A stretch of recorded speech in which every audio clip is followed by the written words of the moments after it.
Hello everybody and welcome to day number 2 of the Hearthstone Masters Tour Spring Championship for 2024. My name is TJ and joining me to kick off the show today is the one, the only, Neil Lorinda Vaughn. How you doing today, Neil? I'm doing great, TJ. As always, I love these tournaments. Day one was nice. It was nice to have some Friday Masters Tour action, but this one I think most regular viewers will agree is a bigger day. Same level, it's like same round one, group stage stuff. But the players we have on the show today is going to be rather a treat, I think, for regular viewers of Masters Tour shows. Oh, absolutely. Some very top-level players that have been dominant in Hearthstone's competitive scene for years now. Big household names in modern top-level Hearthstone. So before we get into the action, just want to give everybody a little bit overview of what's going on this weekend, what's going on this year, for those of you who didn't tune in yesterday. The culmination of 2024 will be the Hearthstone World Championship with a prize pool of $350,000. This year we have 2 seasonal championships, the first one being right now, which is spring. And then, of course, in the summer, we'll have the Summer Championship, each with a $50,000 prize pool. We have 16 total competitors, which we have shows over 3 days, dual tournament groups, and the winner and runner-up of each of these seasonal championships will automatically qualify to compete at the World Championship. So on top of the prize pool, that $50,000, the players this weekend are competing for those 2 world spots, which is a huge deal. Big step up, and obviously the prestige that comes with it. And we're playing Conquest, TJ. I think we played Conquest almost exclusively in Masters Tours for some time now, but if you're new to the competitive scene, you get 4 decks, 4 unique classes. Each player bans one of those, usually the best one. You can't win the same deck twice, so your worst deck can get targeted sometimes, or your best deck can get targeted. A deck can get targeted anyway. It's best of 5, so you've got to win with all 3 of your decks, which means if one of your decks doesn't win because it's rubbish, you won't win the match. And of course, the new expansion that we're seeing featured in many of the decks here, Whizbang's Workshop.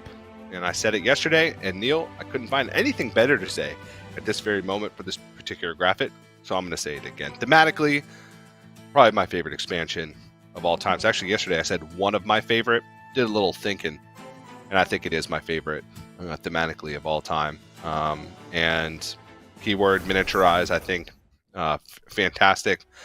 I feel like it's got to be hard to come up with new keywords because we've exhausted a lot of the potential mechanics of Hearthstone. So I like to see the limits pushed, and I think miniaturize has been fantastic. And many of the top cards that we're seeing in the metagame currently feature that. Most notably, in the Demon Hunter with Window Shopper, I think has made that deck top tier. Just to clarify, it makes it's going to be hard to come up with sensible new keywords. I'm sure you and I could sit here and make up loads of keywords and things that they do all absolutely, day long, yeah. But they wouldn't be good. Yeah. They would be absolutely rubbish. So yeah, doing a good job of keeping the keywords coming. Miniaturize makes sense. It's not too sort of oppressive. It's very strong, but it's not too ridiculous. If TJ and I sat here and made keywords all day, people might watch that, but they'd probably not actually make any of the cards. So it wouldn't be really worth doing.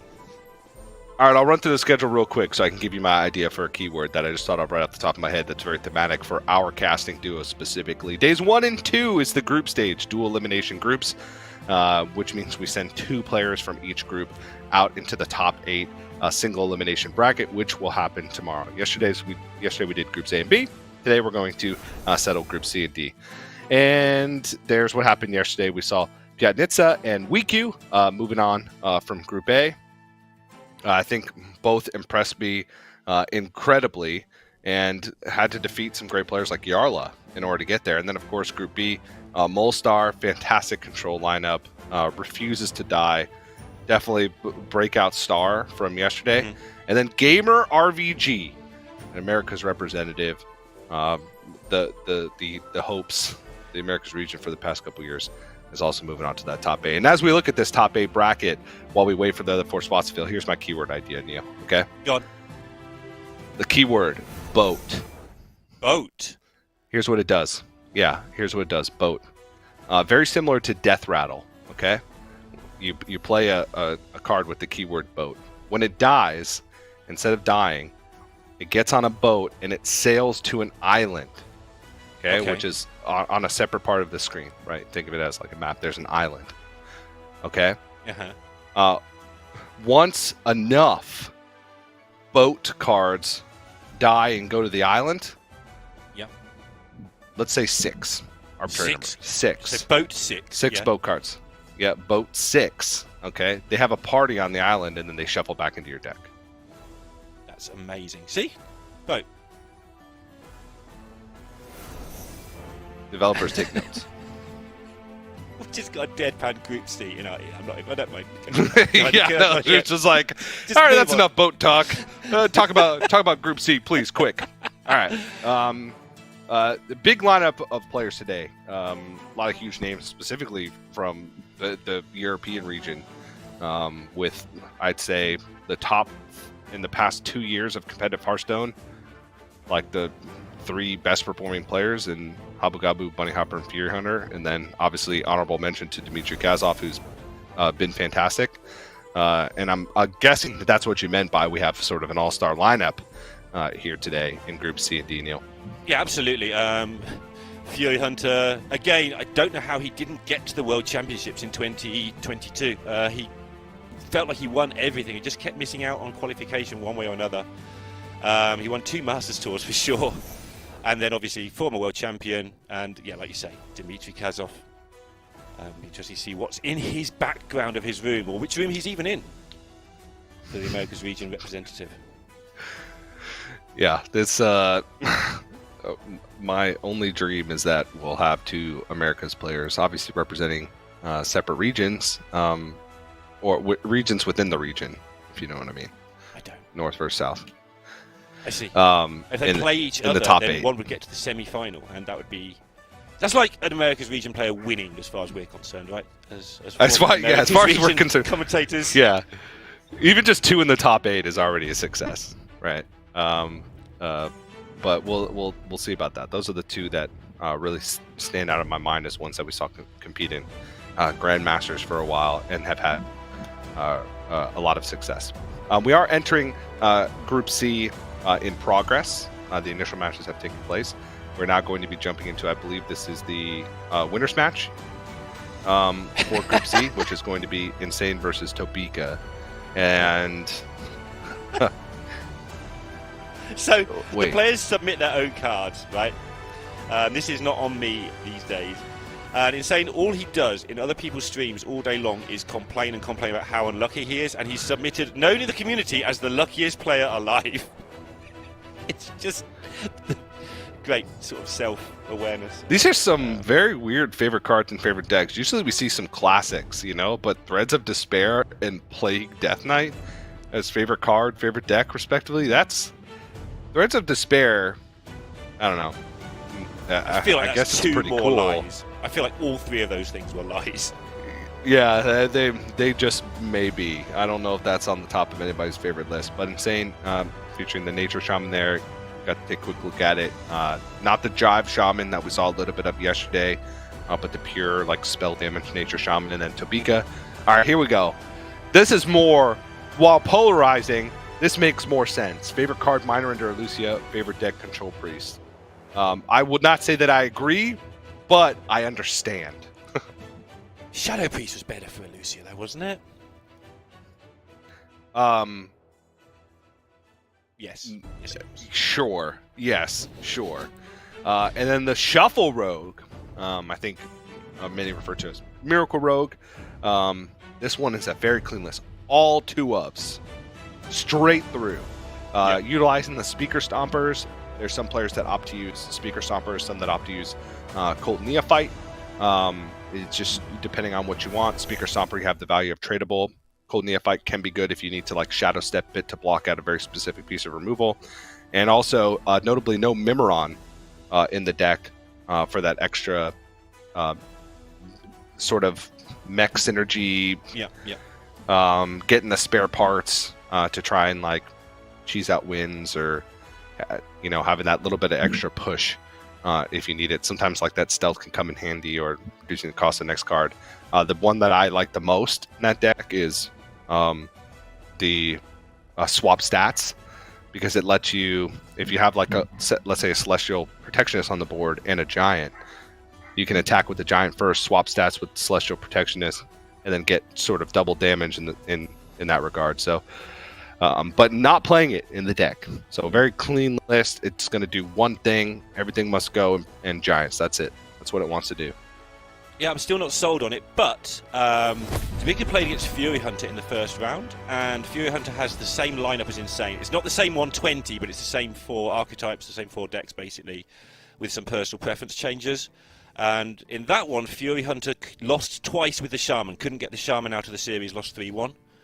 So Tobyka just got to sort of run it back, what he's just done in the off-stream match, and do the same to Insane. So must be feeling good to be playing against the other player in the tournament who hasn't got Warrior in their lineup.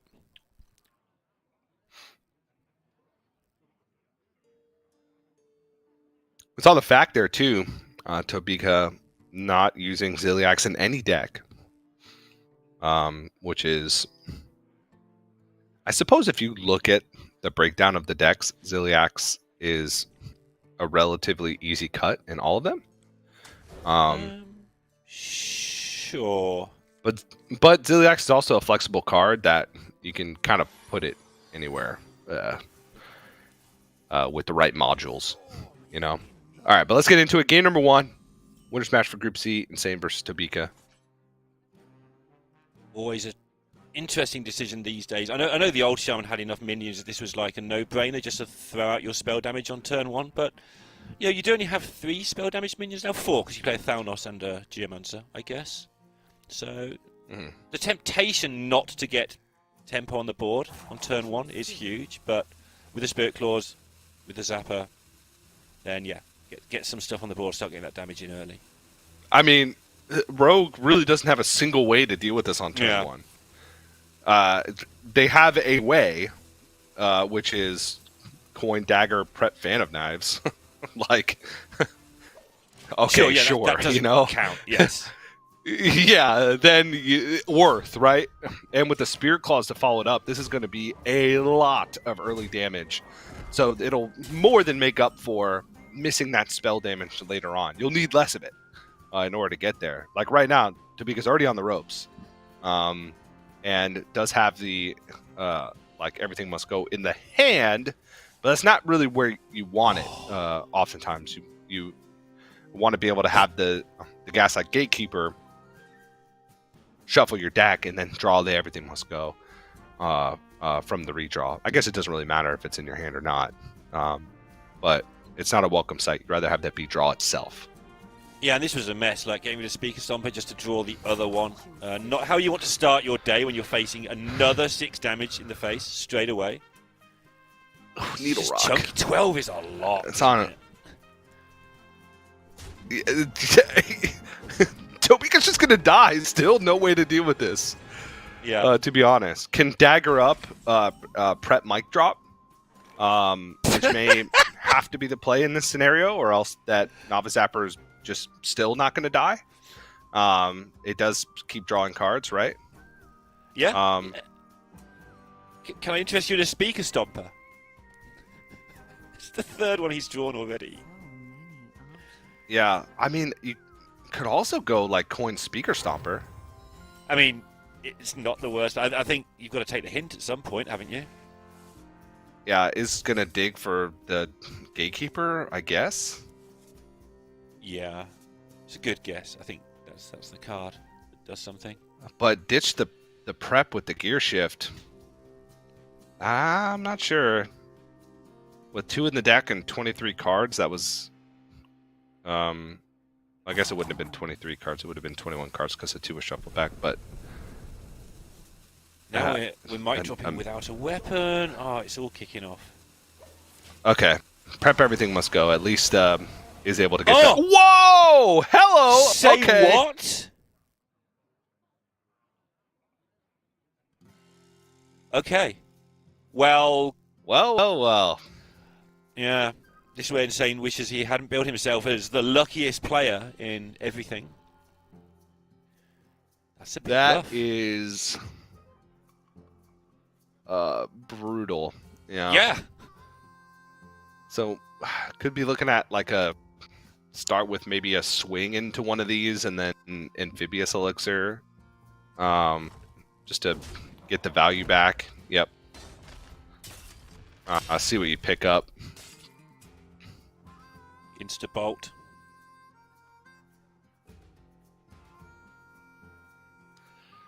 No way of clear, no sensible way of clearing the board here, I don't think. Because you want the damage to go face. It's so your close. On 18, right?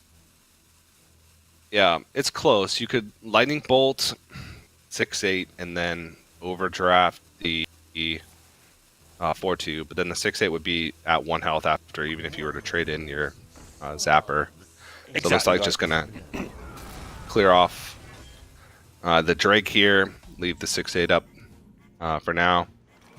Yeah, he's fully on assemble damage and try and win turn 6, Oof. turn 7 mode here. It may have to be turn 5. Yeah. Yeah, because these Playground Giants, I believe, are free now because they were 6 before the shuffle. If they're picked up. Everything must go is fine. 2/3, not fantastic. But still decent. Everything must go. After that first one, really just needed decent. Didn't need overwhelmingly great. Yeah, but does need to get on with it. Happy with this spot. There are still ways here that Insane can definitely win this. That 12 early damage has made such a huge difference. That if you get a bit of spell damage, he's going to need 4 spells. He urgently, obviously needs the flash, which he hasn't got. So this turn's probably going to be about trying to draw that, play flash on 6 and not be dead.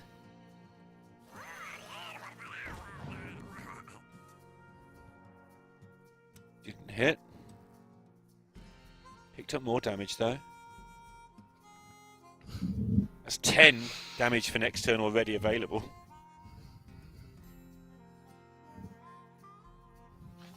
$12 if you trade in your salesman. That's not a bolt, that's a reflex, is my bad.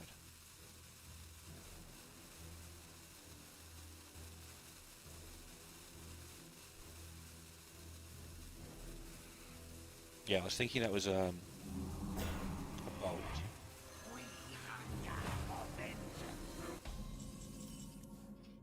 It's a tumbleweed, which might be necessary. It's a little bit of ways away, and it won't hit the giants or fully deal with the giants.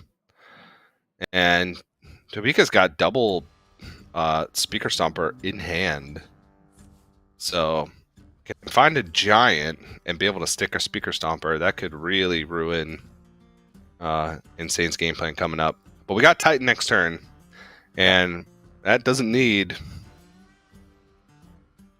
any spell discounts or whatever, so Speaker Stomper won't really do anything against that. Still reasonably healthy. Do you think that Tobyka's just not finding the giants to wait for the flash before you Speaker Stomp? Or are we getting to the point now where you're just going to have to play it anyway because you might be dead? Never mind, here's a load of giants. Yeah, I think next turn is probably going to be Giant, Projectionist, and then Speaker Stomper. Set up the lethal.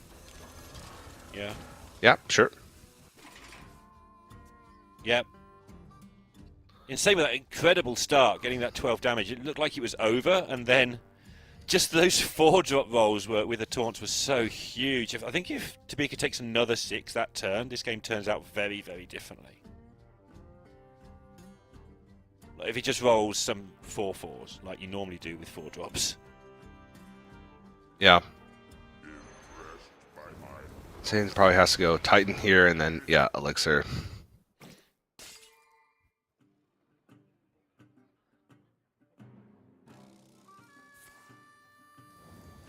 Okay. So, Not this should be the death push.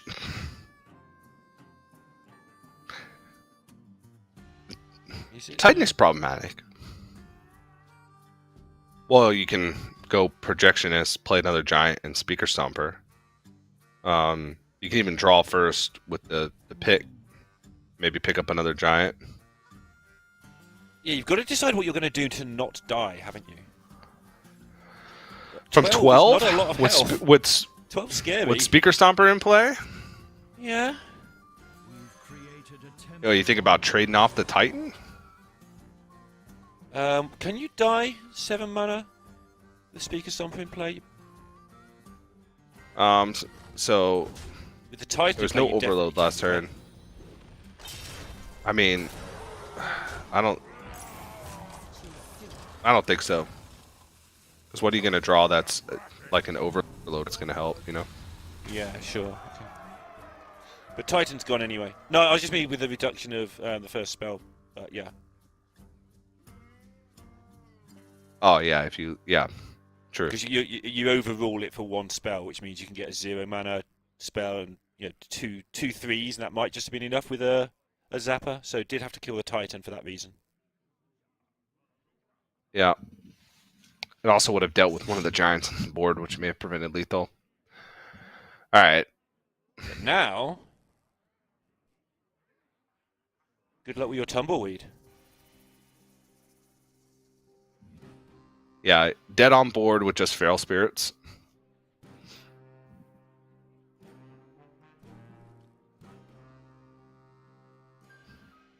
What about with Cactus Cutter as well? Spirits into Cactus Cutter. Well, you'd have to be able to play the spell from Cactus Cutter in order for it to have taunt. Good point. Which is not possible. Which is actually completely impossible. Needs Taunt Totem to survive on board. Yep, didn't get Taunt Totem, and Feral Spirits is not enough. Just the 2 giants plus the dagger is enough to kill with the 2 trade overs of the smaller minion. So that is going to be game 1. Going to Tobyka. Yeah, and the nicely shaman. done, and that's despite Insane dealing a ton of damage early on with just Spirit Claws plus the Zapper. It was that everything must go that really saved Tobyka. If there was no taunts or even just 1 taunt in that scenario, and a little bit more damage was pushed, like 4 more damage is what was needed at the end there, I believe, for Insane, because did have enough mana to go Zapper, Lightning Bolt, even with the Speaker Stomper, which is just a straight up 8. So it was close, even though it may not have looked close at the end because of just what that board entailed and not really seeing a way out for Insane. That everything must go really bailed Tobyka out. Yeah, I was surprised that Furyhunter lost twice with Shaman against Tobyka, but there's 5 Speaker Stompers I think I've counted across Tobyka's decks. So looking at that, I'm a lot less surprised now. Like Shaman winning on turn 5 or 6, sure, that's going to kill a lot of people. Winning on turn 8, 9, not so much when you're busy hitting them. So Tobyka does seem to have shut down the Shaman so far. 3-0 against it already today. And very interesting if he's got this tech right for the tournament. Yeah, we've seen this across a few different players' lineups as a way to kind of combat the Shaman. So I think that might be a tough deck for Insane to get across. We'll have to see. Does have Demon Hunter Priest also in the lineup? I would say maybe get a lot of heat for this. I think those are the 2 best decks in the metagame. I know a lot of people are going to say, Priest? You kidding me? I think Priest is the best deck in the metagame, so I'm with you. I thought the Demon Hunter was the dodgy one. What about Warrior, man? Demon Hunter Warrior, they're okay, but I don't think they're the best decks. Priest is better, I think, unfortunately. I would say Priest and Demon Hunter. That's my opinion. I'm not going to argue too strongly with subjective. Demon Hunter. Demon Hunter is powerful, but I think that it's pretty fragile. Priest is just good. It's also fragile, but it's only fragile 40% of the time and 60% of the time it just murders people, so best deck. Shaman's pretty good, although we are seeing in this tournament it's very easily hated out, I think. We say this it feels like every tournament, TJ. Nature Shaman, best deck. Then we see it being played, and people put in a tech card, and suddenly they can't win with it. And when you say Demon Hunter's the best, do you mean just the straight shoppers, or this version with the Nagas and stuff going on? I would say the straight shoppers. I feel like it had more success. Shoppers or sharpers? The shoppers. This one, who Your played accent. it? Rekvim. Rekvim. Yeah. Yeah. And it looked pretty good. But obviously not good enough because Rekvim didn't move on. That was the road but it had which we've seen Tobyka win with, but yeah. No, he had the Demon Hunter. Rekvim had this version of Demon Hunter. Am I wrong? He did a lot of damage with it. He did win a game with it, right? Yeah, I think the Demon Hunter did have success. It might have been the Rogue that was the downfall. Yeah, that's the cross lines. That's what I was trying to say. I think it was the Rogue that Rekvim couldn't get out of the match. Yeah, no, you're right. Was okay. So maybe this is good. I think all the variations of Demon Hunter did quite well yesterday. Let's just put it that way. So it's hard to see which one's the best for this field because everybody's having success with the deck. Seems to be a couple weak points across all lineups. Yeah, Onkrad getting into it. Did the stats for the whole of the tournament yesterday. Onkrad, streamer of his own right, does regular top 25, top 50s. And yeah, it looked like Priest and Demon Hunter were the best two decks yesterday. So you nailed it. Well done, you.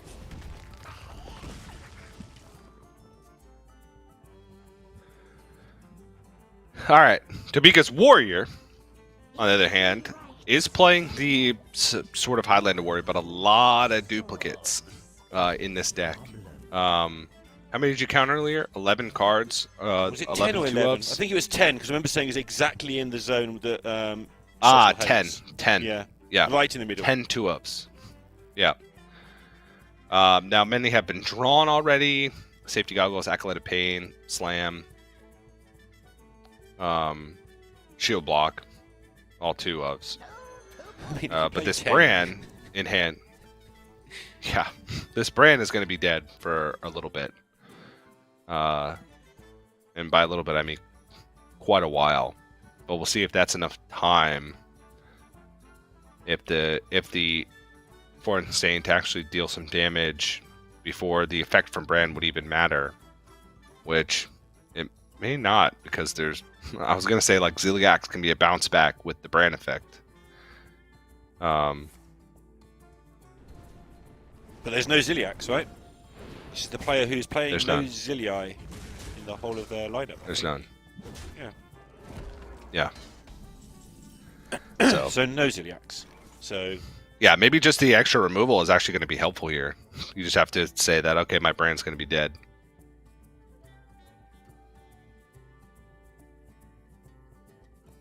Players' faces moments before playing Dirty Rats.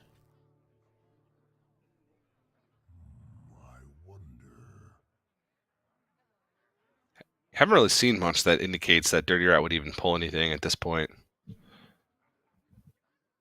It's just a 2/6 that stops this wall of stuff, though. Like, it's really tempting just to wedge it on the board and close your eyes. Yeah. But let's say there's like an Argus in hand. Like, what are you going to do? Yeah. Yeah, Sharpshooter would be unpleasant. Yeah, Sharpshooter as well. Like, I think this Dirty Rat, you either have to have some type of read that there's something high priority in hand, or you have to have removal to deal with whatever comes out if it's not something that you're expecting. You are right. It just looked like a great way of stopping that board, especially as I could see the hand. Like, that makes it easier. Yeah. Okay. Taking quite a bit of damage, and this turn probably just going to be Acolyte of Pain Armor Up, and that's exactly what it's going to be. Oh no, Acolyte of Pain Blade Storm. Okay, just to take the 2 damage off the board and draw a card. That's not too bad. Let's see what the ETC has in it. Ignis, Dirty Rat, Hearthstone Brew. That's what the ETC has. Oh. Don't want any of those. Not particularly. Well, I don't know. I never turned down an opportunity for a good old Hearthstone Brew. You turn down the opportunity for a good old 1-mana Magtheridon. 3-mana Magtheridon. Yeah, you turn the opportunity for a 1-mana one. It's there. The chance is there. A 1-mana one. Just going to spend the mana on the instrument tech. This might be an opportunity for Dirty Rat, but again, no way to Gotta deal with it on the other side.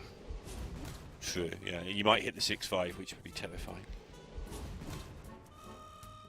Worked out quite nicely, though, for this Blade Storm. Yep. The deck that just keeps hitting you versus the deck that just keeps killing your stuff. It's no wonder it's about a 50-50 in a lot of people's eyes, I think. Yeah. Like, sometimes it feels... I mean, this is Hearthstone in a nutshell, but sometimes it feels like it's really easy to beat the Demon Hunter. You just kill their 4 6-5s and the game ends. And sometimes they just keep coming back at you. And I think that's where the Sharpshooter build has become a bit stronger. Like, it gives them one last push for a bit more damage when they've lost their early 6-5 action. If they lose it, if that 6-5 stuff doesn't just kill your opponent, of course, which it does quite often, surprisingly often.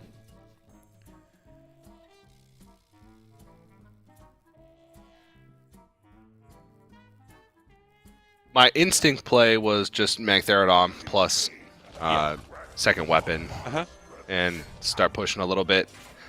Can't really remove this board. Can't really do much against it. Does give Tobyka an opportunity for kind of a proactive play, like a setup play, but not really that much. Roaring applause. Okay. Yeah, 3-mana Magtheridon that doesn't going to actually hit your opponent in the face outside of its, its explosive damage is not so great against Warrior, right? It's really nice, don't get me wrong, but it is only ever doing 6 damage, most likely. And you don't have a board to attack with for a couple of turns. Again, you don't need one because you're doing 3 damage for nothing, but definitely worth just taking your time to make sure there's not a better play in that situation. Yeah. Oh, this is... Cards. Yeah, is that 9? 9 or 8, yeah, 9 cards, 8 cards. Does draw, okay. Glacial Shard, fantastic pickup. That's one of the duplicates, and it also shuts off the Umpire Grass for a turn. Make sure the demon can't come out. Yep. But this board will get cleared away. So, But buy some time, at the very least. Play your one, see what you get. I would say so. Get secrets. You might want to I want to trade first. Okay. Yeah, I want to trade first. Well, I don't know. If you trade, then you risk the chance of picking up the second window shopper. But I think just wants to try and spend the mana and take that risk. Ooh. Revac. It's got to be a tough crowd. Yeah. What you tough crowd? Are you having a revac? You trying again? Yeah. Yep. I was thinking you could hold on to the Gnarg, but you're frozen this turn, and this would be the ideal turn to play it, or else it's going to get moved from outcast position. So you got to play tough crowd. Secret guy. What's it going to be? Counterspell and 6/6 rat. There you go. Easy. It'd be very weird if those were the actual 2 secrets. It's always those 2 secrets if you're good. It's always open the cages. Actually, open the cages had to happen, but I don't remember if it was in Arena or not. Right. Because I know they have different lists. I don't know if open the cages is standard. Azurite Vein. I don't think it is. Right?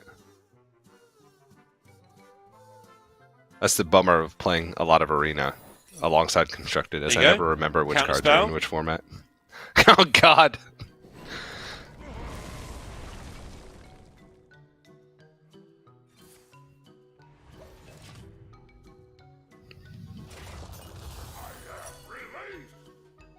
Ah, bait and switch. Come on, Neil. Yeah, we could have had another 6/5. Gosh. I'm not throwing away my shot. My blood boils. The opponent having to play around all that is now going to have so much pain coming at them the other way. 4 mana well spent. It's a lot of damage. It really is. It's another 2.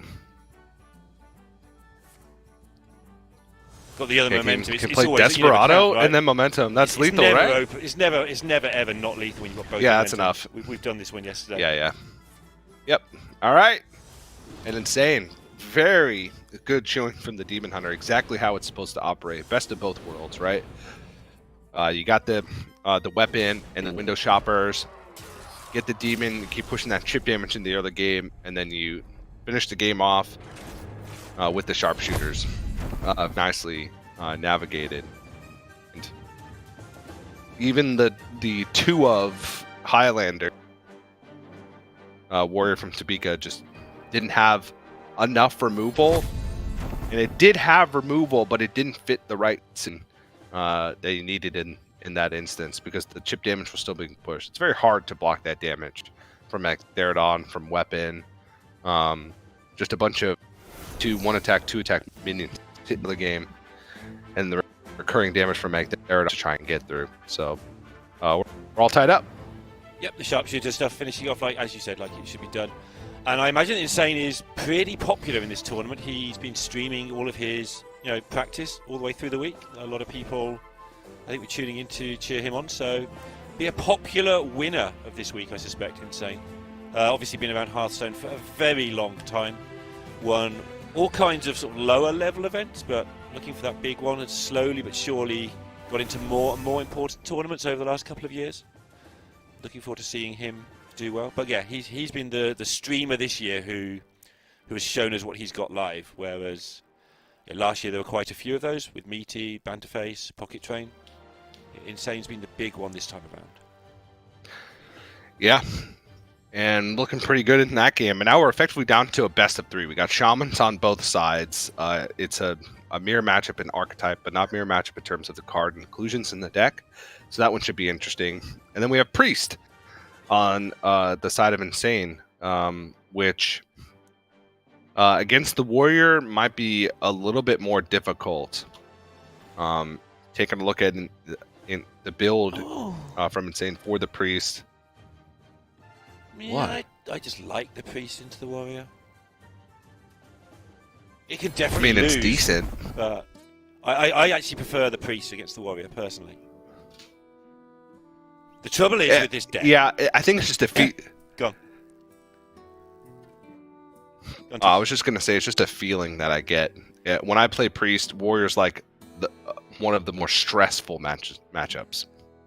Yeah, it's a hard deck to evaluate, right? Because you either just lose or you just win. There's not many... There are some, but there's not many games where you just fight against the Warrior and slowly chip away. You're either done or you murder them. There's a couple of decks like that. The Warlock's kind of similar as well.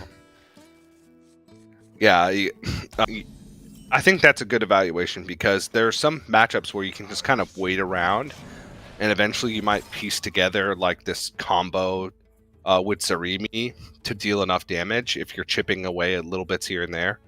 With Warrior, that kind of win condition doesn't really exist because if they have the answers to your stuff, you're gonna get them because they have enough game to survive any type of Zarimi combo you would make later on in the game.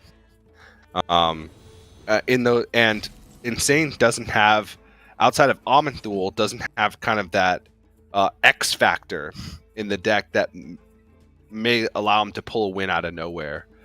There's no sharpshooter equivalent. Yeah, where you can just suddenly do another 20 damage. If you're done, you're done. Yeah. Like, I won a game with Hearthstone Brew where it gave me the secret. The Hunter secret hand with Destarka Rexar, and I could just build a beast. And there's a ton of insane cheap beasts format that it's kind of nuts with the Hearthstone Brew that just allowed me to grind them out. The 1 mana rabbit thing that gives your beast rush, right? A lot of really powerful death rattles like the Chimera, those types of things that give you so much sticking power on the board. That Insane does not have the Hearthstone Brew to get to that point, but does have that more consistent early game because of it. Doesn't really cut anything out in order to make that happen. And a very good opening start with early minions to play, early tempo to be had, and a Magatha to reload. Yeah, the Magatha to reload, and also to look to Zarimi because already 3 dragons will be played. Oh, sorry, 2 dragons played, 2 in hand, so 4 dragons have been available. Double power core synchronized to get another one. And if Magatha finds Zarimi, there will be setup options. Insane is playing Leroy in the deck as well. So That's like an extra 6 Yeah. damage on your Zarimi sometimes. Sometimes an extra 12 if you go with a Projectionist or something. So, definite burst options if you can keep the chip damage coming around for another couple of turns while setting it up, and if the Magatha hits. Yeah, double Speaker Stomper as well. Yeah, which will be a big deal. They're like mini Zarimis. Ah, wow. Yeah, this can. Yeah, your opponent gets half a turn. Yeah, right. You take one. You take 1/2 of an extra turn. Yeah. If you're playing against a spell heavy deck. Yeah. Yes. All right, tough turn here. My original instinct was just the Chirurgeon with a power chord synchronize. Seems good to me. No reuse for the funnel cake. Full mana expenditure. Decent sized minion in hand. Okay, this works as well. This pushes more damage, and honestly, oh no, it pushes the same amount of damage, but it protects the 4/4 from something. I don't know. Stormy stuff. Whatever. Yeah, whatever. Well, the Chirurgeon would have done it as well, but I guess the Chirurgeon has higher upside than the Happy Whelp, whereas you can use that to, when you make a little bit of a bigger board, to go further in. Okay, so we can completely dump the hand here if we want, outside of Magatha. Maybe not completely dump the hand, but go like Chirurgeon, the Gift Wrap Whelp, Funnel Cake.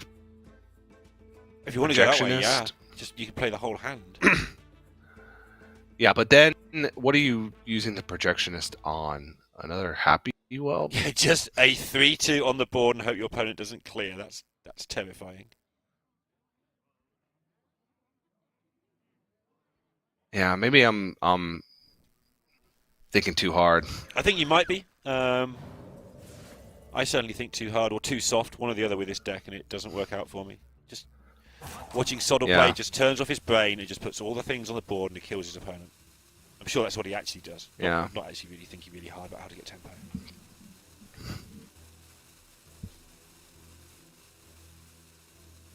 Yeah, I think you can wait till post Magatha for the Funnel Cake, just in case you pick up the I always want to call it Northshire Cleric, the Clergy. Yeah, the Crimson Clergy? Crimson Clergy. Yep. They're red, yeah. Overheal draw thing. Overheal draw thing. See, that's why they should let us name the cards and have boat mechanics. Imagine if Crimson Clergy had the boat keyword. So they just go back into... Where does the island go? Does it stay there and wait for another party, or does the island, like, sink or something? No, it just waits there. Waits for another party. Oh! That Magatha might look like it's good for insane, but I don't think it is. He needed that reload, right? Unless he rips something great off the top now. You need the reload. Yeah. How much is this? Oh, not enough. Yeah, he's in trouble. He can... Wait. Projectionist, Funnel Cake, Yeah. Magatha. Yeah, let's do that. I want to do that. Yeah. Yep. And you get the super value from Funnel Cake because it says two attack. Uh-huh. So you get to heal him back up, and you still get the overheal. Beautiful. Oh, it's fantastic. Minion? That's a 5 minion. There's actually not even that many spells. Oh, Zarimi as well. Zarimi double drifter. That's Zarimi double drifter with and Leroy. That's 1,000,000 damage. Okay, well, it's 18 damage if nothing's on board. Okay. If you wait until 7 mana for Projectionist... No, you get projections on 7 anyway. You play it on 6 next turn, and then on 7 you play Leroy. Oh, I see what you mean. No. You need the Projectionist on the first turn Yeah, to get the extra on the Drifters. Sure. To get the extra 40 damage, yeah. That's if this board is dealt with, which I think is going to be double blade. It will be dealt with. Yeah. Yeah.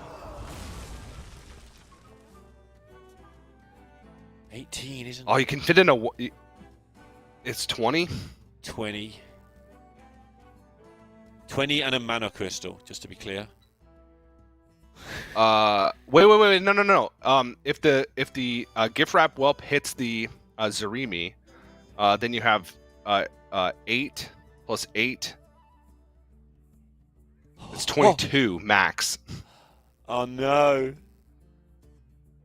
22 max. You have to take it. So if you don't Can you play do the a Leroy, what are you taking instead?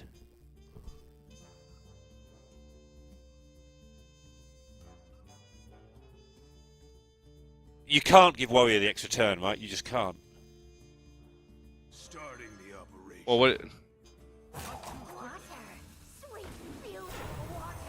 Okay, it's just gonna go for sort of a halfway play, and then, but make the board bigger with the Chirurgeon. So with both Blade Storms gone, you give the extra health. Scale replica. Is there any dragons left? There might not be any. There are none. The deck only plays 5 dragons, which is really weird in a deck that needs to draw 5 dragons. But obviously you can generate them and copy them, which is why it works. But it is very odd. Oh, there is one. Oh, there's one. Gift wrap. Well, yeah, because the other two were synchronized. Might as well just get it out of your deck. It's about whether you want to Leroy now while you can, or whether you want to have different shapes out there. But Blade Storms are both gone, so the different shapes argument's not as strong as normal. Well, I feel like you'll always be able to, right? There's not really anything that Tobyka has that will block it from doing 6. Exactly, right? yeah. So you want to get the Salesman out there because you need the card draw if you're going that route. And you might want another Salesman for even more card draw. You might want a Projectionist Salesman.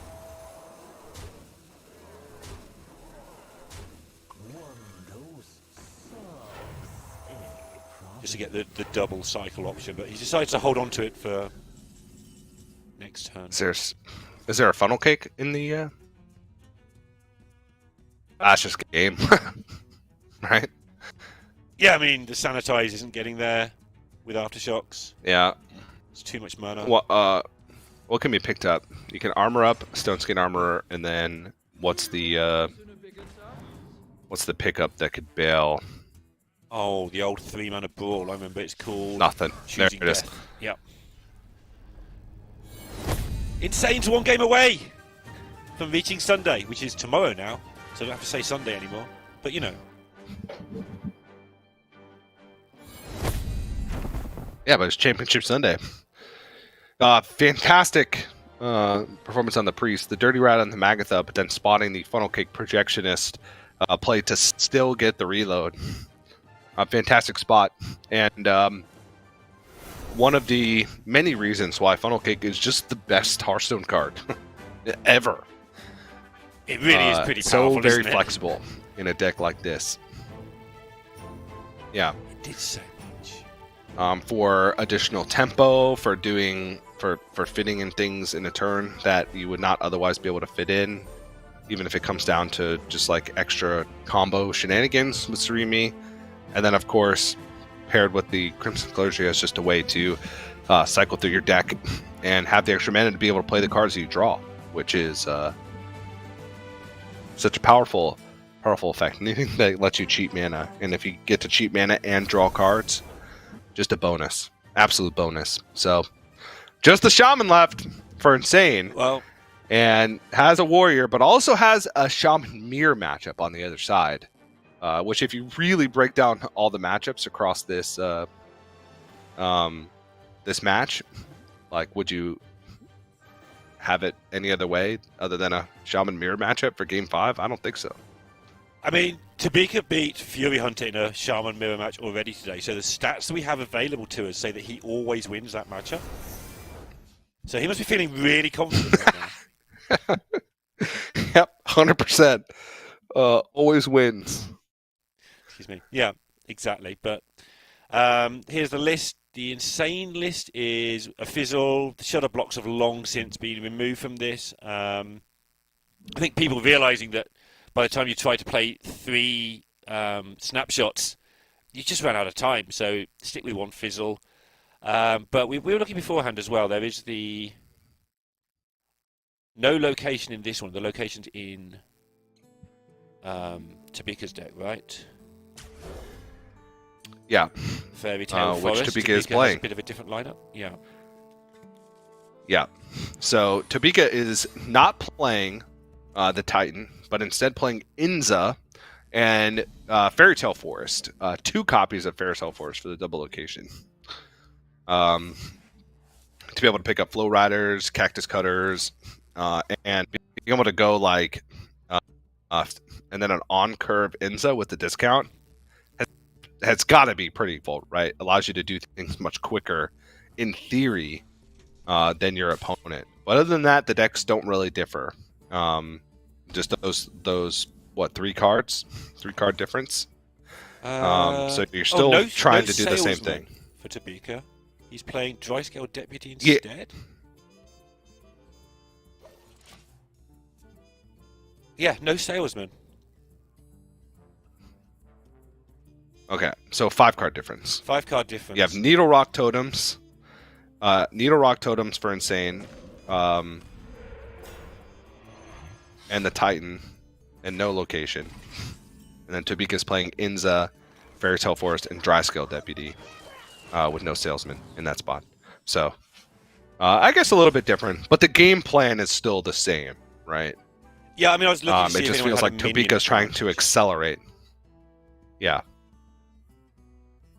Okay, well, we got Fizzle with just a tempo Fizzle. Yeah. You do, I guess the Flash and the Zappers, cool, and Pop-Up Book, sure, but I don't know if that's ever going to be picked up. But we're looking for Tobyka really wants to go for just this on-curve Inza, which is likely to happen fairly easily with how things are going for Insane. Just really not much to do. Just going to unload the Amphibious Elixir, try and find something good. There's a crash. A lot of damage loaded up already. Not enough mana, however. Look at Tobyka's damage, like with the on-curve Inza and the double spell damage to turn after with the, well, 2 turns after the Flash. I think that might just get there with 2 more draws to come between now and then and a Flow Rider in hand. But whew, okay, so this is good. This game's gonna get real spicy real quick. Yeah, they both got so much damage, and we saw a match yesterday where Gamer RBG looked like he was going to lose, so he just coined out Flash and got there before his opponent could. I don't think we'll see that here because we need to get this Inza down. But now Insane's got to decide whether, I don't know, stick or twist. Is that it? Do you want to go one more turn and take your chance, or do you want to just go, okay, well I haven't got it all by a long shot now, but I might be dead if I don't do it now. He just hasn't got enough, has he? He knows there's the turn where he sort of wants to go for it, but he just hasn't got enough, I don't think.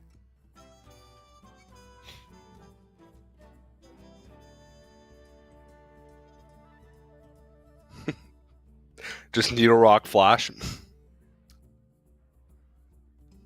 Let's just do it. Yeah. That's what I think he knows in his heart of hearts, like, there's a very good chance next turn Tobyka plays Flash, does some things, and then Insane loses. Yeah, this is a really good professional play for me. He knows this doesn't always win. In fact, he knows it quite often doesn't win. But he also knows that he might just lose if he doesn't. Well, First Flash is often used for just mana expenditure and cycle. And against like board decks or tempo decks, it's used to allow you to remove an incoming board on the follow-up turn. So if Insane really wants to look for a win, absolutely needs a Lightning Reflex to be one of the next 2. Ooh. Yes. Oh my goodness. I was going to say, without the reflexes, yeah, the whole tempo argument does fall apart. But hey, just be good at Hearthstone. It's fine. Oh, ho, ho, ho, ho.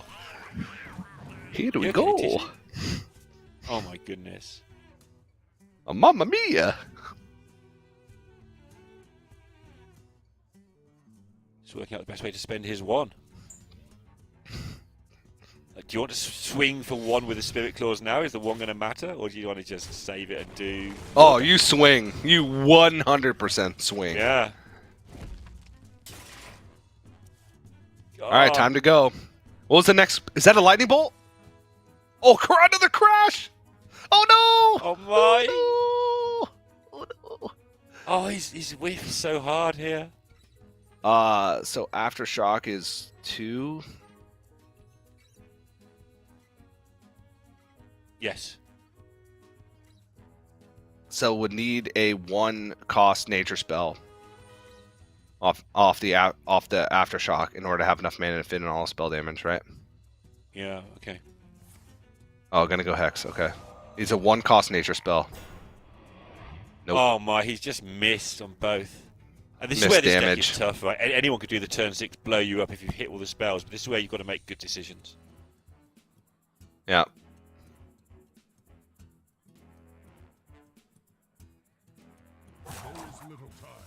Yeah, this is rough. I actually needed damage too, right? Yes. Yes, you did. The storm is in me. Not a lot either.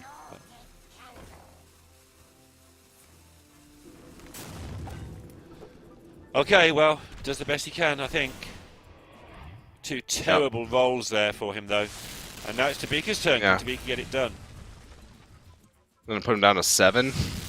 It shows how close he was, right? 2 of the worst rolls you could get, and this is still... It's still down to 12. Oh, held on to a crash. This has to be it. Doesn't No. it? It depends what you hit. If you hit... you gotta hit reflexes from the Flow Rider. No. What's in the snapshot?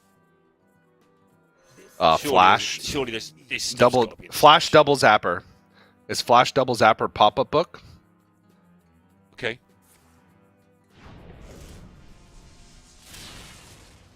Odds that he knows. I mean, he'll have a good idea. But yeah, here we go. He instantly grabs. Yeah, his hammer. that's enough. That's enough. That's enough. That's enough. 3 pop-up books and a crash. Yeah.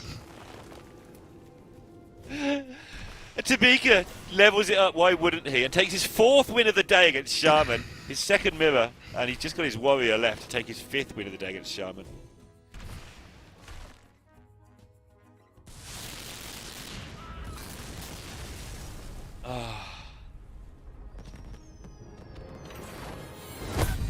Wow, not a lot to say there, TJ, other than Tobyka is just the Shaman master today, so far, in the first match of the day. Yeah. I mean, that game looks a lot differently if Insane finds any damage.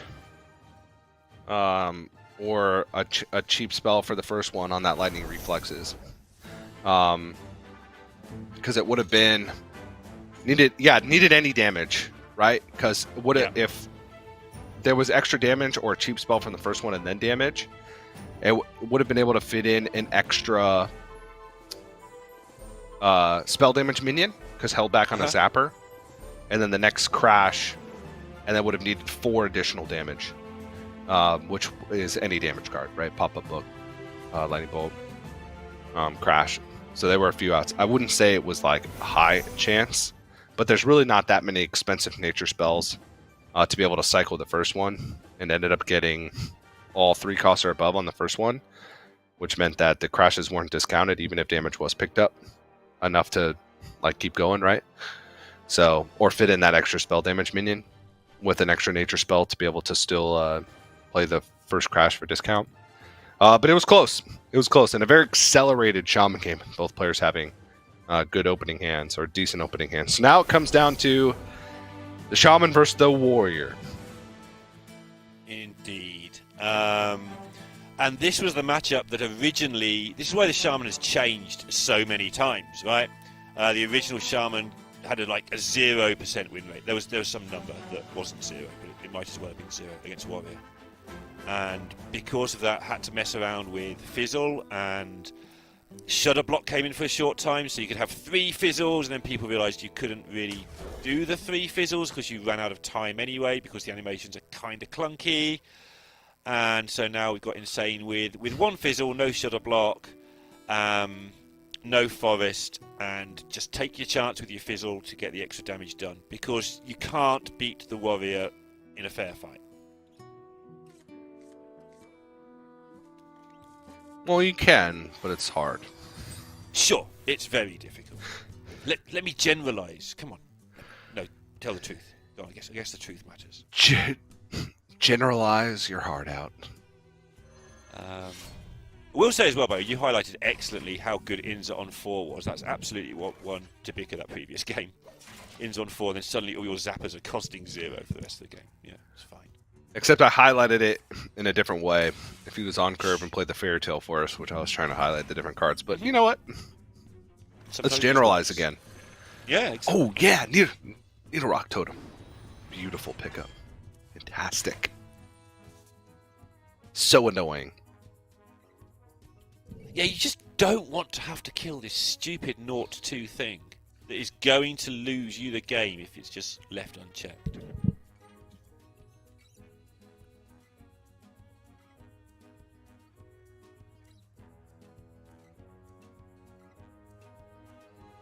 Yeah, insane. You also don't want to play a Zapper just to deal with it. Do you want to kill it over 2 turns, though, and lose 2 charges on your weapon? All right, just Zapper. Just do it. Yeah. Zapper salesman. Yeah. Yeah. By elimination, right? Nothing else is a play. Or you can take the 1 in 4 and just roll spell damage totem. There you go. Oh. Just do it. Oh. Nelio. Just get spicy and press the button. 1 Feeling time in 4. feeling lucky today, huh? Yeah. Unfavored matchup. Just hit the button and hope.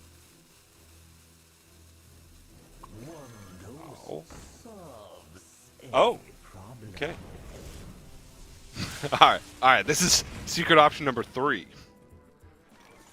Makes sense, actually. If you work out how much damage the Zapper's worth, it's probably more than 3. Okay, being a 3-2 has some merit, but not a huge amount. So, I understand. Titan.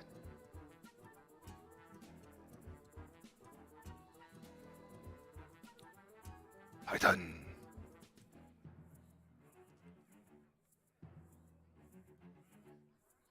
Just in case you're not familiar with what Reno, Lone Ranger, does. Where have you been?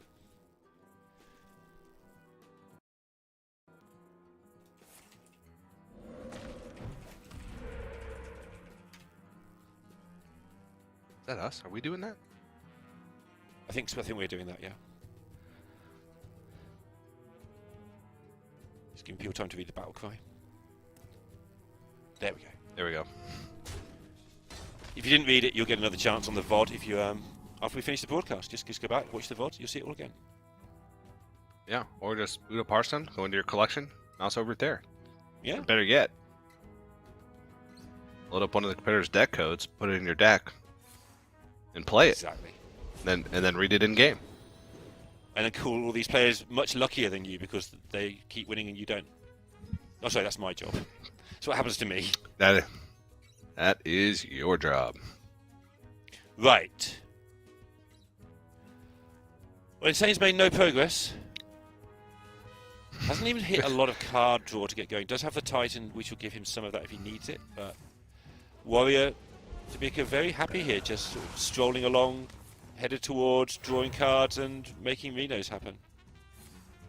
Yep. For shield block here. Gain some armor. Double armor. Looking good. Once again, a reminder for Tobyka for the ETC. There's a Ignis, a Dirty Rat, and a Hearthstone Brew. Interesting, okay. Oh, Stone Brew, where would you use that? It's between Ignis and Dirty Rat in this matchup if he wants to go for it. I might even lean towards Ignis. Yeah. I see that. Pick a defensive option for a weapon. There's a natural dirty rat in the deck, unless he absolutely feels like he needs it. Okay. Cactus Cutter picks up the flash. I don't think you really care about the taunt. No, I don't think so either. Especially as next turn you've got, if you want to, a lot of the time it's just Titan Flash. See where you end up. The Flash being free at that point, and you can draw loads of cards. If your opponent isn't too out of sight on armor, which Tobyka isn't too out of sight on armor right now, to be fair.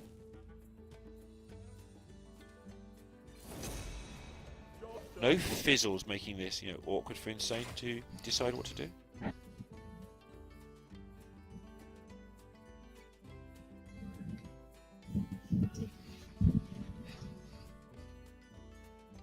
How much damage would you get? How's hand space looking? Sorry? I was saying, how's hand space looking? Fine. Perfect, in fact.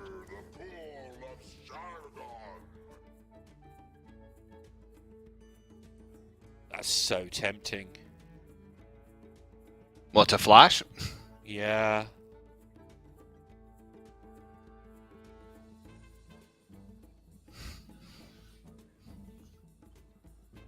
What he's got to weigh up is how much armor can Tobyka gain and still kill the Titan, right? Well, shield slam. Yeah, yeah. That's the problem. A lot. Even if it's just like shield block armor up, right? That's still 42 health that you got to get through next turn. And only damage showing here, guaranteed damage, is double zapper, lightning bolt crash. Oh, I guess there's pop-up book as well. We'll burn a card going into the next turn. I think Fizzle's the only one that Insane really doesn't want to see. Yeah. But also lightning reflexes and any damage, so like Crash of Thunder, pop-up book, would be tough to lose as well. Yeah, he'd like to draw into the reflexes, obviously, not overdraw it. Yeah. He doesn't have to go in next turn, but the option's there with the Ancestral. Yeah. Okay. Shield Slam, Armor Up, Glacial Shard? Oh no, gonna draw cards. And then Glacial Shard. Yeah. So 40 is the number. Okay, that's a big number. Double spell damage in hand.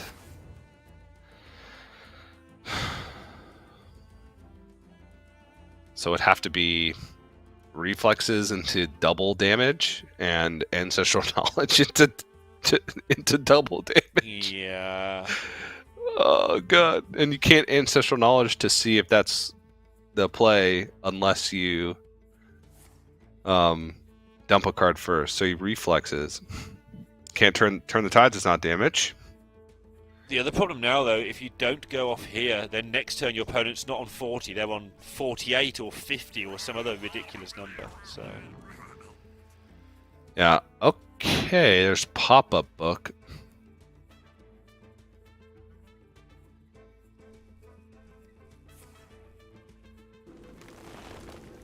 he's got to go as well. If he's actually going to do it, which I don't think he is, he's got to go. Yeah, he's decided to. He's not going to. Knows he's not going to get there, makes a very, again, professional decision to say, no, this doesn't get there, I'm not going to just lose the game here. Yeah. Calm choice, try to top deck Fizzle. Setting up his hand for an amazing looking Fizzle, by the way, as long as he dumps something out of his hand so he doesn't overdraw it. Yeah, used all the elixirs, though.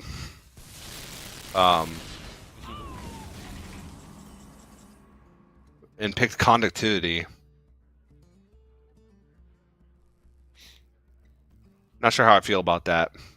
Because conductivity with elixir, you could just like use your own, like your spell damage minions and get additional spells discovered. Yep.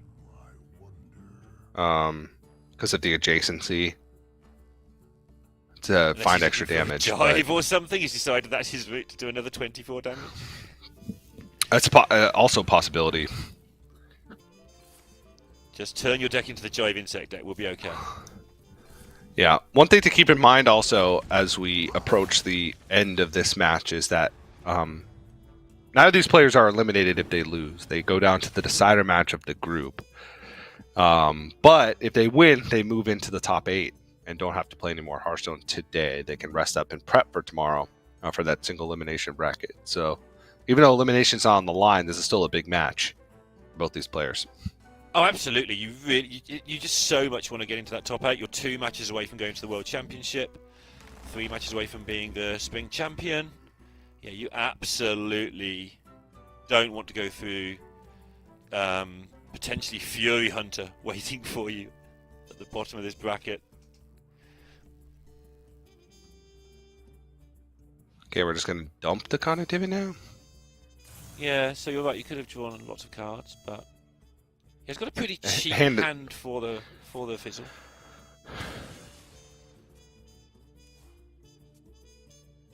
If he can find it ever. He is trying to curate that fizzle hand to deal a large amount of damage.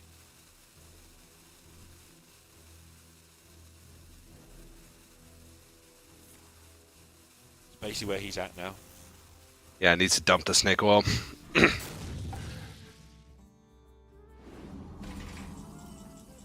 I want to attack with the weapon.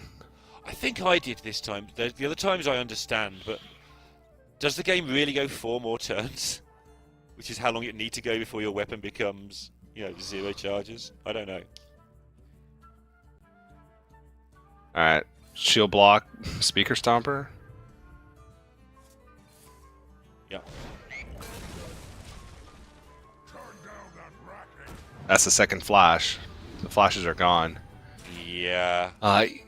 So they're still going to cost. Oh, that's fizzle.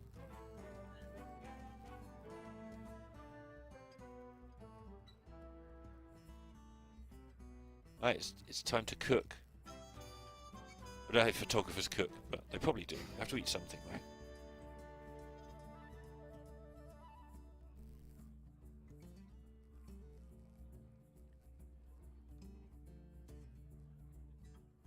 Yeah. So you need a rock totem, fizzle. Yep.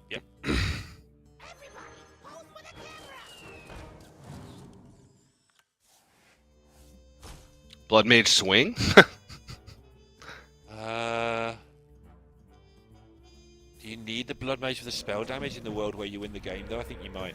Probably, yeah. It's just without a flash, it becomes expensive. So, like, right off the bat, you're spending 4 mana on spell damage. Has he got any generation left to generate a flash? There's like the one answer's no. reflexes, I believe. Okay. So, I think he might need to do that. Yeah. That doesn't sound hopeful, does it? Last 6 cards are Overdraft, Miracle Salesman, Okay. Reflexes, Snapshot, Double Flow Rider.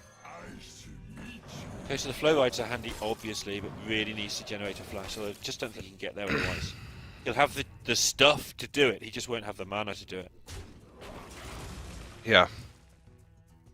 Because he's going to need to play 8 spells at 6, let's say. That's 48. That's not enough. In fact, that's exactly enough.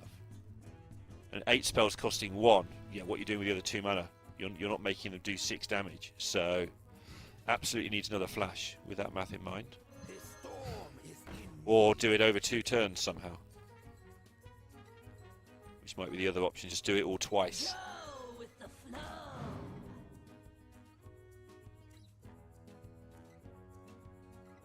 Yes, this is the choice. Do you want to take the reflexes to look for another flash, or do you want to take the snapshot, unload your hand this turn, do the damage you can do, and then repeat that process next turn and hope it gets... Yeah, snapshot.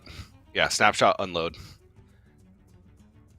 So you're playing... If you play Blood Mage, that's 2 mana.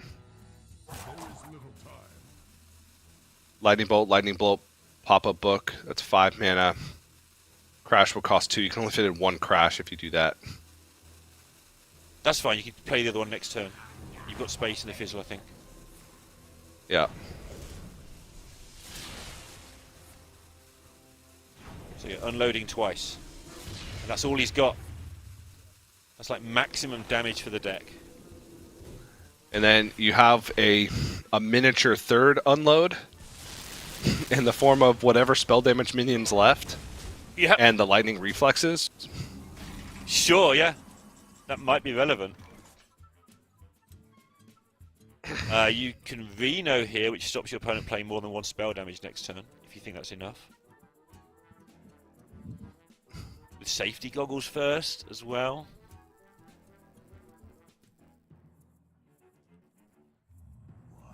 Yeah, this is going to be hard for Insane, I feel. Even with the snapshot. Only hope is for lightning reflexes to hit flash into damage. And then you fit in everything the following turn with all of your spell damage minions. Meanwhile, Tobyka's trying to make sure there isn't a following turn. He's got almost perfect information here with 2 cards left in deck. Yeah.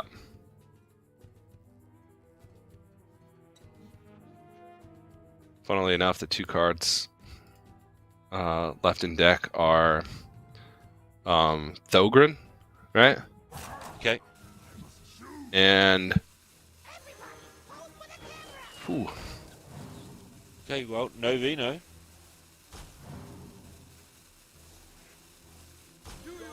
Oh, needs to... Yeah.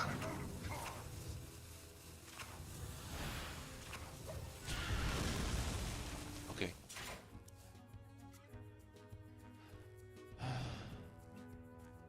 There's a fatigue damage lined up as well. There is, yeah.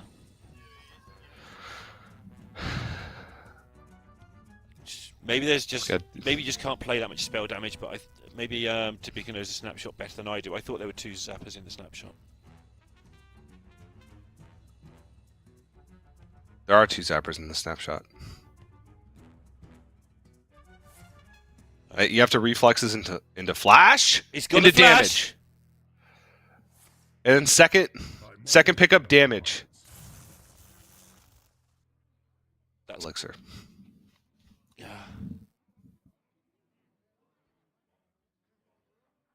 You don't have mana for the Geomancer anyway. Overdrive to unlock. Then what are we looking at?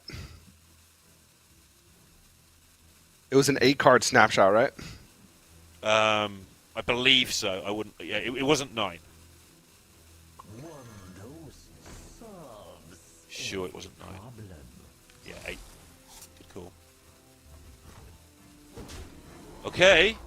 Insane, set it up.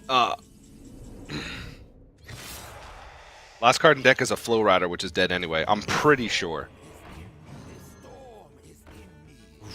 Oh, the There's double the battle Zappos. cry. Okay, There's the well, Reno. that should be game, right? For Tobyka, I don't know if this is enough damage. There's no more generation, I don't think. What the elixir, amphibious elixir. Thanks, Reno, for making the hand go impossibly dark. Yeah, the elixir's it, I think.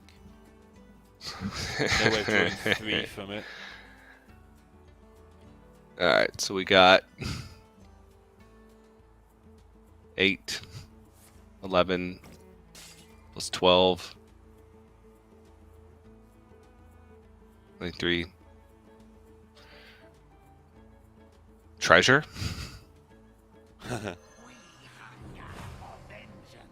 It's very close.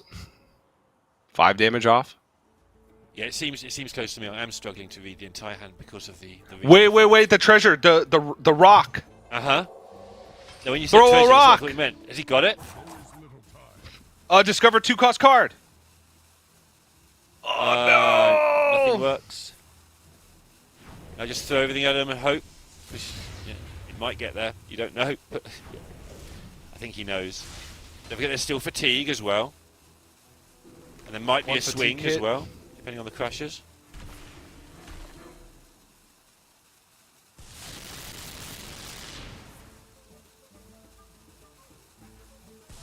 No way, that's 2 damage. 1 damage off, right?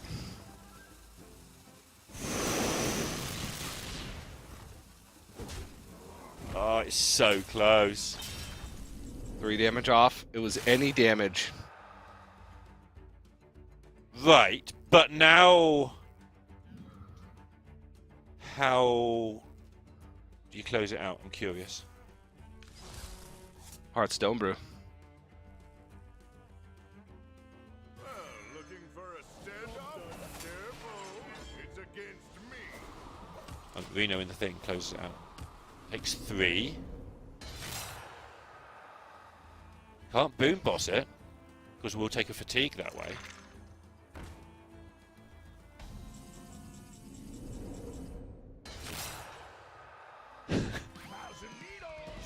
Hearthstone brew.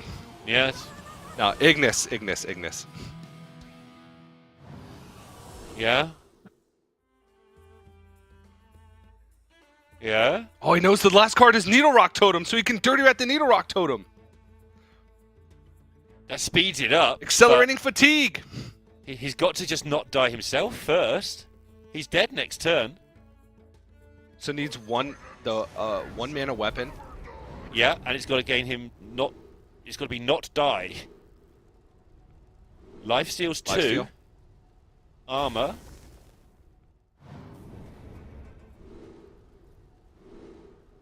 Lifesteal. Gain. Was there? Yeah, that's Yeah. lifesteal and game armor. So got the exact ones. Oh my goodness! And then next turn he just Wait, no, didn't have space for the second weapon. 4, 5. Didn't have space for the one with the armor on it. Oh! Oh my goodness! This is 5, right? Or 4, then 5. Yes, it needs 2 turns. I still think Tobyka has it because Insane's not doing anything. We'll need a taunt totem roll at some point. There's also another Reno in the snapshot if there's enough space to be made. Can dirty rat the Needle Rock Totem to accelerate fatigue? Yeah, I like the dirty rat. You've got to count so carefully here now, though. I mean, what else are you gonna do? You've just got to kill Insane over 2 turns, right? You're taking 5, then 6, which is going to kill you. So that's your clock.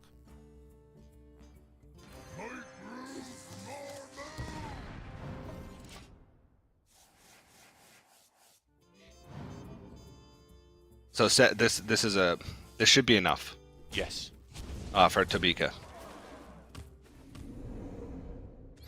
I trust him to have counted it and get it right. Yeah. There's 4 fatigue next on Insane side. That's 14. There's more than 14 here. And nothing Yeah, Insane even can a do. taunt totem roll does nothing because the TNT will destroy everything on the other side of the board. So by the narrowest of margins, Tobyka is going to take it. Yeah, and he didn't have 2 goes of the weapon either because the hand was full. So if he doesn't hit that lifesteal armor on that weapon, Insane would have got there with his really cool play of using the fizzle over 2 turns.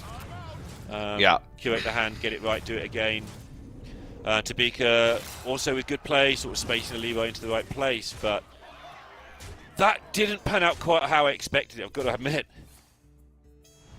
No, not at all. Oh. Tobyka. And you got to look back at every decision in that game being so close to lethal damage. Like what could have been done, you know? If there was any like small margins that could have been changed from the side of Insane to make that happen, to finish that game. That's very, very difficult to navigate that game of Hearthstone.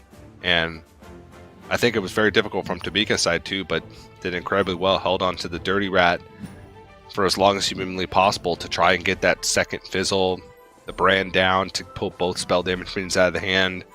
Having full information at the end of the game to just be able to know what amounts of armor, what cards need to be played to get the job done. Very nicely navigated. And it still comes down to can you hit the weapon, which you're favoured to do, don't get me wrong, but even so. My goodness, that was a game. What a match. And Insane's got with the weight. Another one to do now. Yeah, again, nobody's eliminated, but that means Tobyka's moving on to the top 8 tomorrow. And Insane does have to play another very stressful game of Hearthstone later on to determine who's going to be the second player moving on from Group C and making it into that top 8. So you would have absolutely loved to just win that one, get it out of the way. But you look at the other side of that bracket, you're like, oh, jeez. no. Oh, I have to face off against another player. Yeah. Tobyka's just there chilling. Probably going to shake for about 20 minutes if it was me, and then actually go and chill rather than just immediately chilling. But getting it done. 5-0 against Shaman today, Tobyka, as well. So that's what's got him through. But yeah, but that is the first match that we're showing at least covered. Still 5 more matches for you today. Yeah, and I just wanted to kick things off. I've had this both days in a row to start off the show. Yesterday, this one was very back and forth, all the way to Game 5. Yesterday was a 3-0, but it was about the same length as this, which is pretty impressive because this was a 5-game set, and the games were not short either. There were a couple that were relatively short, notably the Shaman Mirror. But outside of that, not short. So yesterday we had some barn burners of matches. I'm hoping we get the same today because it was some high quality Hearthstone.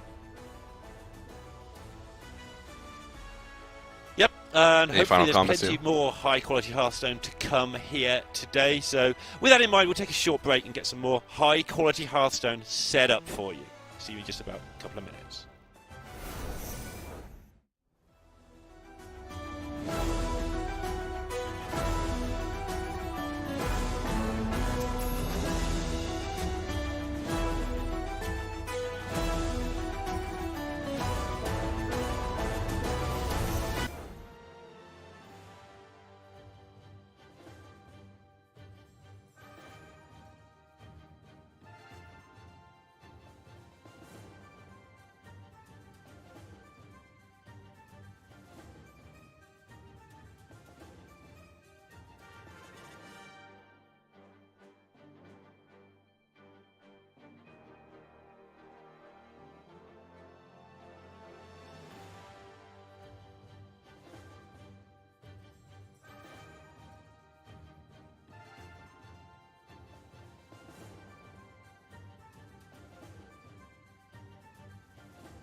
Hello, everyone. Welcome back to today's Masters Tour Spring Championship. And I am Dragon Rider, joined this time by Raven. How you doing today, Raven? I'm doing great now that people can actually see me and I'm not just a static photograph. So yeah, I apologize for, well, if people even would think I need an apology here. Maybe people are happy about yesterday. But yeah, I had some issues yesterday, so I could not be on camera, but that seems to be resolved today. So that's good. But honestly, I'm recovering from that last game. I was sat just staring, and you even heard the casters like, wait, but what if they do this? What if they get that? And it was so close. And I think for the players, especially that last game being game 5, is just, you feel for the players sometimes when you know how much that takes out of you. Even if you won or lost, both players going to be exhausted after that one. So yeah, really cool game so far on stream, and it's just the first match of the day. Yeah, that's right. We've been live for quite a little while, but that was just the first match. So let's talk about who we have coming up for our second match here. We have Furyhunter versus MMF. Now, if you have been around, I think, any sort of competitive Hearthstone events, you are probably already familiar with the name Furyhunter. Look at this, 22 Masters Tour appearances. He's definitely no stranger to these events. 100%, and you know, I'm friends with Fury. I've known him a while now, and he is honestly just one of the best Hearthstone players that I've ever seen. And yeah, you know, players can have ups and downs. Some players can go on really strong runs, you know, the likes of, you know, Gabby in the past, for example, and that's fantastic. But Furyhunter is just good all of the time. It's super impressive, and I'm looking forward to seeing what he's got this time round, since it's been a while since we got to cast him at last. Check out one of the lists though. We've got this Naga Shopper Demon Hunter, and what do you make of this? Because it's a fairly sort of, I'll say, new version of the Shopper Demon Hunter. I think was, you know, everywhere in the first few weeks of the expansion and rotation. But what do you make of the Sharpshooter edition? I don't know how to feel about it, honestly. I don't feel like it's as good overall, but a lot of these players do seem to like it. I think it can have a little bit more game-ending potential after a lot of the shoppers and demon stuff have kind of been removed and dealt with, which I think a lot of the decks are trying to do right now. But it's going to be interesting. A lot of the players, though, that did bring Demon Hunter did opt for this Sharpshooter Naga version of this deck, as we see MMF also bringing that on the other side here. However, I believe that is actually the deck that has been banned from MMF's side, so we aren't going to see that one from him. I think most importantly, look at these stats. We're talking about Fury Hunters, you know, skills in Hearthstone and so on. But MMF apparently got a girlfriend through playing Hearthstone. There you go. Who's the real winner at this point? That's the real question. But we are going to take a look at this Highlander warrior and all of the joys this brings. Forgive me if I'm wrong, but I feel like this is the sort of deck you would like. Am I wrong? I do like some of the Highlander decks. I think one of my personal favorites was definitely like Highlander Hunter. It's a little bit more bursty, kind of hit your opponent in the face. This one does have a little bit more control style stuff, but this list is just very interesting to me, I think, because there are kind of a couple different routes you can go with it in terms of how it plays.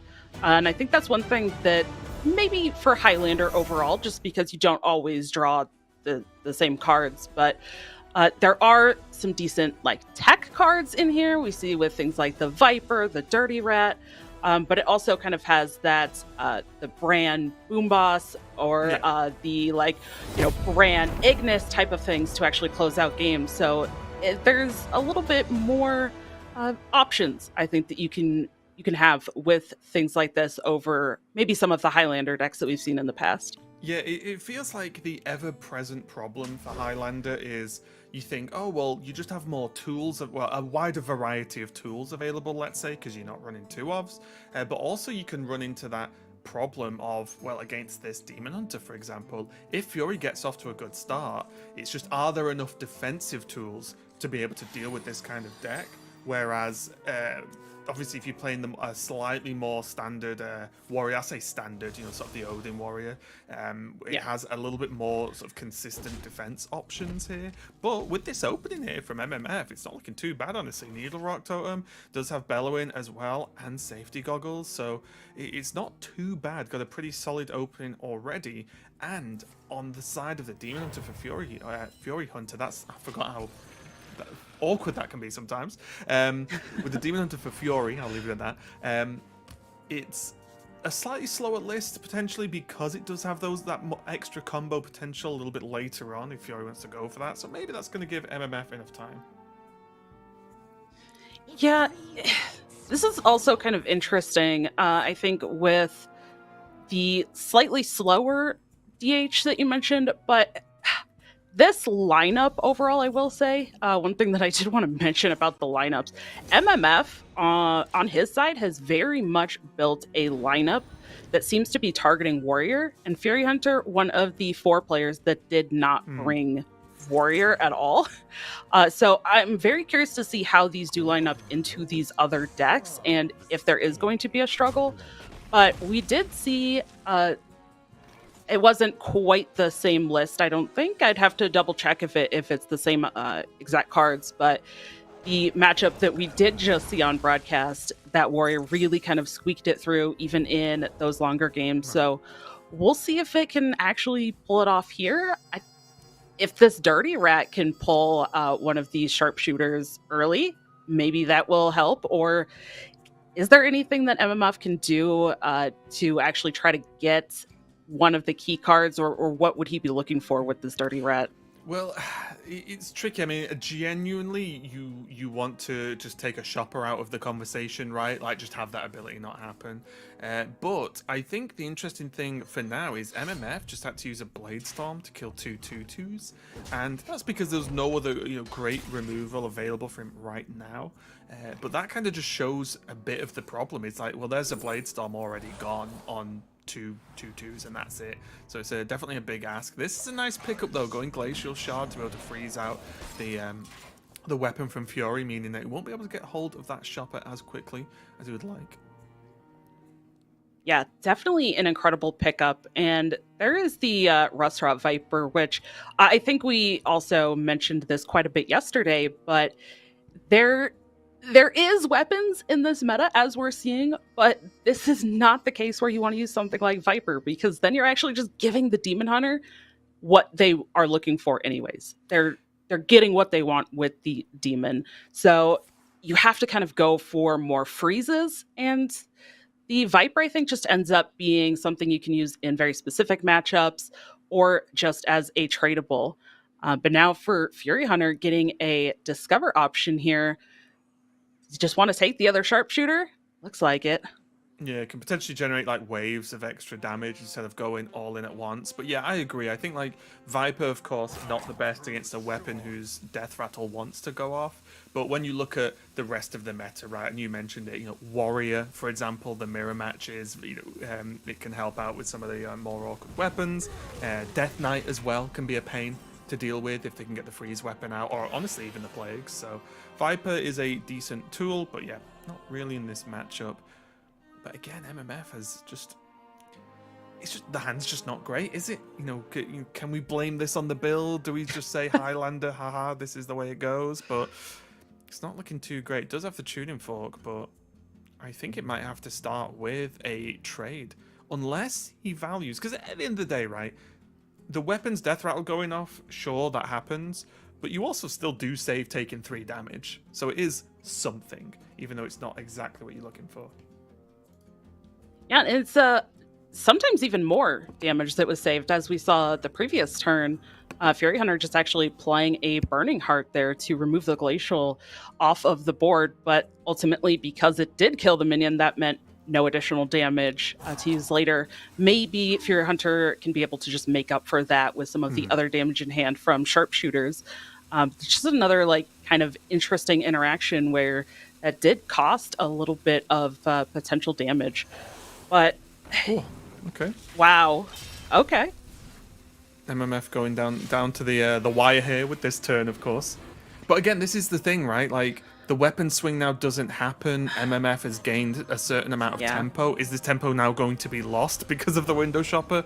Sure, but it was going to be lost anyway, right? Because that, without another freeze, the weapon was going to come into play regardless. Yeah. Fury doesn't hit the best though. I do like the secret pickup. I think also the decision there not only speaks to what you said about not taking that extra damage, kind of just getting that out anyways, but also just I feel like slightly dire state of MMF's hand. Like you said, right, just not looking very good at this point. So yeah, just going for the Viper, getting that out, saying, okay, that's kind of an inevitable thing at this point. I'm just going to do this, and maybe it actually works out well for me on the other side because I'm able to now use this body on the board. But going to get to use that forged and Bellowing clear up the board. Yeah. Yeah, because that's the thing. If you look at the hand on that Viper turn, it was either what MMF did or shield block and hope to draw something, but probably don't draw something good, and then you're kind of just doing the tuning fork without the Viper, and then suddenly you're getting snowballed a little bit. Another Observer Mystery is available. This is just the mini though, so the one amalgam, it can be okay if you can get like Poisonous Stealth, Divine Shield, whatever, but yeah, okay, it's going to go for it. I guess it also does count as just a 1-mana Naga later to go with the sharpshooters. So it's not the worst pick, I think, in this situation. One thing, too, here is that MMF does have this Reno in hand.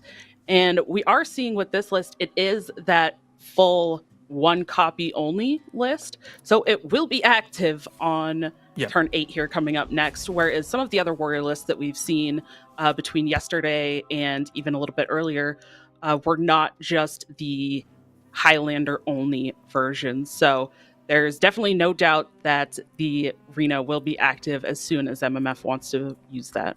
That's it, isn't it? I mean, we've talked about the drawbacks of a list like this for MMF, but the positives are you never have to worry about whether stuff's active or not because it just is. Yeah. Fury, though, is starting to acquire quite the hand right now. So I'm wondering. Oh, it's so tricky. I think I was saying this yesterday. I think I might have been casting with Lorinda, but the maths that are involved in these Demon Hunter turns when we're looking at a hand like this, it's like, right, so we can do damage. I never want to commit to a number because when you're staring at this sort of hand, it's like, right, very difficult to calculate. Some of the key cards, though, there is the going down swingings in there. There is 2 of the sharpshooters, I believe. It's hard when all the cards are just green people. Yes.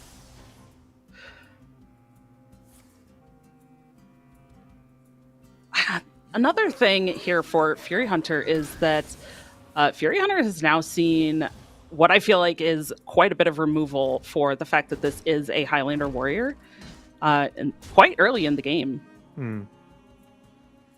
I think what's going to be tricky here for Fury is I guess we'll see how MMF does it, but if MMF can land, so it's likely going to be Reno now. That's gone Titan dealt with, whatever. Then Bran next turn, because you would imagine that Fury can't really put on too much of a threat this turn because of the 1 space restriction.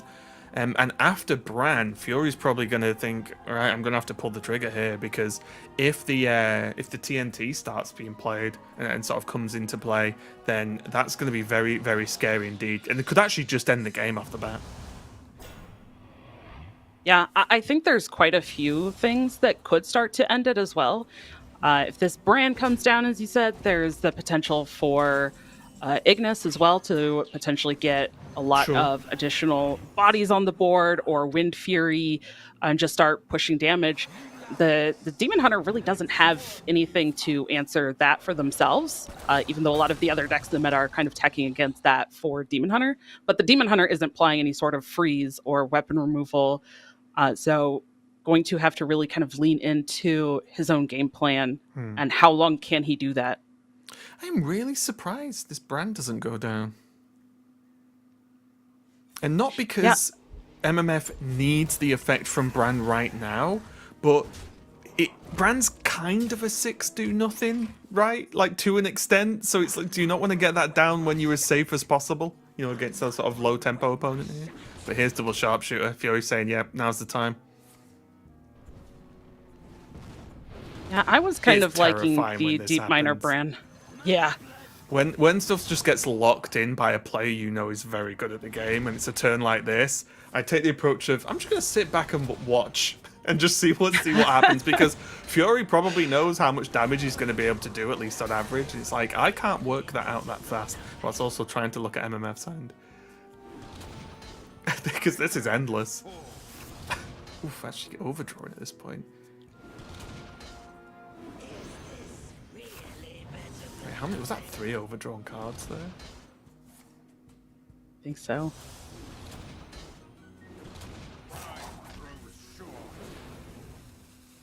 There's still 4 mana.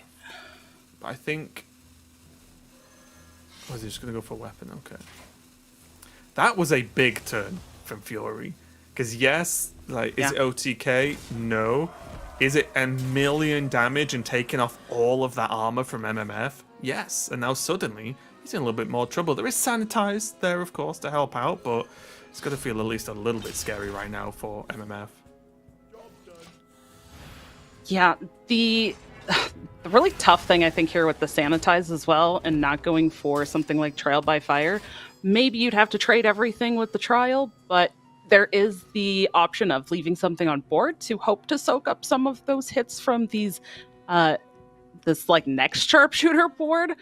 But I don't know if that was quite enough either, if MMF had tried to go for that. So it really feels like just kind of a really awkward situation here for MMF at this point. Yeah, very much going for the safe clear, but now Fury, he does still have the second shopper in the deck, right? I don't recall. Yeah, it is. Yeah, I thought so. Bottom 2 shopper.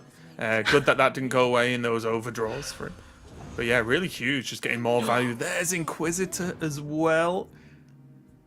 There's a much smaller Inquisitor as well. I mean, hey, you know, an extra 1 damage. It is what it is. Yeah. How many times in your career have you been 1-off lethal? You may as well take it, right? Yeah, this is setting up. I really like this. Fury just cashed in on all of the combo damage, let's say, and then said, well, actually, with everything that's left, they're still going down swinging for a little bit of extra push. There's still the shopper in the deck, which he knew he was going to be able to draw with that second swing. So it was a really good sort of 1-2 punch, I think Furyhunter set up here. And I think looking from this, like, yeah, you can clear the board, but is that going to be enough? Yeah. And one downside, I guess, to playing Reno a bit earlier in the game is interactions like the Stone Skin armor, but does have the weapon to gain armor, so can at least swing. But sometimes you might actually want to get a little bit of armor from the hero power, and that's not always an option once you put Reno out. But also picking up the armor vendor, is this going to be enough additional armor to stem this bleeding here? Might be. It's very close. There's the 2 Inquisitors, which is 7 additional damage to if we're just talking face damage, of course. There's the hero power for 1. There's going down for a bit more. That can all be done next turn, but that's kind of it, isn't it? I really can't recall what that last card is. Yeah. Was it weapon tech? Ooh, yeah, okay. Instrument tech, nothing instrument relevant. Tech, sorry, oh yeah, the armor vendor wasn't played though. Well, opted for the oscillator instead.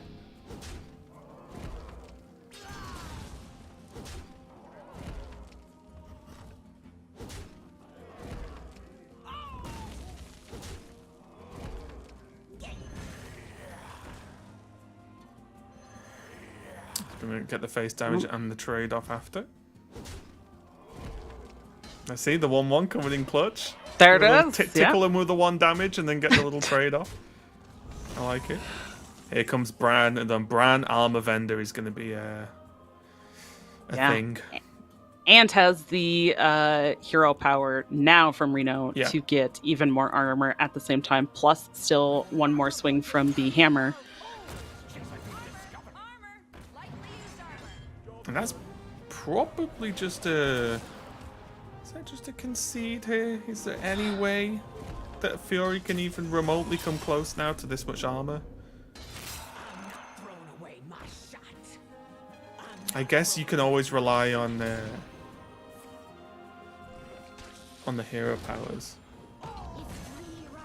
Yeah, I'm not going crazy, right? This isn't enough. No, okay. When you said doing it, I was like, hang on a minute. Yeah. But yeah, it's not, because the minions on board definitely soaked up a lot as well. Yeah. Oh, Oh well, that's just gonna get out. that's Get just gonna out. solidify That's it. Yeah. And especially Yeah. with the boom in hand as well, right? It's just yeah. like, yeah, that's just GG. Wow, really close game one there. MMF taking the victory, but just about, I think I'll say on that one, because he just had enough tools to hang on. I think the Reno being available basically on curve did just about get hold of, you know, like the Bellowing Flames and so on to just clear the board and just stay safe, because Furyhunter was so close to actually just cleaning that up with that 1-2 sort of turn plan of the Inquisitors with the combo beforehand. Yeah, there you go. Oh no, these are the late turns. But yeah, a really close game one. Tough one for Fury, but a really good way to kick it off for MMF, because that could have easily been lost.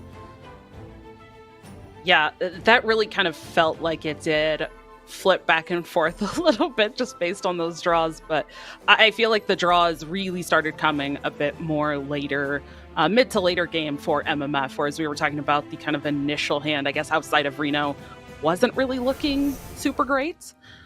But, you know, once it kind of got into that stall tactic, point of the game, that's where Warrior really starts to shine, I think, especially. And as you mentioned, having that Reno right on curve definitely helped. And then as soon as you top deck the Brand Ziliax, Yeah. there's no chance there.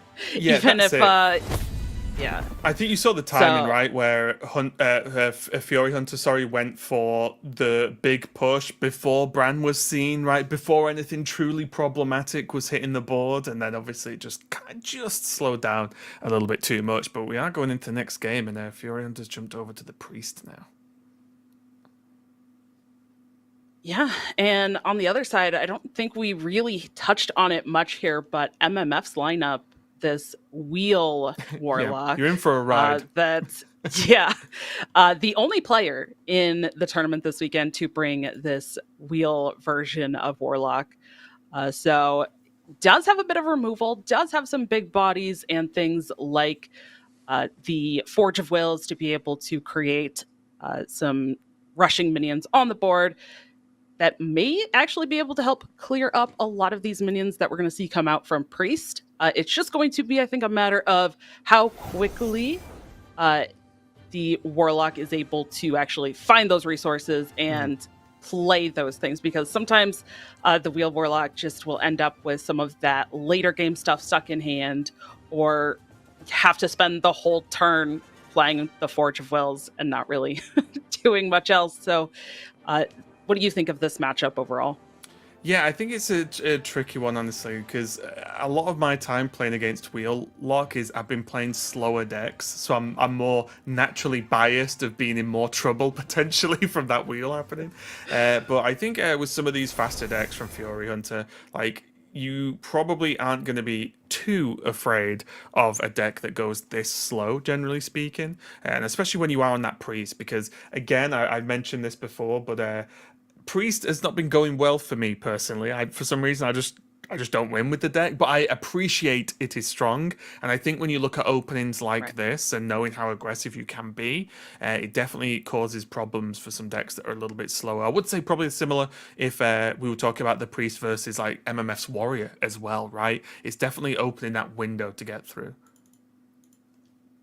Yeah, and now here as well, this kind of stronger start, I would say, from Furyhunter has now buffed the board outside of 5 health. So this Immortal Eradication is not going to be able to clear both the minions There's a chance it could clear one if MMF wants to go Right. for that, but there's also a chance it just equally kind of splits the damage between the two minions and leaves them both on board anyways. It's tricky, isn't it? It's like that going for it, or I think this is the play that feels better for MMF, which is get Forge Yeah. down, because when this location is on board, you feel like anything's possible, right? Because all you need is to draw one playable minion, and suddenly you can start making things work.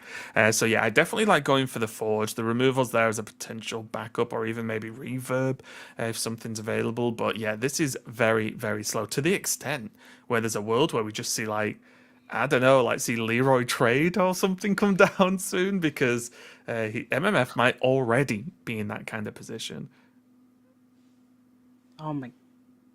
Even just the thoughts of Leroy trade is just like Yeah. it hurts my soul so much. And of yeah, course, like there is the table flips, but Fury, as you kind of mentioned as well, like Fury knows what he's doing. He's going to do his best to not make wide, low health board, right? And he's going to try and beef these up as big as possible, because that's when the Warlock's going to struggle a little bit here. yeah, Yeah, just adding more health.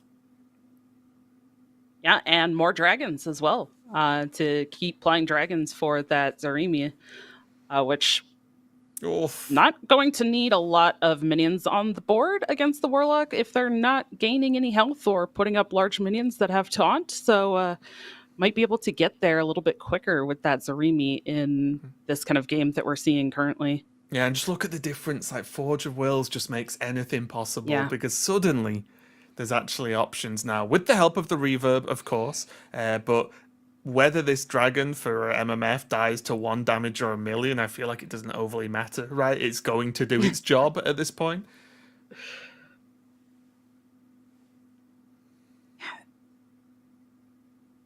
All right. Well, Furyhunter just going to start with this scale replica, see what there is, and another gift wrapped whelp.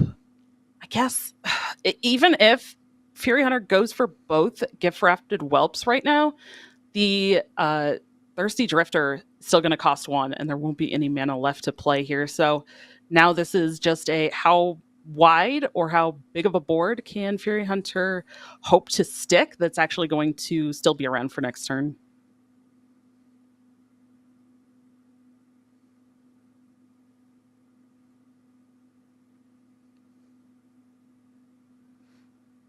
Fury now got to make the tough choices here. Like, is trading worth? Is this just an all-in face option? Looks like his face is in fact the place. Which I do like, right? Because he has to have the assumption that MMF is going to trade with him. It's not like MMF's like, I'll actually go face as well, right? In this scenario, right? It's very unlikely to happen.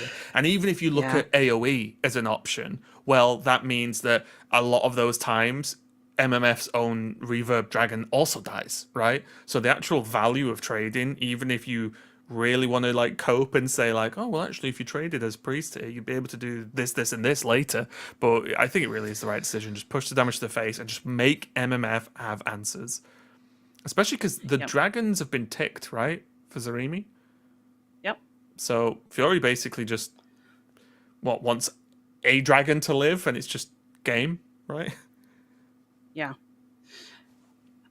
And for MMF, on the other side, there's also not been enough card draw to make these table flips cheap enough to be able to kind of fit these in. So yeah, having to fit in these trades here now can play this Mortal Eradication to kill off the 1 whelp plus the one that had been reverbed that's going to die in 1 hit. But also, this only puts MMF up to 8 health. But how much damage can Furyhunter put out with this with this Zarimi? Yeah, you're gonna be able to push for the 6. But the heal was important there for MMF, right? Like to be able to go up, because he did tap as well, trying to look for something. And also found the Fellstring Harp as well from that. So if Furyhunter isn't able to close out the game here, we might start to see MMF come back a little bit. But look at this board, though. Yeah. Again, just so much actual raw health, right? Yeah. Ooh. Well, Symphony's not good enough, is it? Oh well, there is. If MMF hits the taunt and then forges to trade 1, is that enough? Probably not. I don't think. Maybe it is.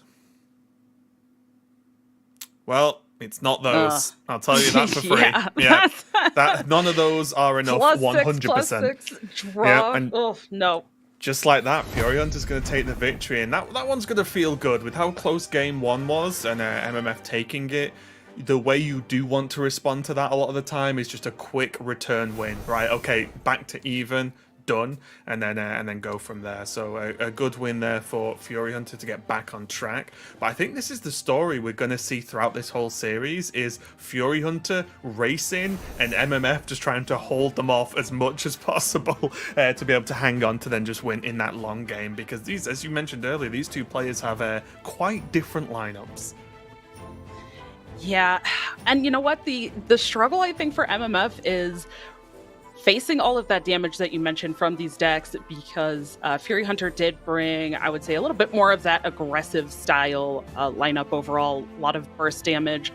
But the lineup that's trying to target Warrior, not going to do it here. But even if MMF does get to win this match against Furyhunter, then we'll move into a rematch against Insane, who is also one of the 4 players that did not bring Warrior and that MMF lost to already previously before the broadcast. So even if he gets to the point of getting through this, it's going to have another quite uphill battle, I would say, after that.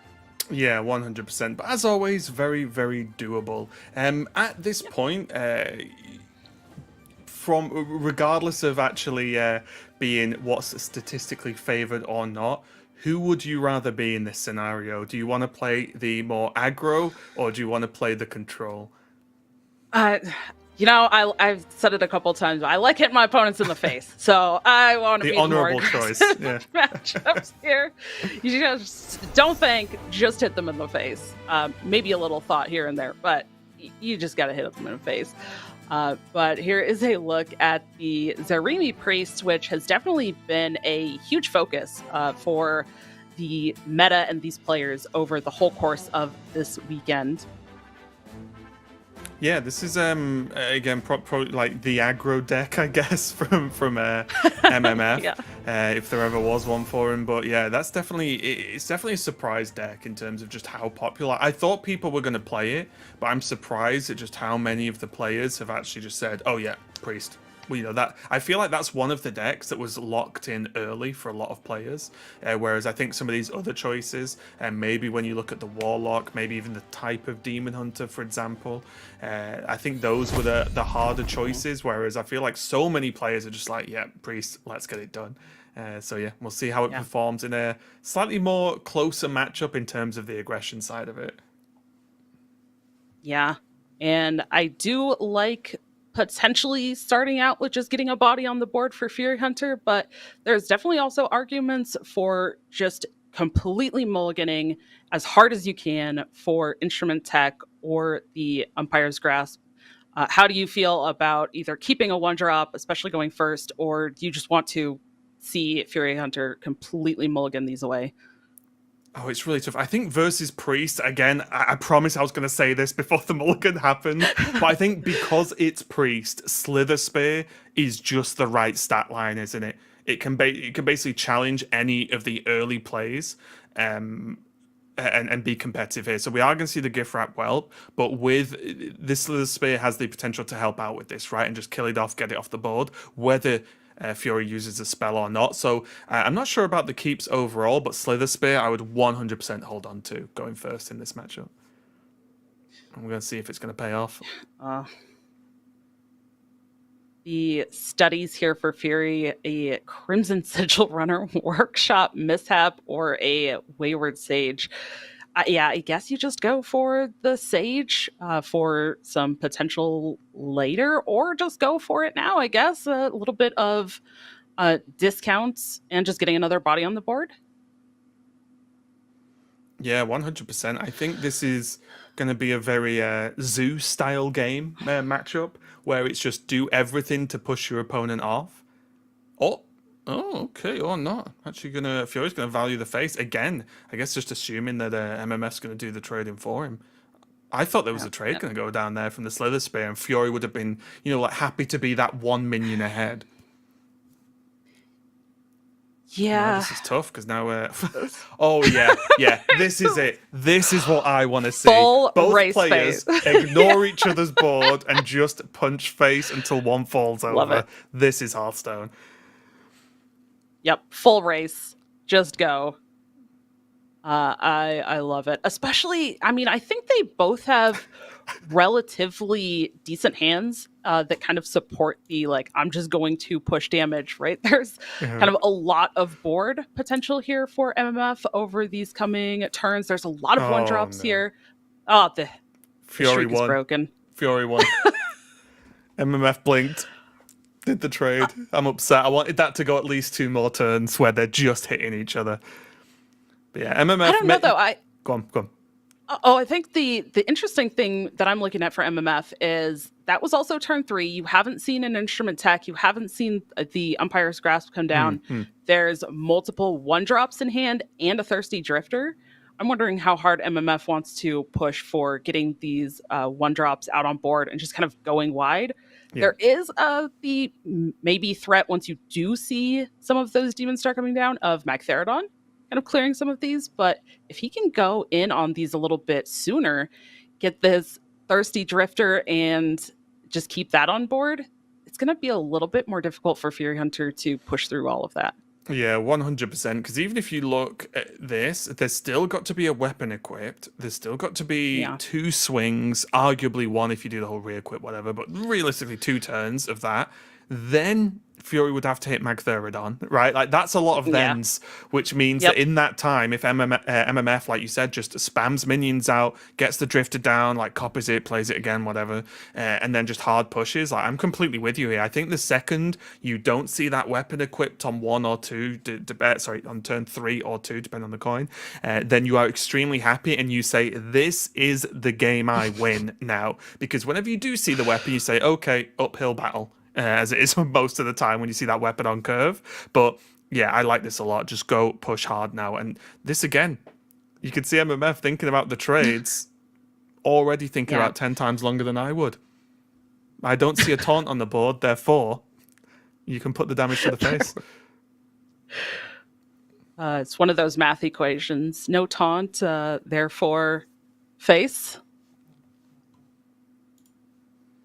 I mean, it sounds good to me.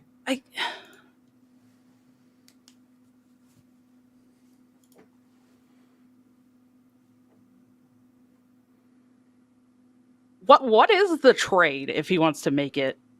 I'm not sure I'm convinced that trading into the salesman is the route I would go there, but well, I think so let's think about this, right?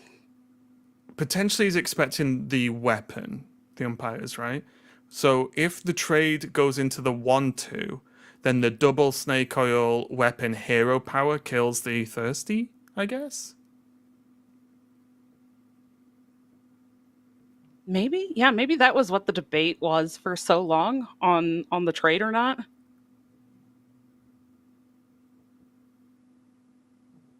I guess it's a little important to recognize as well going into the turn 5, the 5-mana turn there for Furyhunter as well, because one kind of consistency with the Demon Hunter deck is, again, as we've mentioned, both the instrument tech and the weapon. With 30 cards, the chances that one or both of those had been found already, pretty high. So going into turn 5, there was enough mana for the instrument tech to come down and still play the weapon. So definitely could have seen that as a potential to, this is probably going to get cleared, but it got cleared anyways.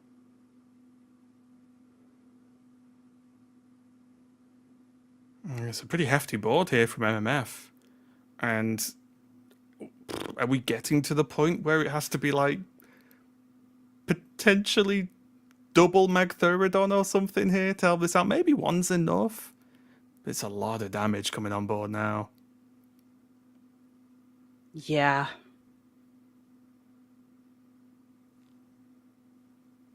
I mean, at this point, MMF just wants to draw Zarimi.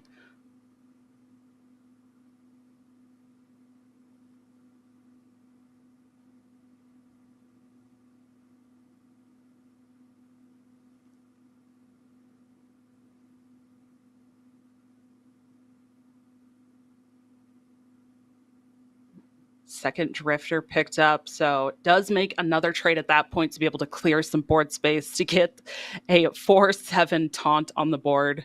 The way Furyhunter reacted there was like, oh no, did he just draw the other window shopper? But no, did not draw it. Yeah, the thing you don't want to see is drawing your good card in this deck. However weird that sounds. It's got to be straight off the weapon. But here we go. Furyhunter's kind of all in on just something coming out of this. Yeah. Mythical looks pretty good. It's not the best, but it's definitely not the worst. Yeah, And what was the order? Yeah, the order's... Oh, okay, it was just 2. Okay, I didn't know if there was 3 minions that were going to make the attacks or not. Still, though, going up to 22.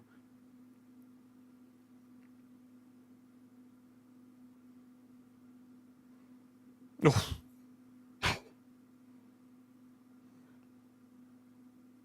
We're going to see another trade. Yeah, another trade here to create another board that's lethal, space. right? Get double Ziliax on the board. Yeah, that's just way too much damage. You don't even need to count it. There's just never double count. That's my Ziliax. advice. That's how I play the game. And yeah, a really good win and a really...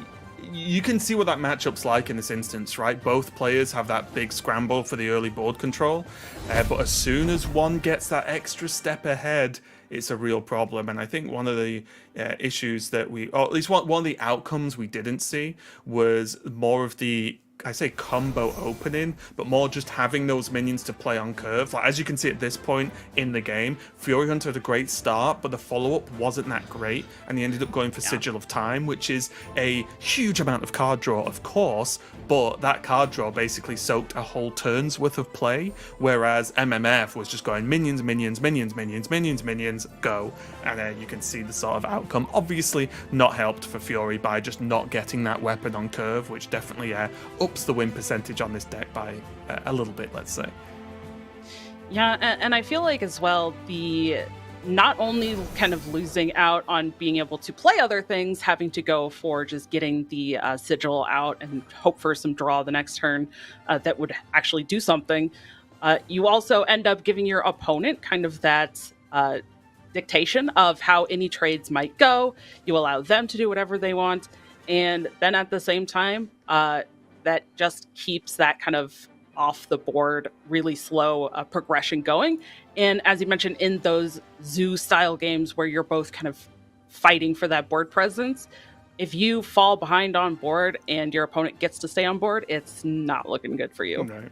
And MMF's just got the Warlock left over now, and I do think this is, at least for me, the shakier of the 3 decks out of the 3 that are playable for MMF. Obviously, Demon Hunter was banned, as you can see. So I think this will be the one, as we always talk about in Conquest, like the one that needs to get over the line, right? The one that you're probably going to struggle with a little bit. And again, looking at this matchup, the Warlock's going to have to go pretty quick, I think, here, because Furyhunter, if allowed a reasonable set of time, let's say, 5 turns or so, later on, this game could end very quickly indeed. Yeah, and even though there is a bit of healing, this is not... this Warlock deck is not a deck that is running any kind of armor things like we've seen with the Warrior matchup. So, as well, there is the... potential, I guess, for Furyhunter to, as you said, just close it out really quickly on turn 5 or 6 without really having to piece together additional amounts of damage. I was going to say MMF taking his time to think there. I'm guessing thinking about just whether there's like a Reno Keep there or something, but surely not, right? Like there needs to be something a little bit faster going on here. And yeah, not the best. Yeah, also, notably, Go on. Both games that we've seen MMF so far not been on coin, which when you are looking for discounts on things like the table flips, having that additional card can be quite helpful.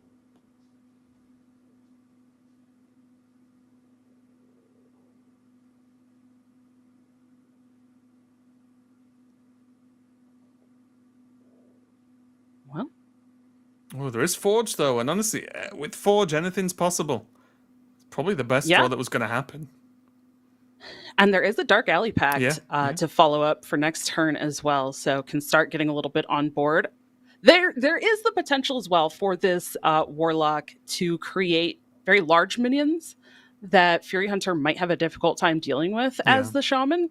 And in that case, Furyhunter either has to find more damage to add to those minions, use multiple damage spells, or actually start picking things like Hex off of some of those Discover options, which just kind of delays what Furyhunter wants to be doing for his own game plan.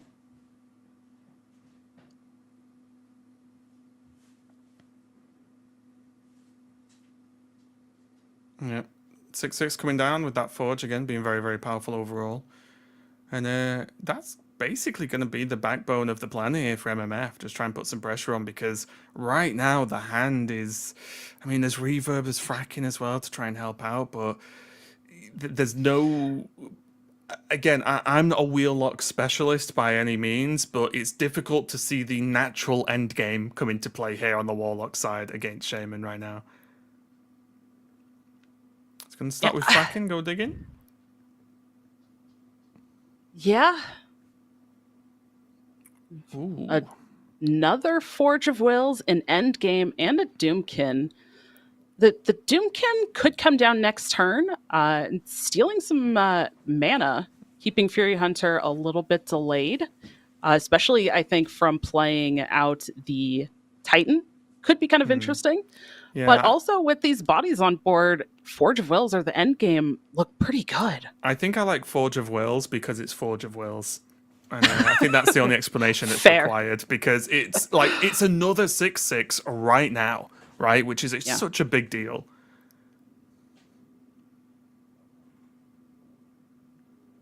And then there's also like the alternating locations then, if MMF wants that, you know, where you can, every turn you can basically generate a minion as long as you have something on board, right? So yeah, I really like this. It's just more stuff, more damage to face. I mean, these two 6/6s could just go face here and just put on the pressure. Oh, was that a trade? Could. Someone called It looked like the it. face police. Oh, I thought we were racing in these games. I don't know where we've gone wrong. Well, that lightning bolt is some extra damage here. Another lightning bolt or a crash.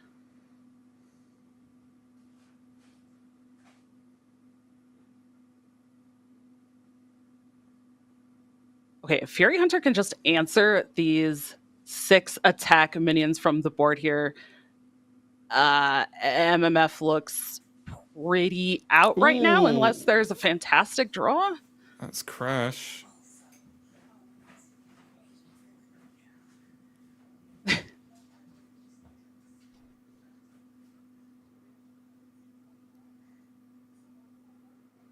You just lock it in, right?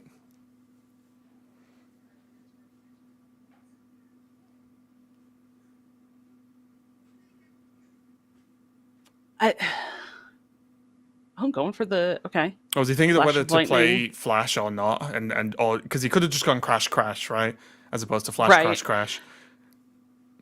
But yeah, shake of the head there from MMF, and that is rough. Like again, I think building the big board, 100% like correct, right? I think that was the pure good aggro play. But that much AOE with the spell damage, with that great timing from Furyhunter was nice. MMF does, however, clear the board, but Furyhunter, that was not Furyhunter going all in, I don't think, there, right? Like, he's still got plenty of game available, so... Can MMF hold on, though? Yeah, down to 7 health. Yeah, there is Symphony, though. Yeah, Symphony and the Harp is equipped, so if there's not enough damage here to close it out, well, There is enough damage to close it out. Picking up another Wow. lightning bolt plus the crash. Yeah, that's just going to be it. So we are going to see a game number 5 as Furyhunter ties the series up 2-2. Yeah, we've seen a lot of this, right? Like some slightly more drawn-out games responded to by just quick snap wins from from either player. Furyhunter again getting some really good discovers there. I think there was an extra crash and then that lightning bolt as well definitely helped out, being able to just push and clear that off. But again, I do think MMF, understood the assignment, right? Like this game isn't going to wheel, right? It's not going to happen, or very unlikely, let's say.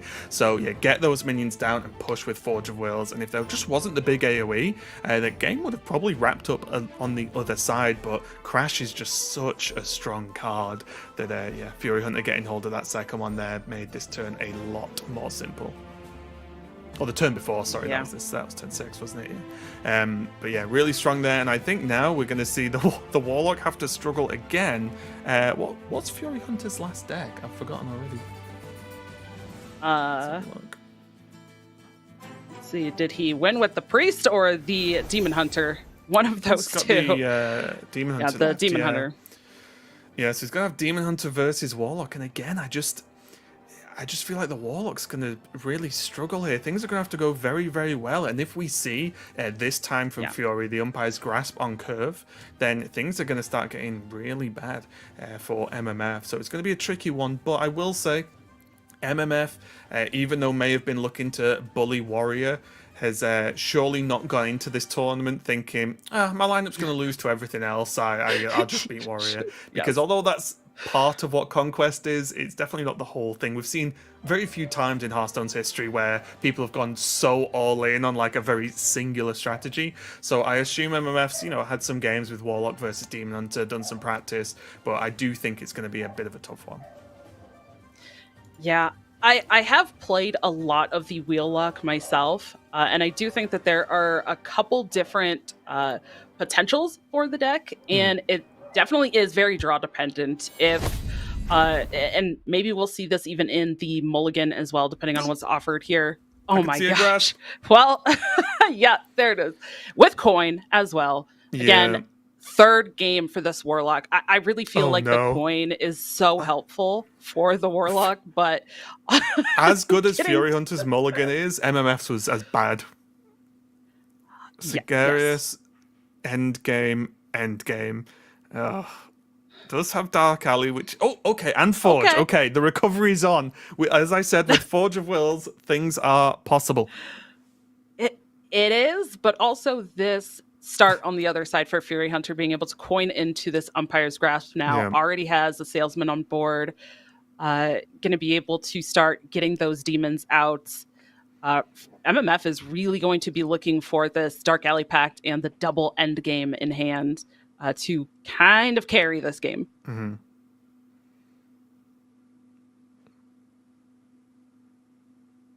Tricky. Probably Amalgam.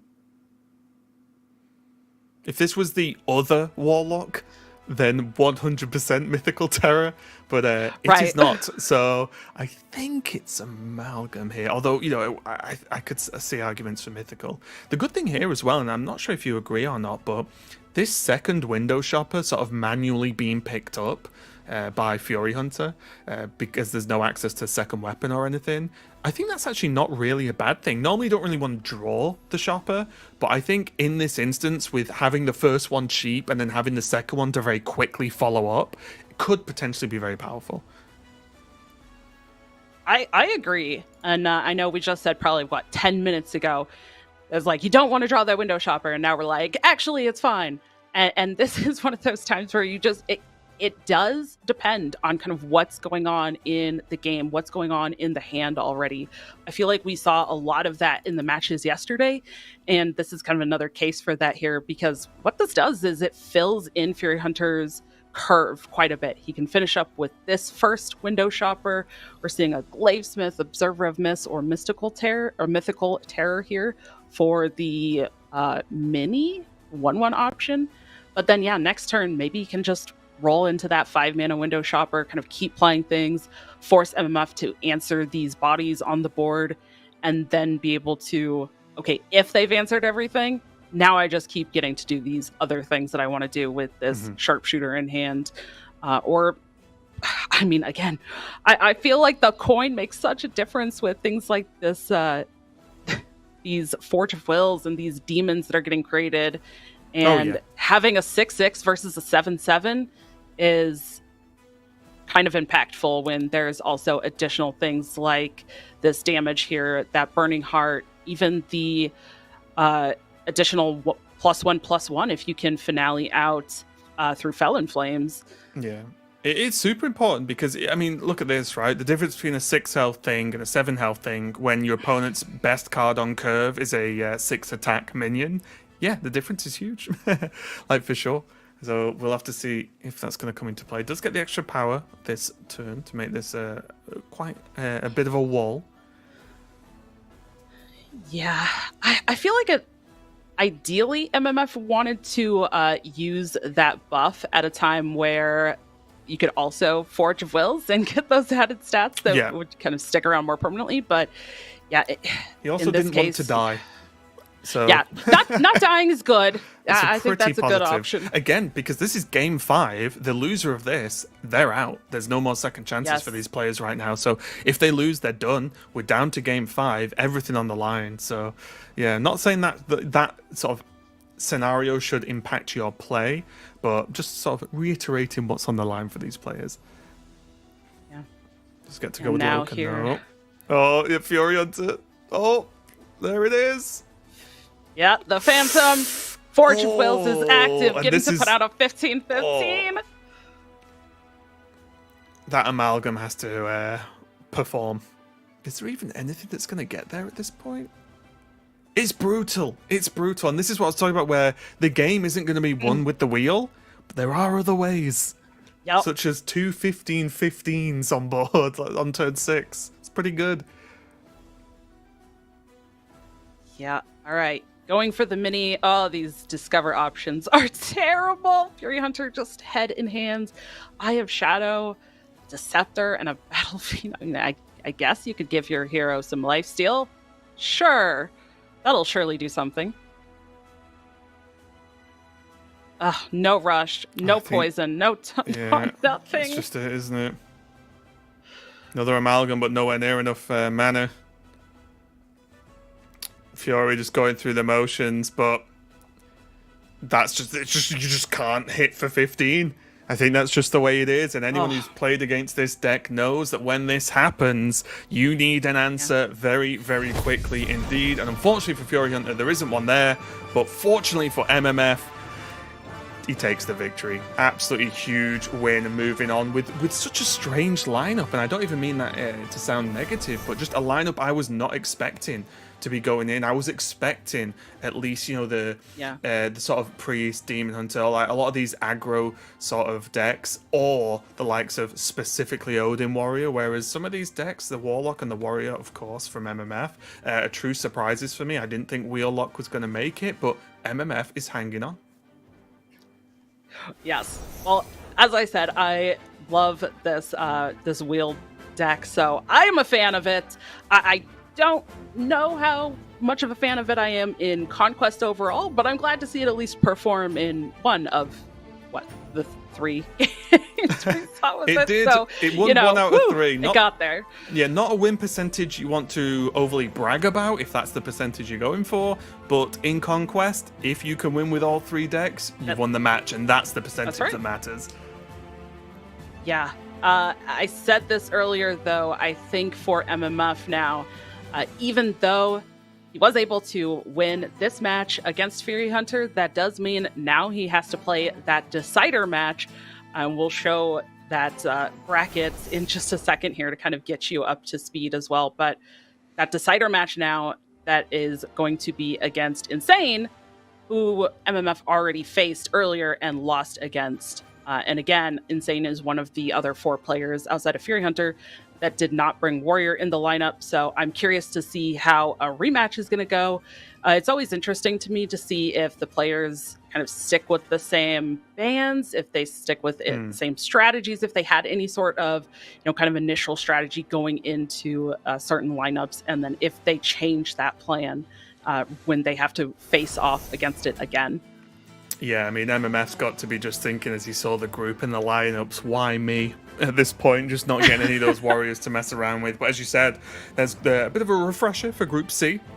We saw our win a little bit earlier on, take down Insane, and now because of that, we are going to see that decider match, Insane versus MMF, coming up next. So, looking forward to sitting back and watching that one, because if it was anything like this series, both series today actually, I am very happy.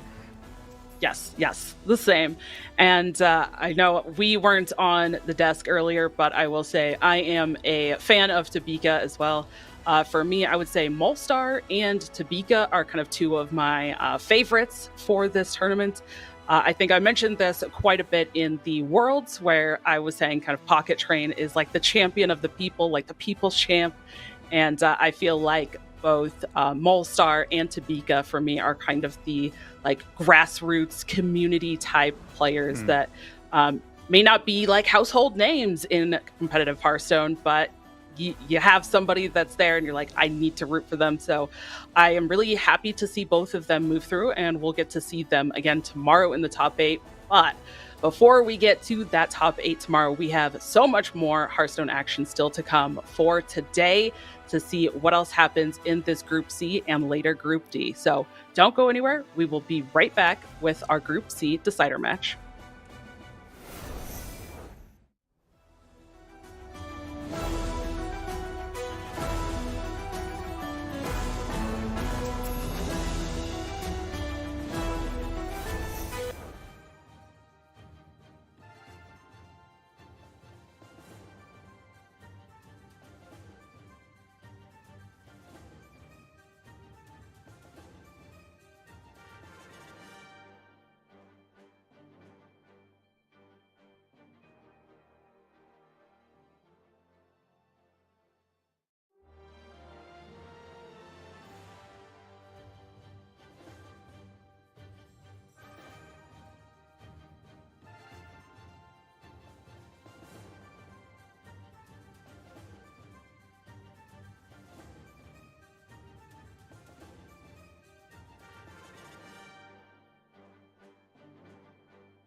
Hello, everybody, and welcome back to the Hearthstone Masters Tour Spring Championship for 2024. My name is TJ, and I'm joined by Soddle, my best friend for this next match. Hey, Sato, how you doing? Wow. I'm so excited. I didn't know we were official like that, TJ. I'm so excited. I was doing good, but now I'm doing extra good.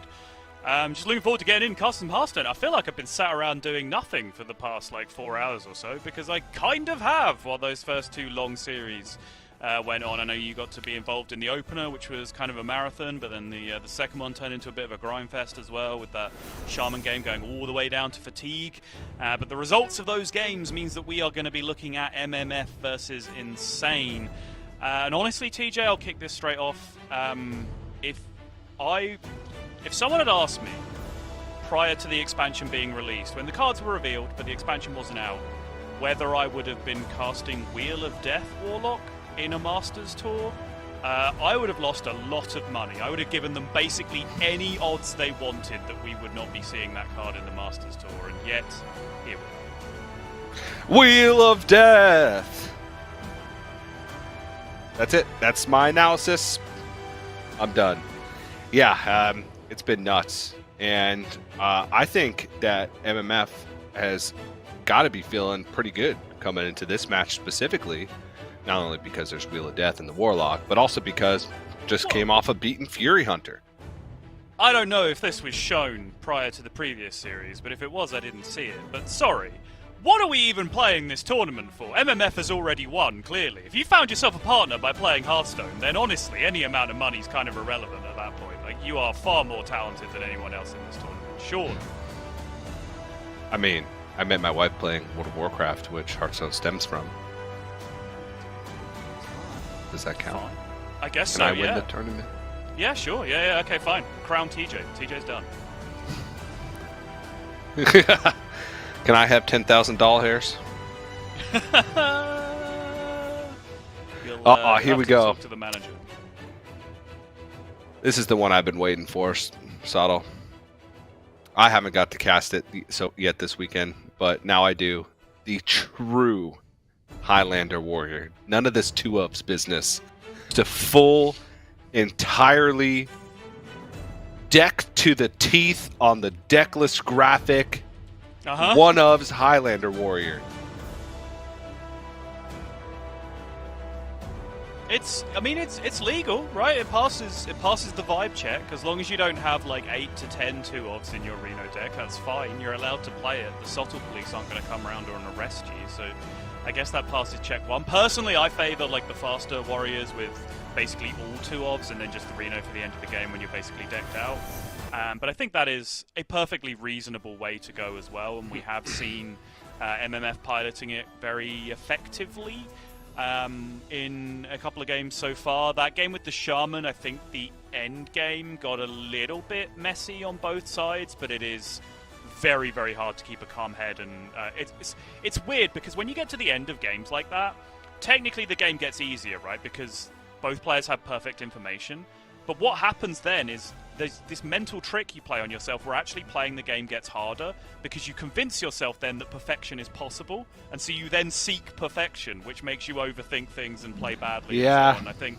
I think that kind of happened a little bit with both players on both sides of that previous matchup, but looking forward to MMF dive back in with the Warrior again. Yeah. Funny you put it that way. The more you think about Hearthstone, the harder it becomes. Yeah. So what you're saying is you should just not think about it that much and just follow your instincts and play your cards, and then Hearthstone's easy. It's an easy game. Yeah, right. It's I've spent 8 or 9 years of professional Hearthstone casting trying to seek perfection and improving my craft and getting better and gaining more knowledge and becoming a better broadcaster. Whereas, for example, you and Neil just start talking about boats, and basically we've reached the same point in our career, so who's the real idiot here?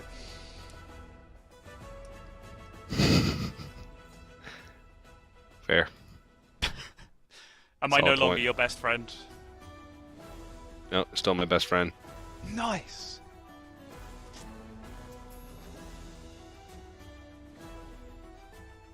Now this is a Highlander warrior hand right here. This is what I like to see. Got ourselves a gold panner, a tuning fork. Okay, Needle Rock Totem makes sense.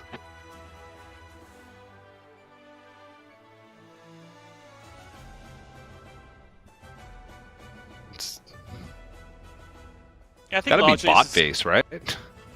kind of the hand that you want to see as a Highlander player, because most of these cards are of sufficient quality to make it into the deck anyway. The weapon that you're currently playing is the only really sketchy card that you're playing.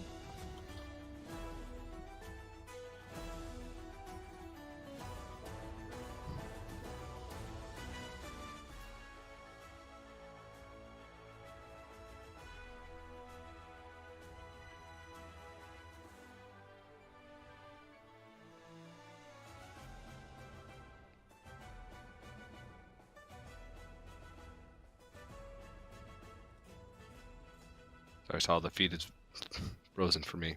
If you could. Oh, unlucky. I'm trying to work it out. I'm trying to think of something to talk about, but it's just the same thing over and over again. I still see bot face, and I know he's picked by now. He has, and even then, he hasn't picked bot face. Insane here, probably just an elixir turn. Is offered incredible value. He's offered Thrall's Gift as well, which some time ago you would be incredibly pleased to see off your Discover here and snap it right up, but no Lightning Bolt available anymore. Does have a Flash, a ton of burn, and a Fizzle in hand already, though. Probably just needs a little bit of spell damage to go along with that. It's looking like this is a game that's going to progress faster than the game that we saw in the previous series with Furyhunter.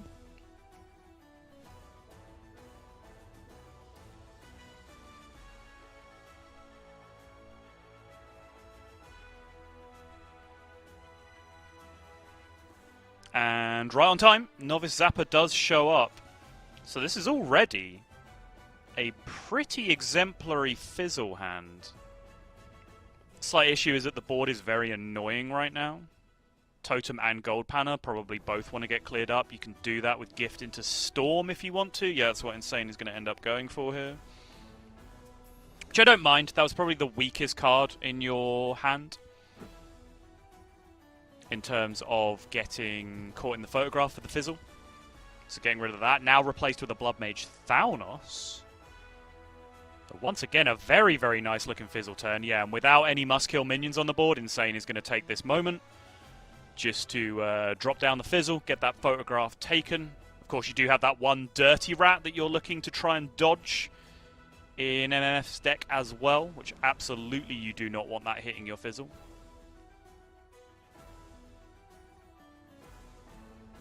Yeah, How's caught this up radio slightly, commentary and doing for you, CJ? it's fantastic. Are you keeping a handle on everything that's happened so far? Yeah, apologies. I'm almost entirely sure it's on my end, but I'm seeing this as if it's like a PowerPoint presentation.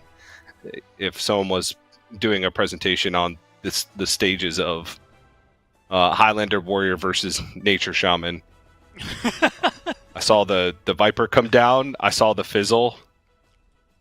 Which it is a decent Fizzle. Now, if I stay frozen here the whole game, I will have a perfect answer to what's in the snapshot for you to refer back to later. That's actually phenomenal. So maybe we'll just leave it here, and you can just refer back to me. I love TJ. Lightning bolt, double crash lightning, flash on lightning reflexes. After all of your years We're good. of casting, I have the best memory. You've achieved a level of usefulness that is equal to Windows clipping tool. Well done. Congratulations. You've made it. All right, it's caught up a little bit more. Wow, Brand is in play. Amazing, incredible. All right. It's so much armor already, though. The fact that Bran has come down, now we're seeing Armor Vendor. The damage is stacking up. 48 is already a pretty high target. And Dirty Rat ripped off the top, which means Insane could lose double spell damage. Okay, misses one. Misses the Flow Rider as well, though. Sorry, hits the Flow Rider, which could have been used to go fishing for that photograph.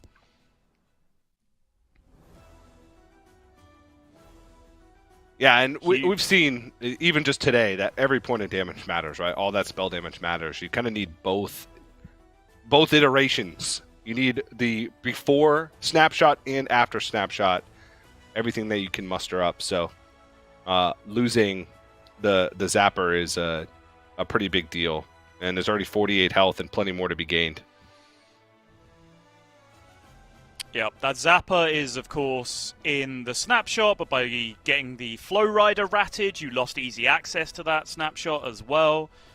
I think with 7 mana available this turn, if you could just quickly overload and then go Flow Rider into the snapshot, you would have an ability to play an awful lot of your hand this turn as long as the Lightning Reflexes was kind, which, in general, Lightning Reflexes have not been particularly kind today to the Shaman players that we've seen, but it can happen. It has been known. Especially to Insane in the previous match they played right at the end against this exact matchup. Yep. Whiffed on both cheap spell to cycle and burn on both ends. So, just getting anything playable at this point is a welcome sign. Oh my gosh. He's popping off, TJ! He's popping off! I think I'm caught up a little bit. It looks like it's stabilized, so I'm good. I got to see the pop off live. I was there.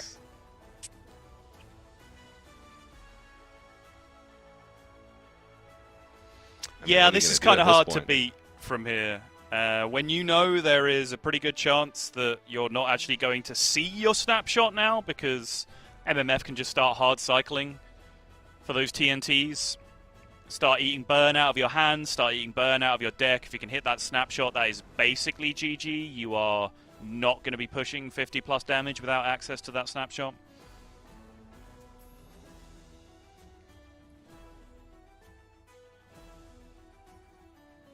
What about Snake Oil?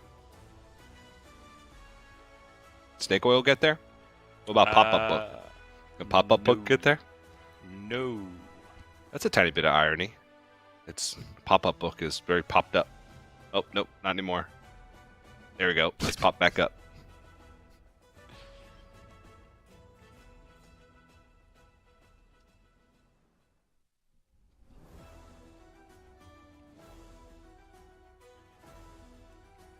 Can you imagine how disgusting this deck would be if Pop-Up Book and Bioluminescence just existed at the same time? It'd be very unpleasant, I think. I mean, it'd be the most broken deck in the game. Yeah. Like the amount of spell damage that you'd be able to generate from absolutely nowhere. Yep. Like the only downside I can possibly think of is you actually have to use one of your damage spells to generate the minions for the bioluminescence. But small price to pay. Only one TNT so far, and the photo has so far survived. We are sending these cards around in circles, though. Okay, settle in. We are some way behind on these animations, I'm sure. More burn gone. It looks like we're done. Okay. We are indeed.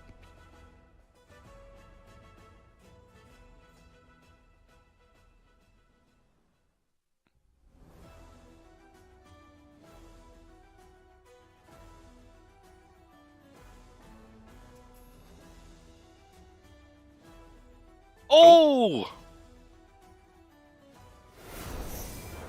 I'm guessing Insane just got eaten by the animations there. Should be able to reconnect fairly quickly, I would suspect. It looked like towards the end that MMF was just going giant and then the 2-1 mech swinging with the weapon. I was wondering why we didn't see that. It looked like he picked up the cards and then put them back down again, right? Which seemed strange, but I guess we were just viewing from Insane's perspective and therefore didn't see the animations resolve. I guess Insane just got backlogged on animations a little bit there, like I was saying, with like 20-something cards being drawn that turn. But a lot of burn did get eaten, but crucially, there you go. Okay, the snapshot did survive, which is the big win if there is such a thing for Insane in this game. That was the thing that was going to need to happen. So the snapshot needs to survive long enough to be drawn and get played. Yeah, the snapshot by itself's not good enough.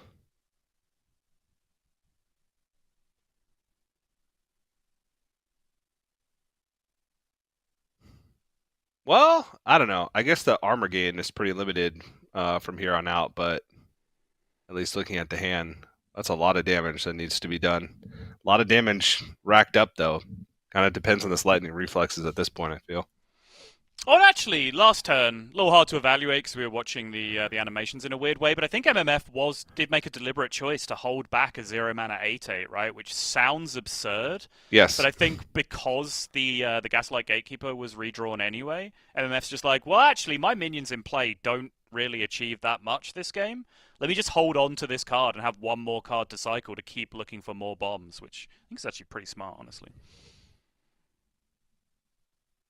Yeah, you don't. The win condition of this matchup is almost never kill them.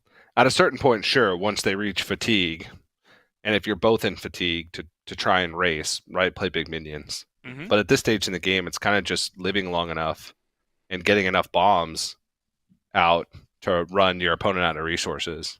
That's what it ultimately comes down to. Feral Spirits caught the stray off the first TNT, which was probably the most irrelevant card in Insane's entire hand, actually.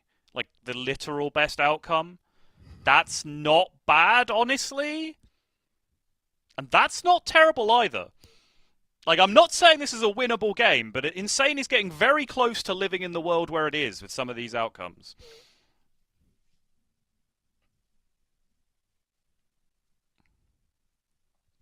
But still, good luck doing 46.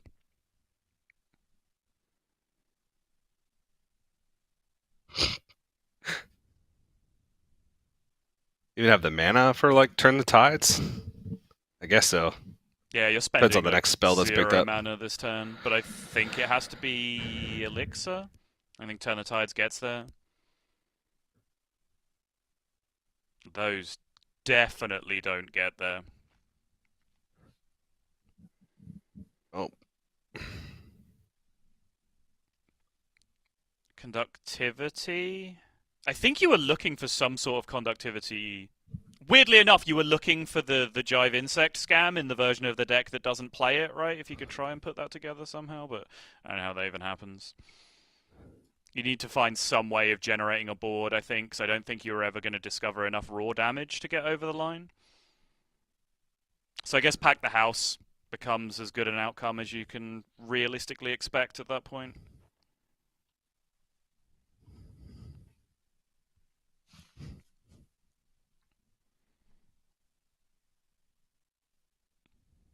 Oh. Okay. What can Packed House give?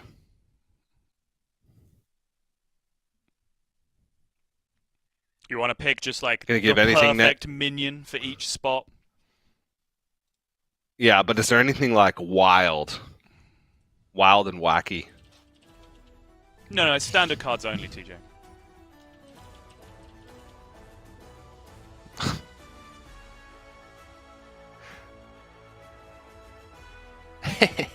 I'm Shadow. So funny. All right. Well, That's me. nothing good. MMF taking game number 1 with the Highlander Warrior, and that was just solid disruption curve right off the bat.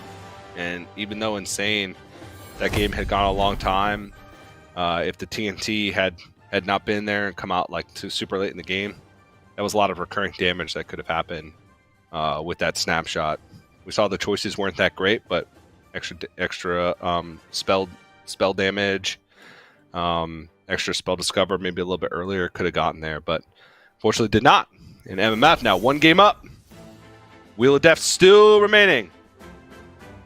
Yeah, I think, honestly, when you're playing against a pure Highlander version of Warrior, a lot of the game is going to come down to how many of the good cards they get to slam on curve, right? And MMF got to play Bran on 6. He then got to follow that up with Dirty Rat, which is one of the most insane cards in the matchup after Bran has hit.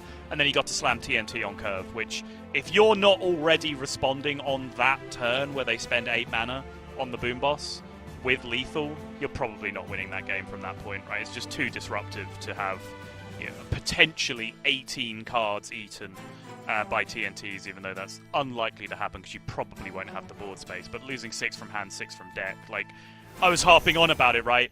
up until that point, obviously MMF was hitting the nuts. But once the TNT started to go off, Insane probably got as lucky as it was possible to get from that point onwards, and he was still like 25 damage away from winning the game, right? And he might have had some absurd outcome from Pack the House. Like, I guess I could think a little bit more earnestly about your question. So like, Leroy as a 5-drop, like CCG as a 4-drop, maybe just for a ton of extra value to hand, and then I don't know what the 6-drop would be, but like that's still not going to get there against that warrior, right? There was just, with Reno in hand as well, that any board that was going to be made was just going to get deleted straight away. So pretty easy game one with how it lined up for MMF.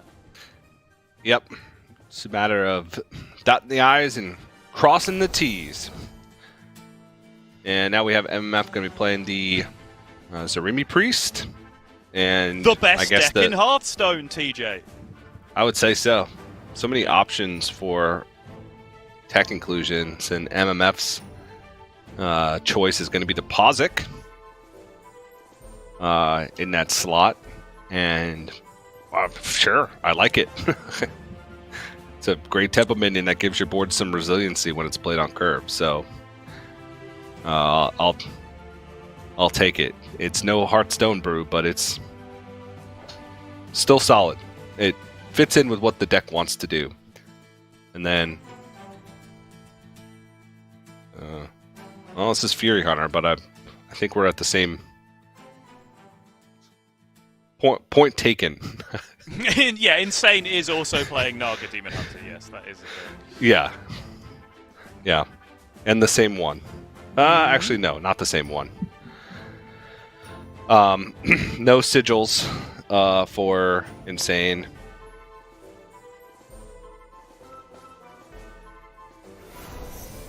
And I'm trying to look at the other differences, but well, while you're doing that, I did want to talk a little bit about this priest list from MMF, because I do find it quite interesting, right? Normally, there's like Hearthstone Brew, Leroy, and Pozic, and those three all kind of fight for one spot near the top end of the deck as what you want that like extra finisher tech card to be. MMF's actually managing to play two of them. He's playing Leroy and Pozic, and then he's also playing a Starlight Whelp. I guess what's going on here is that you're making room by not having Glacial Shards in your deck, which some people do, and then I would expect that if you're doing that, you're then on a ban Demon Hunter strategy a lot of the time, but you can see right here below us, MMF is banning Warlock in this one, and it's Insane that's banning Demon Hunter, so it's interesting. Because when you break down the lists, the people who have Glacial Shards still in their list tend to be leaving Demon Hunter up, because that's a decent advantage for that matchup. But it's interesting to see a list that has found room for extra things like Starlight Whelp and Pozic by cutting Glacial Shards, then going, no, I'm banning Warlock. And it's not like the Warlock is a super unusual, out-of-left-field deck for Insane to have here, right? Like, tons of people have that Warlock in this tournament. So I just thought that was kind of an interesting quirk of the way the lineup is built and the ban strategy. yeah, it's kind of reminds me of the different ways. Well, I was going to say the different ways players are building Warrior, but Warrior kind of has polarized matchups regardless. Yeah. Specifically the Highlander Warrior, whether or not you're including 2-ups or not. But we see a lot of players with sort of like this target shaman strategy that would be playing Speaker Stompers in that spot instead. So a lot of different tech cards that are kind of viable depending on what you're trying to target or what you're expecting to be decks that are left up in lineups that you're fighting against in the field. So let's get into the next game here. It is going to be Priest versus Demon Hunter. The deck you saw slightly different from the one Insane is going to be playing in this game, but close enough.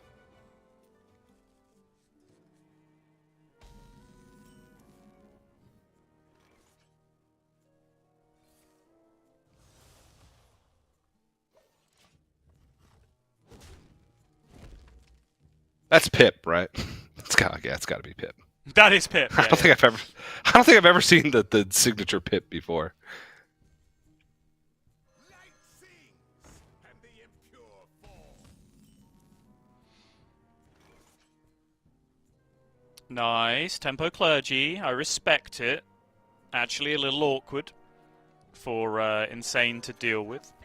As you can see, Insane could technically have dealt with it, but chose to get on with his primary game plan instead, which I absolutely respect. Yeah, just burning hearts, and not getting that weapon drawn. Weapon could be for naught though, just because already one window shopper picked up.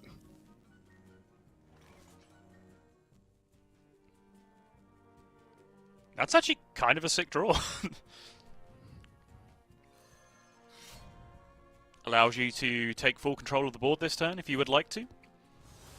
Of course, when you're playing the Naga version, using a Felon Flames is a little bit more of a debate than it is in the pure shopper version, just because it does have so much extra utility on those sharpshooter turns, not just from being a 0 mana spell that keeps the cycle going, but also because you get to rush one of your minions into their minions, which takes health off the board with damage that couldn't go face otherwise, therefore maximizing face damage from the actual shots from the Nagas. That's really, really important when you're going for lethal sometimes.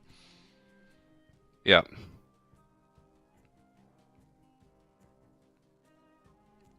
It's Dragon time, MMF. Start jamming them.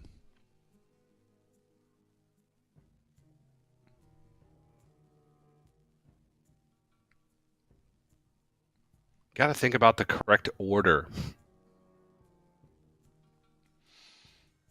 To me, I want to go Chirurgeons first and then the gift wraps, because I want as many of the gift wrap buffs to land on Zarimi as possible.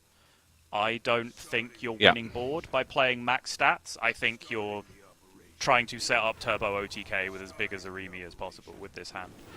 I think with this hand, if you're not facing down weapon, then go ahead and play some gift wrap whelps early and then play the buffed minions out to just try and make a bigger board right now. But I don't think you're going to win board against the weapon draw from Insane. So I would just try and get as many buffs as possible on that Zarimi, because Zarimi has functional charge, right? So just make it as big as possible.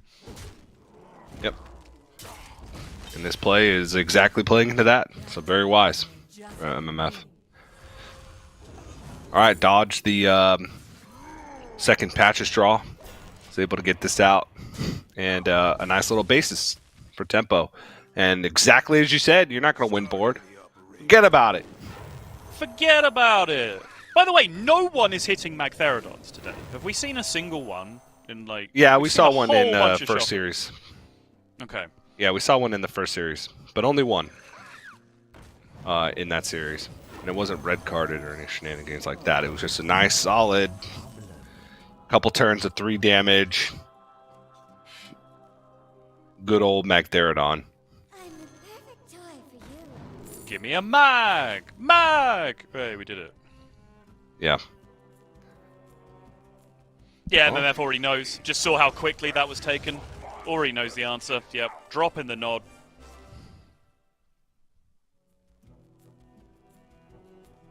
You want to just Burning Heart a couple of things?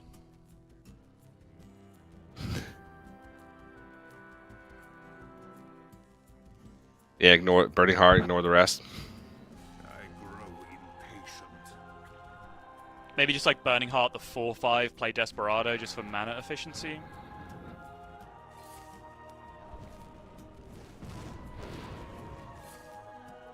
Like, certainly the most responsible play is just to do this as much as possible. This is my first instinct as well, but then my mana alarm went off in my head. I guess you could technically sleep, but not press hero and the last mana. Sure, alright.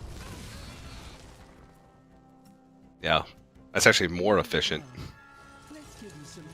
So yeah, back in the like 2014 Face Hunter days. Yeah, that's maximum efficiency, certainly. Yeah, you just gotta count to 30 in the most efficient way possible. Yep. Back then.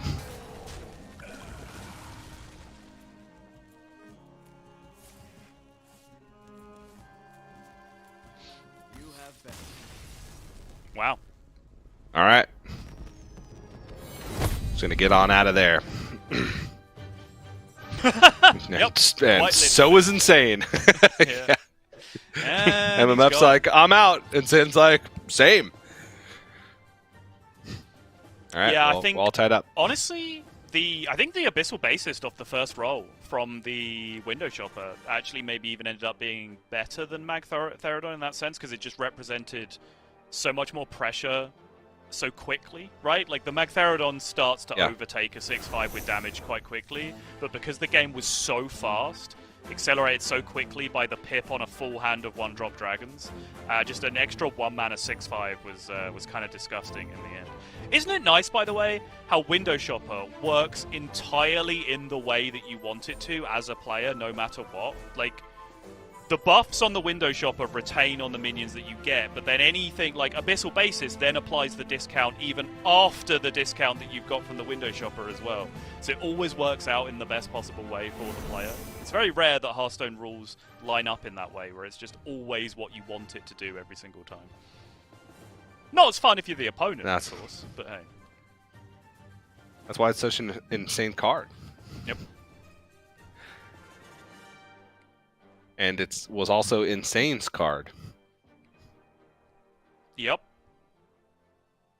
Not sure if you're going anywhere with this, CJ, or okay, no, that was it. That was the punchline. Okay. I didn't know, like maybe Rule of that was the 3, punchline. there was something actually funny coming at the end of that, but I guess I had lofty expectations. That's my bad. Yeah, nope, that was it. You should have known at that point that that was going to be all. But down to a best of 3 now. Priest on both sides. Still the Wheel of Death Warlock for MMF, and then Shaman for Insane, which has been the struggle point. Yeah, and Priest in general has done... I mean, I know we've both flown the flag for Zarimi Priest in this tournament, but it's done incredibly well overall. I think it had like 70% plus win rate on day 1, while not really getting banned at all, very rarely. I think it was banned once, maybe, on day 1 in total. So it's actually one of the strongest decks in the tournament right now, with actually, like, if you look at that first match that we just had, the Naga Shopper Demon Hunter is actually wildly underperformed, which I didn't expect either. So what the second game there was one of the lowest win rate decks in the tournament with Naga Shopper, beating one of the highest win rate decks in the tournament with the Zarimi Priest. Yeah, not a huge sample size yet, but I guess big enough for us to make some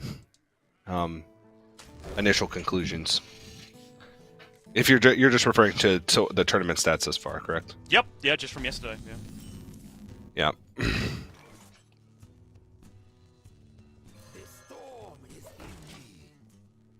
Oh yeah. 1 mana 3/2. Get him.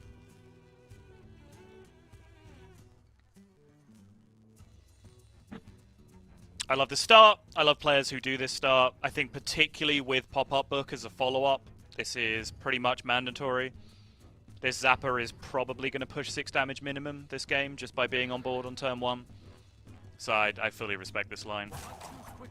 Minion will come down to challenge it most of the time. You shoot it with Pop-Up Book. You keep going.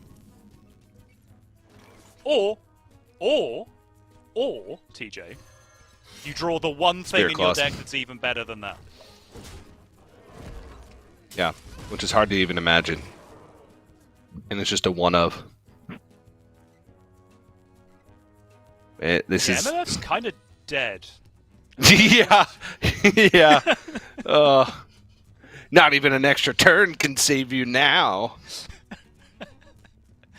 It's like the one glaring weakness with Priest is just if you have any type of snowball card or snowball opening, there's just no way for them to get past it except for just raw stats. Yeah. And trying to fight it out. Yeah. We do have, however, Habu Gabu, who is coming up in Group D, who has the Gyro Worms, the Glowstone Gyro Worms in the deck, which does give you that I really need to remove this, but all I have is stats line. Yep.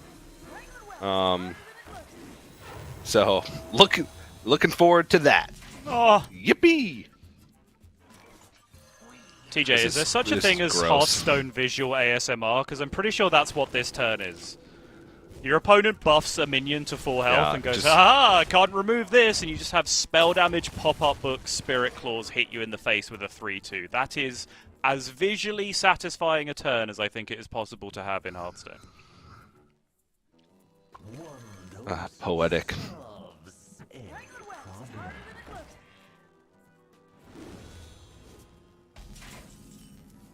Yeah. Well, I mean, what else you can, if you're MMF, what else are you going to do besides just play your stuff? Yep. Small debate here whether Insane wants to trade a Blood Mage to try and be more mana efficient with the turn. I think it is a small debate though, and I think the answer is no. Just keep shipping, which he does. The Zapper has now pushed 9 that was played on turn 1.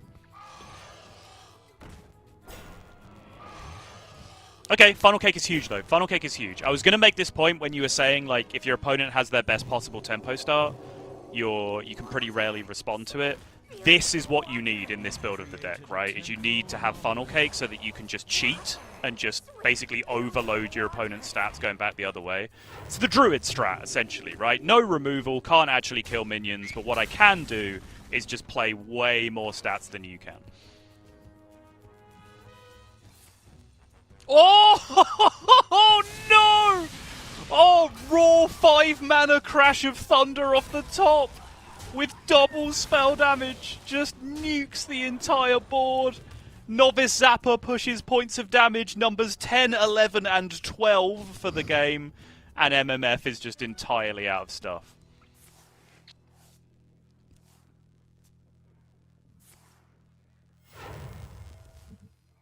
This is riveting, because I'm in slideshow mode again, so I'm just enjoying your commentary. I was like, what is he going to do to deal with this board? Still a turn away from Titan. Yeah, Crash of Thunder will do it. MMF drew absolutely nothing. Insane now gets to drop the free Titan, and I would not be surprised if MMF is just going to scoop on this one, because it is tough to imagine a way back from here. Insane draws 3. Trying to debate what to use the free spell on here. It's very chill vibes, but it is one of the hardest times to play Hearthstone, is when you're 99.99% favored and you need to work out how to add another 9 to that probability, which is what Insane is currently doing. Like, this game is over, but Insane is doing the thing that you absolutely should do when playing the game at this level, and still making sure that you get everything right.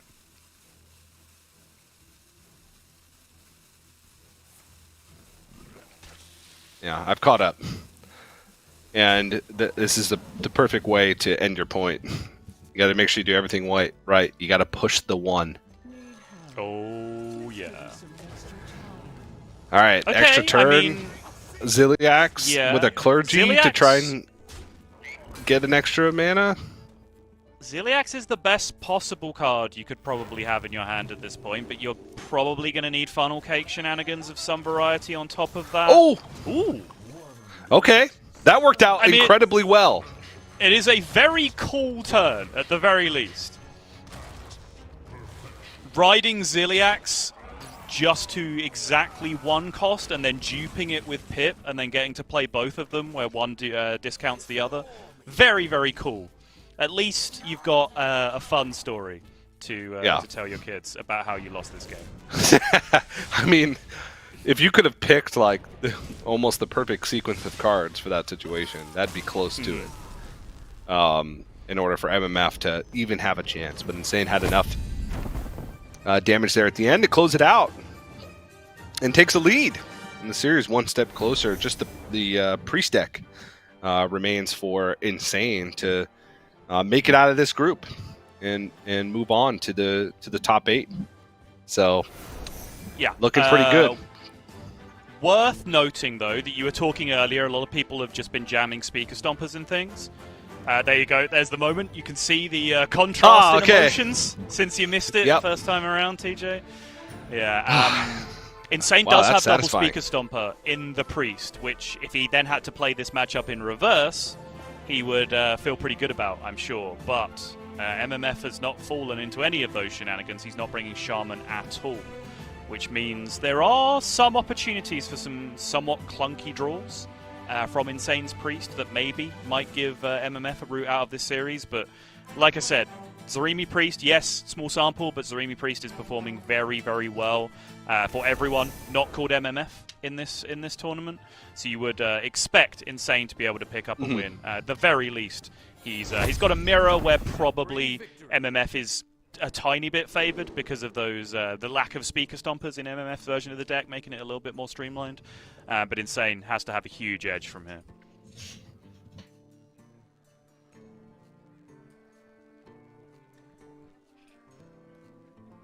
All right. Funnel cake in the opener, Teach. It's there. Looking good. That's an opener. I love it. But also, Raven's favorite card, Forge of Wills, in the opener for MMF on the other side. I think I've figured it out, okay? MMF has brought this deck to the tournament and is such a big believer because, yeah, it just draws Forge of Wills Dark Alley Pact every single game. And if you end up doing that, it doesn't really matter what the other 26 cards in your deck are, because that is such a powerful start against so many decks. Yeah, just put Wheel of Death in there just so you can say, this is Wheel of Death, Warlock. Yeah, exactly. But genuinely though, right? Like, genuine self-reflection here. The part that I got wrong about why I thought this deck was completely unplayable, aside from mostly unplayable, is that by putting Wheel of Death in your deck, you're then allowed to do other things, which lets you scam games in different ways, right? Like, by having Wheel of Death in your deck, you're then allowed to play Phantom.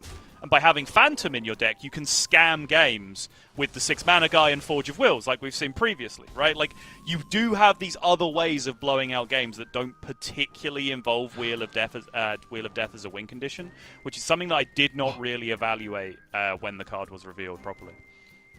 Let Sato wait. I'm waiting. Look at this curve. Uh-huh. I'm looking. Depending on the order of MMF's next turn, this could just be a complete blowout. Because of the Speaker Stomper? Because of the Speaker Stomper. Yeah. Very, very possible.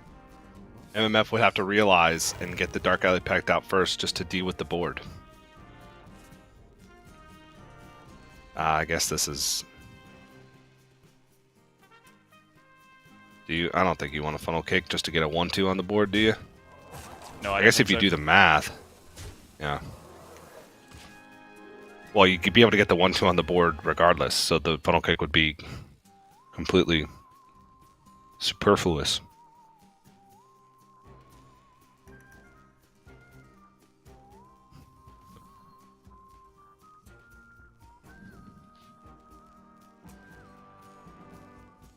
If you just play Forge of Souls right now, you take 9. You just play Forge of Souls right now, you take 9, they play Speaker Stomper, you kind of explode on the spot, and that's the end of your tournament. But if you play Dark Alley Pact... But players don't get to play the game based on the perfect information of what the opponent has in their hand. They have to do the much trickier task of working out what wins the game the most on average. And everything except Forge of Wills is catastrophically low tempo here against a lot of other hands, right? Yeah, that's very true. Okay. Alright. We're clearing up. Cheap minion. Okay, I mean, that is stats. It's not a cheap minion, but it technically adds. So any cheap minion that if you drew another 1-drop here, right, you could go 1-drop, funnel cake, Speaker Stomper, and that probably ends the game regardless from that point. That draw is a little bit more awkward.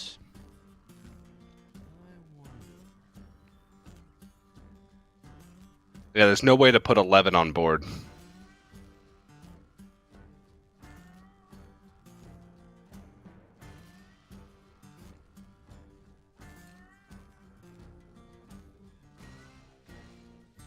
The question becomes whether you need to put 11 on board if you're playing the Speaker Stomper. Like, yeah, I get it. 2-turn lethal would be fantastic, so you could win the game immediately when you lock out their turn with the Speaker Stomper. But since they then can't clear your board anyway, I guess it's still 2 more turns then to, like, dupe dragons, play Zarimi at the very least. Okay, just Speaker Stomper in the end. Fine.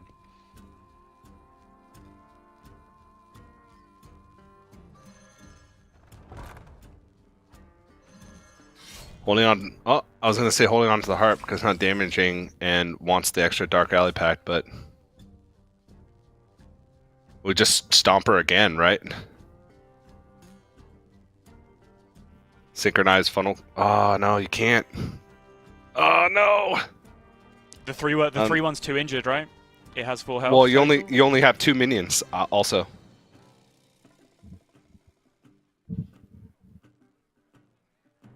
Right, but as long as you get double over it, you'd power chord synchronize, you'd have 3 mana, you'd play funnel cake. If you got 2 mana back, you'd then you have have 4 mana 4. to Yeah, play Speaker Stomper.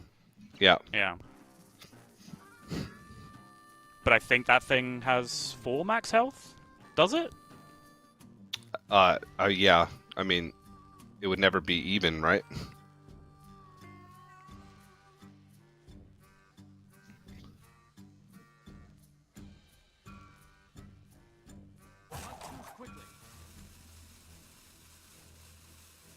Oh, what if Insane just wins the series by playing a tempo Zarimi? That's what you want to see.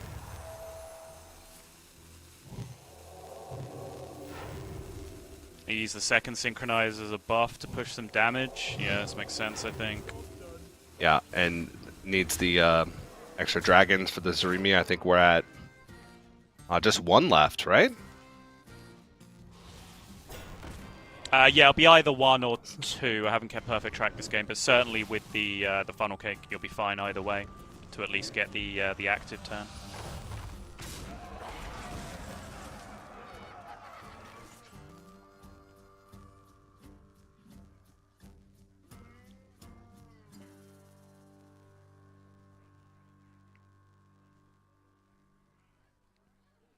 Starting the operation. Was just 1. Starting the operation. Never doubt the Tej.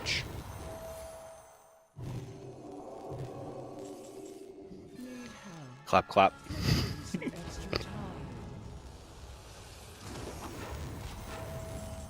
How does this work, actually? I assume it stays 11-11. It does, yeah. I've never actually done this before, so I've never seen it with my own eyes. But yeah, it makes sense that it's still an 11-11.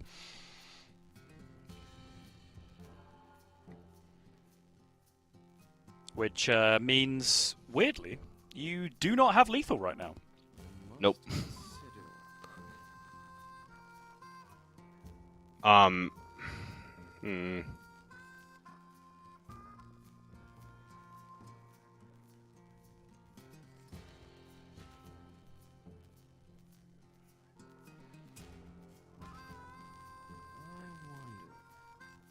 Did the 1 and 18 for the Leroy.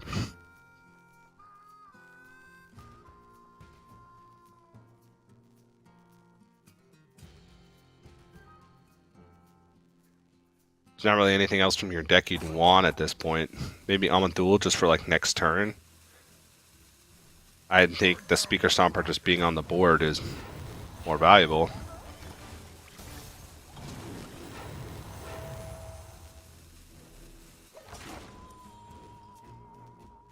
Actually, doesn't trade either. Okay. Yeah, with the Speaker Stomper, you're kind of protected. And with the health totals of everything, right? Yep.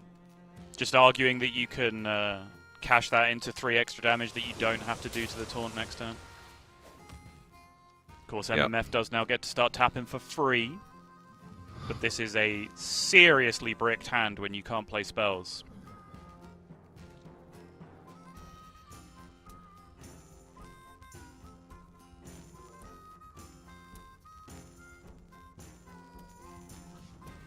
I guess it makes sense, right? Because even with Speaker Stomper in play, right? If you trade off your entire board into that 11-11 and then they just spend their entire turn resummoning it, you still kind of lose to that, right? So I think leaving it up is absolutely the right decision.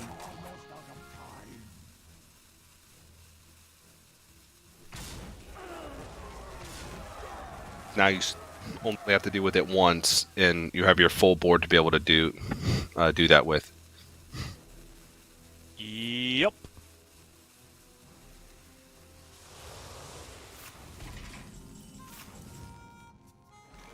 And that is going to be that easy as you like. The damage goes through. Insane with a huge pop-off this time. That's what that looks like. That's what his chair looks like. Insane is over the moon to get out of that one. You can see all of that emotion seeping out of him. He looked so calm and in control for most of that series, which, if you've watched his stream, by the way, you will know is kind of a rare occurrence for Insane to be playing the game that calmly. But I think you can see right at the end what was going on inside him that entire time. He wanted to be animated. He wanted to let it all out, but managed to stay focused for that entire series and just about drag himself over the line in the end against that Warlock. Very, very nicely done. Yeah, definitely a tough matchup, but I think correct decisions made throughout the whole game. When you're looking at a game that's on a knife's edge, there's not that many decisions to be made, and everyone is so impactful. Every single minion, every single point of damage, the thinnest of margins. So very nicely done, and Insane will move on now to that top 8 single elimination tomorrow. And with that, we have 3 groups that are settled. 6 players currently in that top 8. Only Group D left to go. Yeah, and Group D is going to be a real heavy hitter as well. But, of course, shout out to MMF. I'm sure there are a lot of people sad to see MMF go, because there are a lot of people out there who are big fans of the Wheel of Death Warlock, who would have been throwing rotten fruit at their own monitors and TV screens with every bad word I said about the deck, because it does have a lot of fans, a lot of boosters out there. But yeah, I was surprised that it even made it here. I was surprised that someone who brought it here did not go 0-2. But I would have been even more surprised if we saw it in top 8. So yeah, MMF, well done. You put up a showing. You brought the stuff you believed in. I respect you for that. But Insane is the one that's going to make it through. And this is a top 8 that is shaping up very, very nicely indeed. And honestly, whoever qualifies to this top 8 from Group D, at the very least, is going to improve it.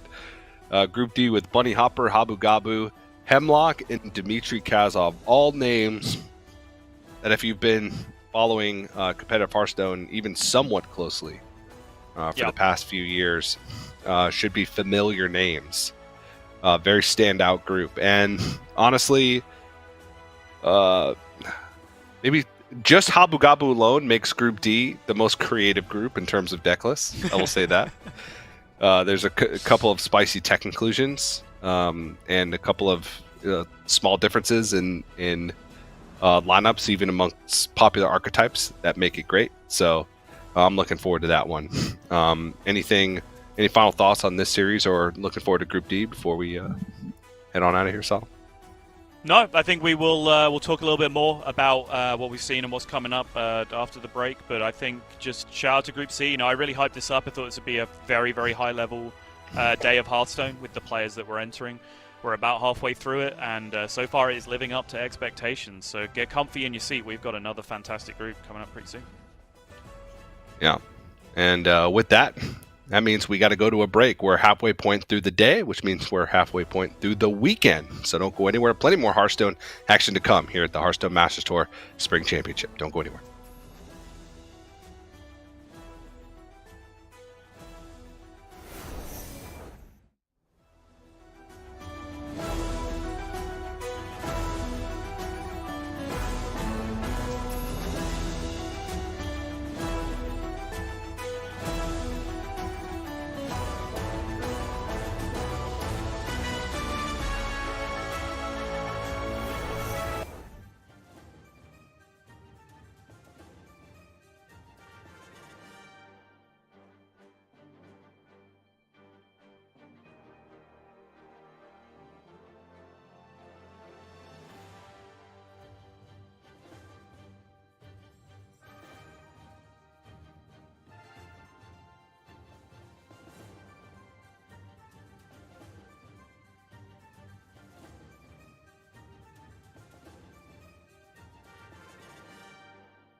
Hello, everyone. Welcome back. We are getting ready to move into our Group D.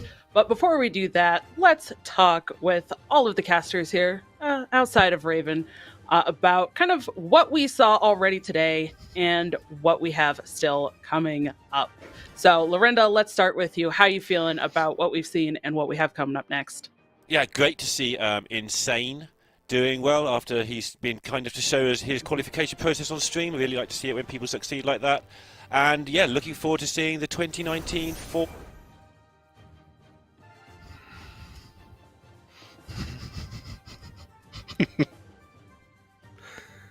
MMF not making it through in Group C, but we still have the Group D still to come.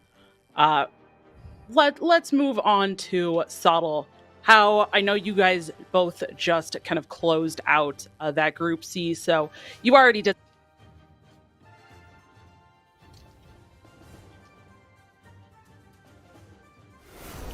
on what we have for Group D.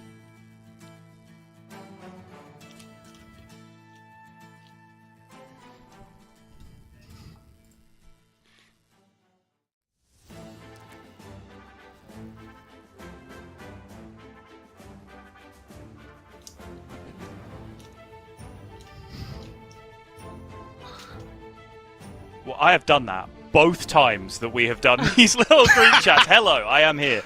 Bunny Hopper, as I was just saying, is the most recent world champion aside from Pocket Train, as Neil was alluding to as well, with the 4th place in a previous world championship before that. Habu Gabu is one of the most creative deck builders that we have in the game, and kind of intermittently dips his toes in and out of just wanting to be one of the very, very best players in the game. And right now is choosing to do that, it seems, by qualifying for this Masters Tour and stamping his mark. But even the players who are going to get less coverage in this, Hemlock and Dmitry Kazov, are both excellent players in their own right. Basically, more or less ever-present players in Masters Tours. Dmitry Kazov was a player who managed to look impressively solid in America's Grand Masters, which is a thing that is nearly impossible to do, because you tend to get dragged down to the level of all the others America's players, but Dmitry just continued to rise above it. So I'm very pleased for at least the start of this group. I just get to sit back and watch what I'm hoping is some exemplary Hearthstone. All right, TJ, how about for you? You got any rebuttal to that those remarks by Sottle? No, completely accurate analysis. You do tend to get dragged down, and funnily enough, that actually does get passed down to the casters as well. Yeah. Where Neil came bright-eyed, bushy-tailed. I'm going to cast some America's Grandmasters. And then, a couple months later, the only thing he could talk about is boats.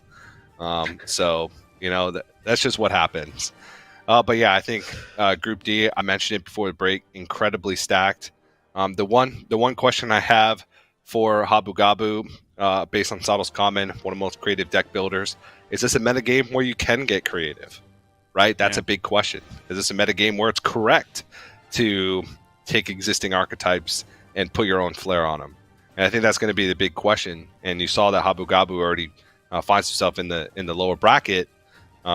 Is it too fancy compared to the other players who have these tried and true, directly taken from platter, maybe with 1 or 2 tech cards in them? That's what I'm going to be looking forward to as we head into Group D gameplay. And just to quickly jump in on that point, the one player that so far has been brave enough to do something really outside of the box, i.e. bring Wheel Warlock to the tournament, has not made it through to the top 8, right? Like, there's a lot of quite similar lineups across the rest of the players. So I do think TJ raises an excellent question about Habu Gabu's lineup as well. Well, thank you so much for joining us. We will see how these lineups go as we progress through these matches now for Group D. But for now, we're going to say goodbye to Sottle and TJ. And Lorinda, you and I, it's time to get into our first match for Group D here. How are you feeling as we go into this first pairing here with Bunny Hopper versus Hemlock? Yeah, I mean, this is always going to... This group, whatever match we cast first, was always going to be an incredibly strong match. It is the group of death, let's call it, because we haven't called it that for some time. I'm sure we tried not to call it that for several years, but it really is. Bunny Hopper, Hemlock. Bunny Hopper, again, I wanted to highlight, as much as anything, I was being sarcastic at the start, his top 4 in the World Championships in 2019.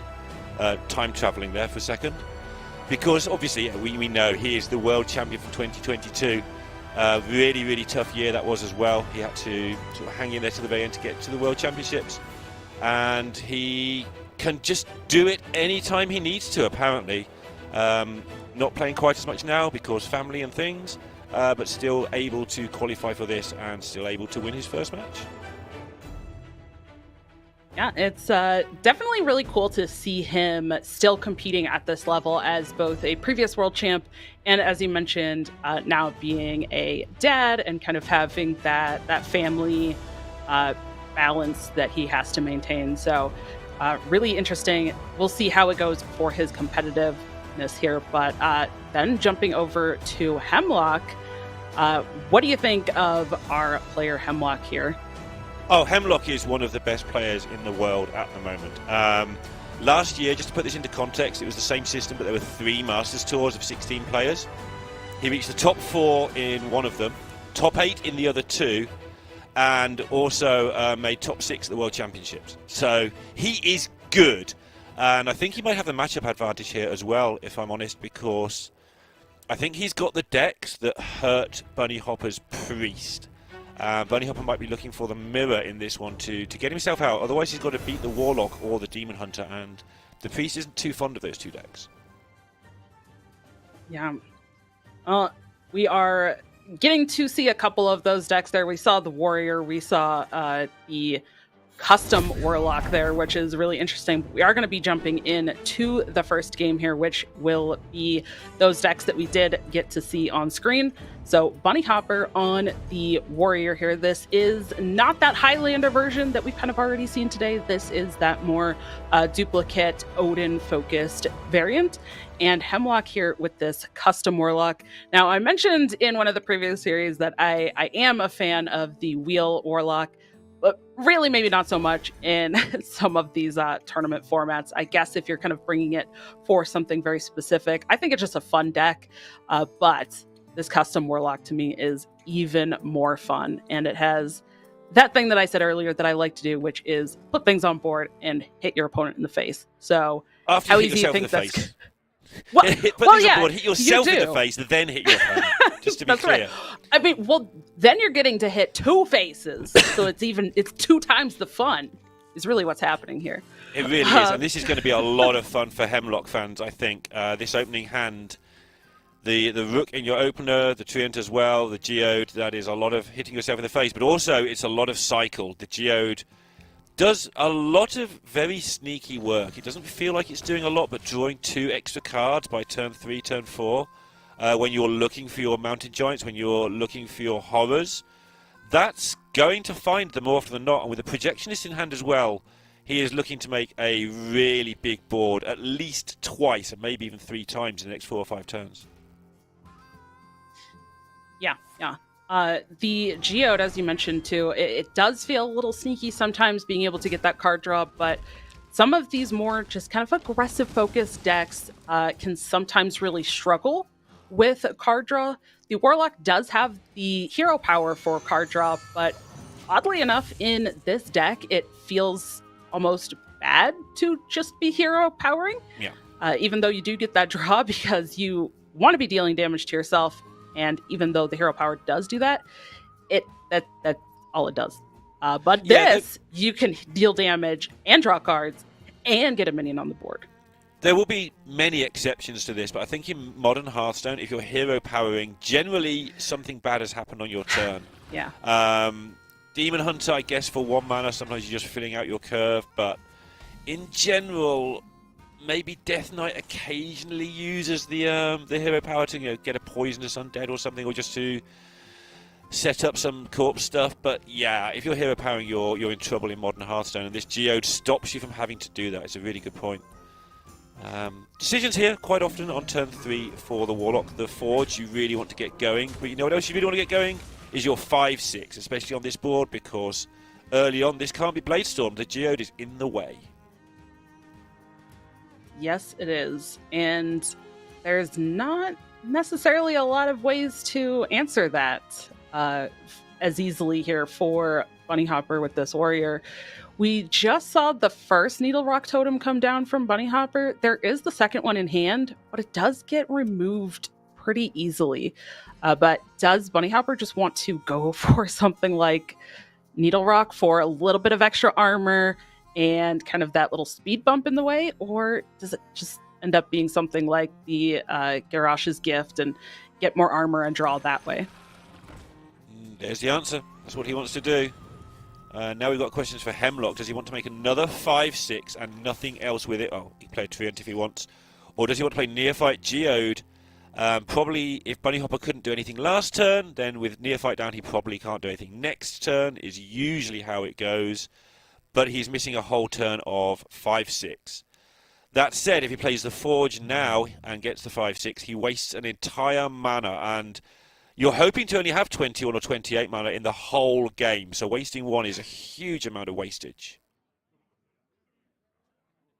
Yeah, and this is one of those interesting kind of general concepts for Hearthstone, right? Of looking at that mana efficiency, and you kind of have to go back in that debate of what are you getting? Which one is actually getting you more in the long term? And I do agree with you. Yeah, I agree with you there. I like just going for this. We already talked about the first Geode and how good that is. How about a second one? And now on top of that, finding an additional large body. This is a lot of stats on the board as well that are going to make it difficult for Bunny Hopper to deal with. Sure is, and he's foregone. The Neophyte here is like, needs to be Coin Brawl, and I doubt Brawl's even in Bunny Hopper's list. Let me just quickly check. It is not. And this board is absolutely ridiculous. Next turn is Neophyte, and if there's space, which there probably will be, play a Forge of Wills. And Hemlock's only 13 health behind. It's so dumb. I love it so much. It's just my favourite deck. This deck is wonderful. Yeah, and the thing with this deck too is that even though these like 5/5s and 5/6s may not seem like they're as threatening, I think a lot of the other decks we're looking at or that we've seen put out large bodies, like, oh, but those are giants. You got 8/8s, but these 5 attack minions actually still do put in a lot of work. And against some of these decks, and in this case that we're seeing here as well for Bunny Hopper, the removal options are still pretty awkward for answering these bodies. Yeah, I mean, it's turn 4. A lot of the time the giants you're talking about don't come down till, say, turn 6, which is a lot different in current Hearthstone terms. You know, you've got Gift into Brawl, that sort of option. This is just, I have a lot of things and I'm going to hit you with them, and now I'm going to slow you down with a Neophyte. And is this 2-turn lethal? 15? Yeah, it's 2-turn lethal for sure, if this board isn't cleared. Well, there's a Molten Giant that we talked about, but that Ziliax, it's not quite as useful here because this is the Taunt Lifesteal Rush variant that costs less. Still going to go for it, but if this were the variant that I think we're seeing in a lot of the Priest decks that gives all of your other minions +1/+1, that would just be so many more stats here on this gigantic board that we're seeing. Yeah, but he's going to go for the... If I was going to ask if you thought he might do this, this is, okay, clear my board or you are dead, and I'm going to make it difficult for you. With the Ziliax, it's kind of the same clears, basically, but you have more mana to work with. But with this Neophyte, the coin has been negated, which is huge here. It's effectively killed 2 mana before Bunny Hopper even starts this turn, and if Bunny Hopper can't either kill Hemlock here, I say that because he's got 3 in the weapon and 4 from the Geodes, that is 7 damage available. I don't know where he would get 6 more from, but if he can't kill Hemlock and he can't clear most of this, he has lost. Yeah. There hasn't been anything... there hasn't been anything that's even been forged either, I believe. So even trying to go for like an Ignis and finding a 1-cost weapon that potentially could have like poisonous and dealing some damage isn't enough either. So Bunny Hopper just going to opt for gaining some armor here, getting 17 armor and hoping that this is enough to stay alive for one more turn? Yeah, it's 2, but I think with the... How do you kill off one of your minions? Basically, you need to kill them with Popgar here. I think you have to trade your 2/2 into the Rockstar, and then Popgar's exact or very close to it. I think that works out. Might be 2 over. You got to trade them both in to make sure that the first ooze doesn't go into the But yeah, 1/1. there's enough mana to just play both, Sludge, right? Yeah. Yeah. Oh, he's going to do it this way either. This way works as well, but yeah, my way's 2 more damage, so it's definitely right. Either way, it results in a very quick win, ending the game. Actually, that might even be what feels like slow for that deck, but the turn 6 lethal there for Hemlock, going to get himself that first point in this match. And the only sad thing about that is we don't get to see that deck again in this match. So I can watch that deck all day. I just have so much fun watching it. It just shouldn't work. It's like somebody got all the cards together and went, oh, these look like they work well with damaging self. Let's put them in a deck and see what happens. Spoilers, I've done that. It didn't work. But somehow the build is exactly right to get such a good advantage against so many decks in this field. And we see it working once again. Yeah. Well, if you are a fan of the deck like you are, Lorinda, here you go. Here's your last hurrah, Yeah. seeing it as we watch the replay there of Hemlock closing out the game. So, yes, say goodbye to the Custom Warlock deck for now.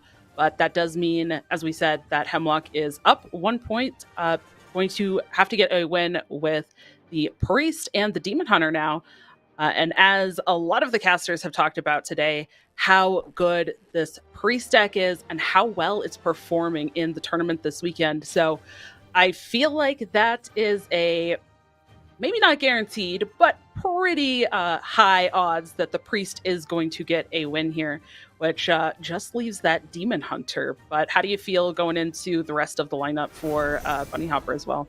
Yeah, I'm still looking at Bunny Hopper's Priest. Obviously, one of the downsides was that it's not that great against the Warlock, because what ends up happening is the Warlock plays 5 attack minions, the Priest ends up playing 3 attack minions, and you do a lot of trades, and suddenly the Warlock has a massive board. Obviously, Zarimi and stuff have their part to play, but the Warlock's quite nicely favoured, so that being gone, it's tempting to say, well, that's better for Bunny Hopper, because the Priest, no, that's one less match for the Priest to win. Bunny Hopper's Priest is still going to be awkward. It might have to win the mirror to get out of here. But on the Shaman first, different story. I think the Shaman's going to be fine. And it is going into the Priest, which for me is basically a 50-50. Can the Priest do the early things, or can it not? If it does the early things, then the Shaman has to use all its resources to not die. But if the Priest lets the Shaman go unchecked, the Shaman just kills you. Yeah. There are some really interesting card choices, I feel like, in both of these lists here as well.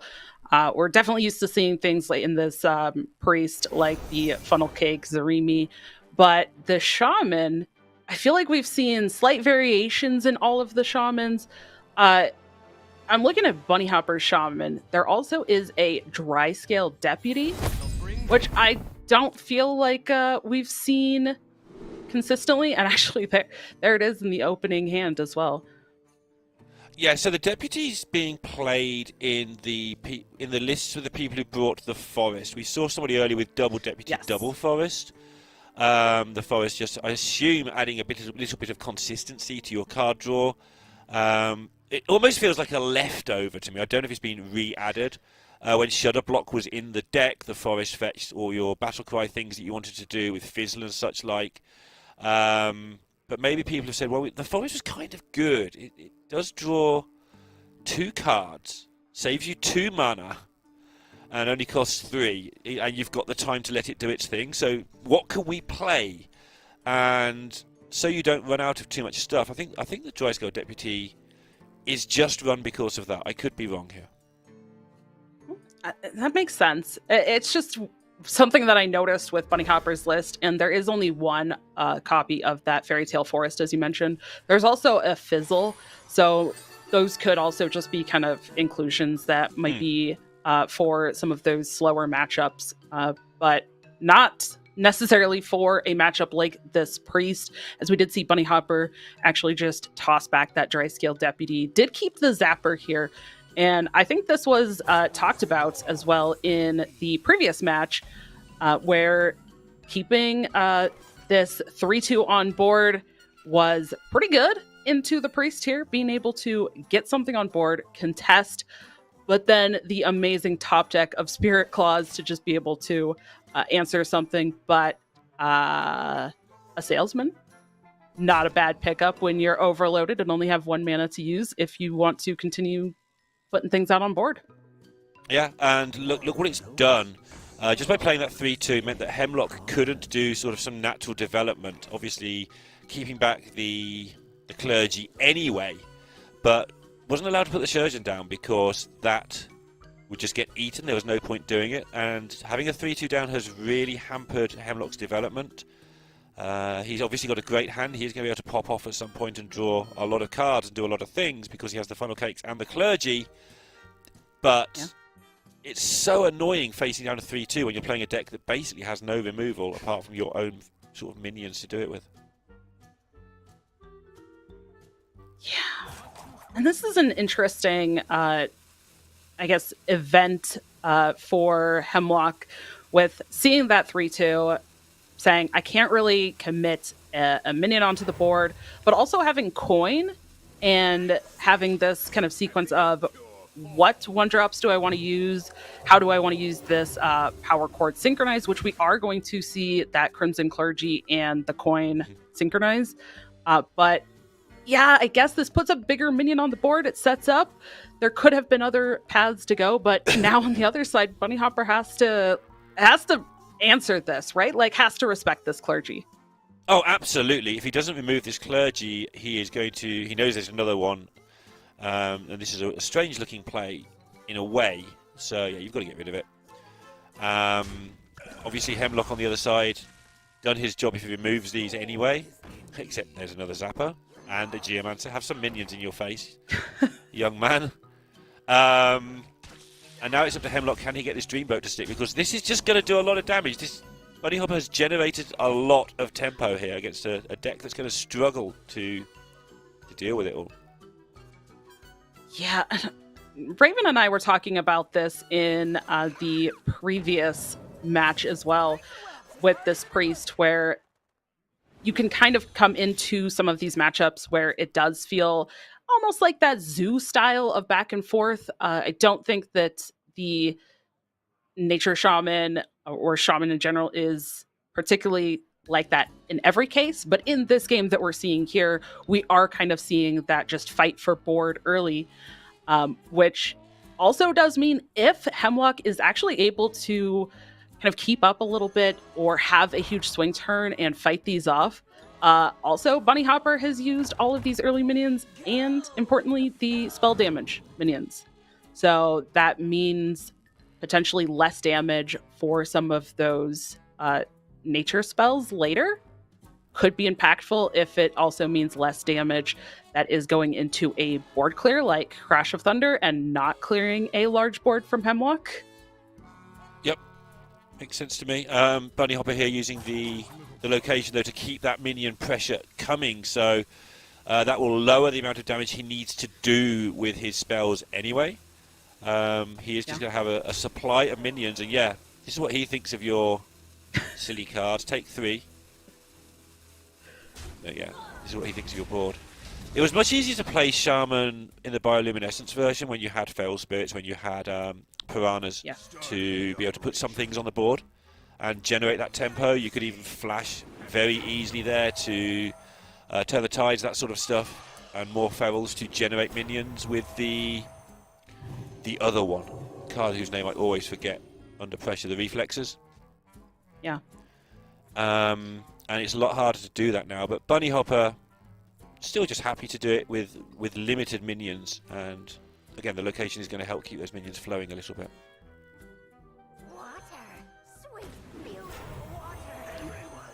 Well, speaking of the minions flowing, Hemlock now has gotten on board, going a bit wider here, and also with that ship's surgeon that you mentioned earlier, a couple of high health bodies on the board now with a 4/7 Thirsty Drifter, a 5/7 Dreamboat.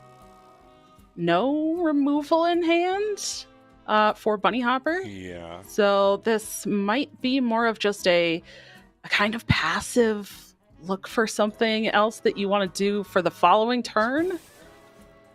Yeah, I mean, you can play the totem and flash and just hope it does something. But you're not killing anything. You're taking so much. Yeah. But really, what's your other options? You put the 3-2 into the 1-3. That's all you've got.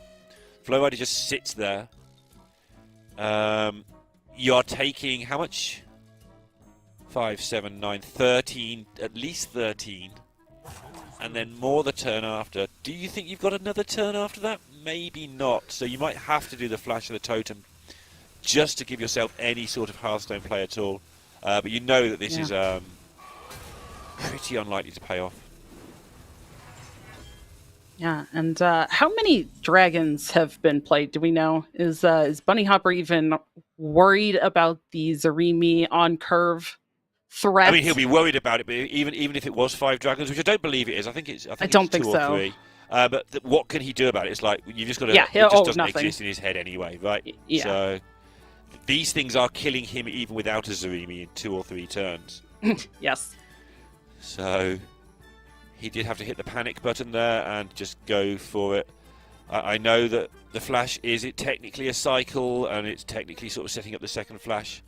But these days, a lot of the time the first flash kind of has to get it done because the games are pretty brutal in the early game. We've created a temporal anomaly. Yeah, Yeah. it's pretty brutal.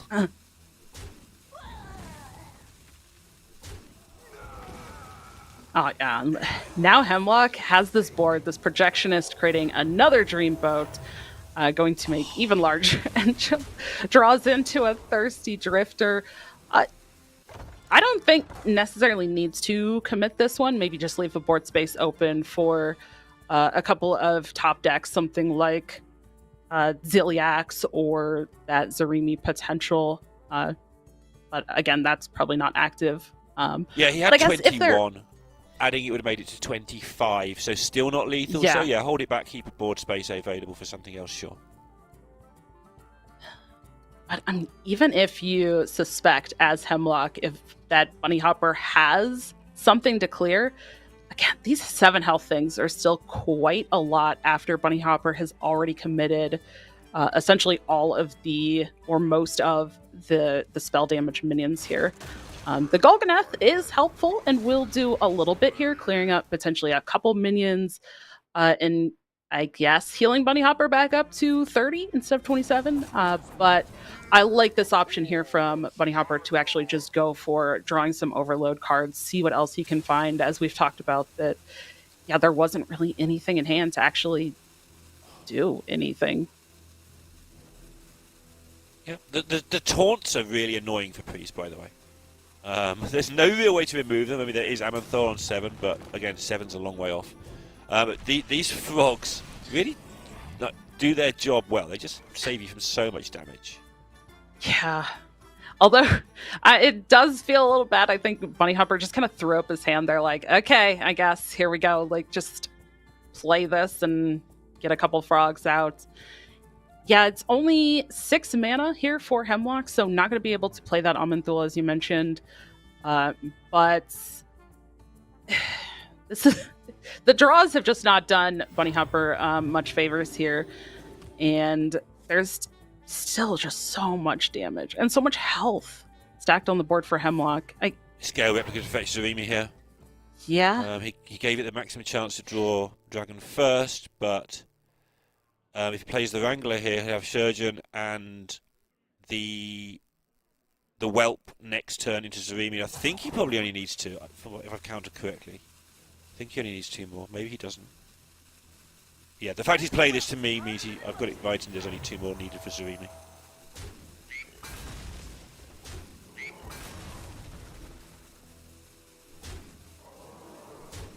With that in mind, yeah, he makes the board space, he clears up the Titan and says, kill me now or you are going to lose. Again, assuming I've counted correctly.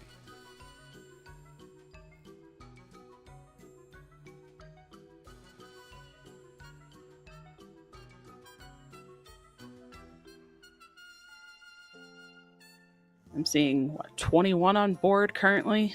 Hmm. Yeah, that's kind of the point as well. Bunny Yeah. Hopper needs to... Hemlock, I think, needs the board space again, if I've counted correctly, which I may be wrong. So he's going to need to kill off one of his own minions, but because he's representing lethal, Bunny's going to have to either kill one or put things in the way anyway.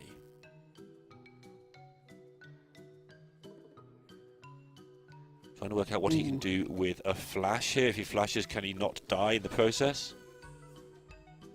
Which would be kind of helpful. Yeah. I think this has been brought up a couple of times before, though. This is how much can you play into the I just need to stay alive and not die, rather than are there any options you can actually go for to help you win instead of just playing to not die? But Yeah. it's a really kind of tough situation in this case for Bunny Hopper. Yeah, the flash is the can I win option, and then you've got to not die, so your flash gives you a chance to win. And then next turn, you've just got to hope you can get there somehow.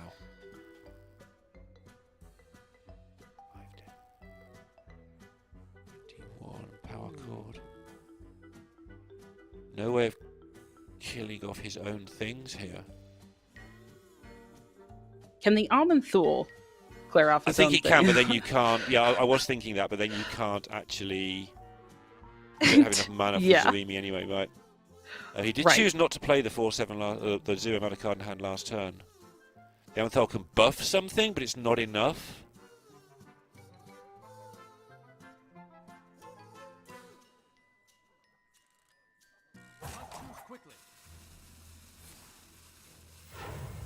Looking for any way he can get the Yeah, damage. just searching. Oh, he's going to get the totem just so he's got more health because he knows he wins next turn. So he's just making it as hard as possible for Bunny Hopper to kill him. He did choose not to play the Drifter last turn. Yeah. I love both of these last turns, though. Bunny Hopper just, kind of opting for picking things that would hopefully help with discovering in the next turn. As we see with these lightning reflexes, there is a Crash of Thunder being picked up. Cheap nature spells. The Blood gotta Mage be it. Thalnos. There's so much. I love all these cheap spells here. But also the recognition of not committing any type of minion on the board that had attack that Hemlock could Yes. trade into and be Yes. able to play other things as well. Really helped enable this play by Bunny Hopper to actually be able to now play all of these nature spells and find these things that he's looking for. Yeah, that was definitely the key to Another this one, not letting the trade happen. He knows the Zarimi's in hand last turn, so he was able to calculate to some degree. And takes it to 1-1. Fantastic game from Bunny Hopper there. Really looked like he was never going to get there. And Hemlock opted not to put things on the board in that 4/7 a couple of times. Easy in hindsight. I'm not saying it was even wrong. Leaving up a board space for this deck is quite often important, but not playing the 4/7 is a lot of missed damage over the 2 turns if your opponent doesn't have a clear. And how often does a Shaman clear a 4/7? Not that often, and have anything left to deal with. So interesting one that, but Bunny Hopper getting it done. Yeah, and I think that the turns that the Shaman is clearing those 4/7s, you're probably dying anyway. So I feel like maybe I would have committed it, but maybe just hoping for some better draws there, or as you talked about, being able to get that Zarimi down and end it for himself.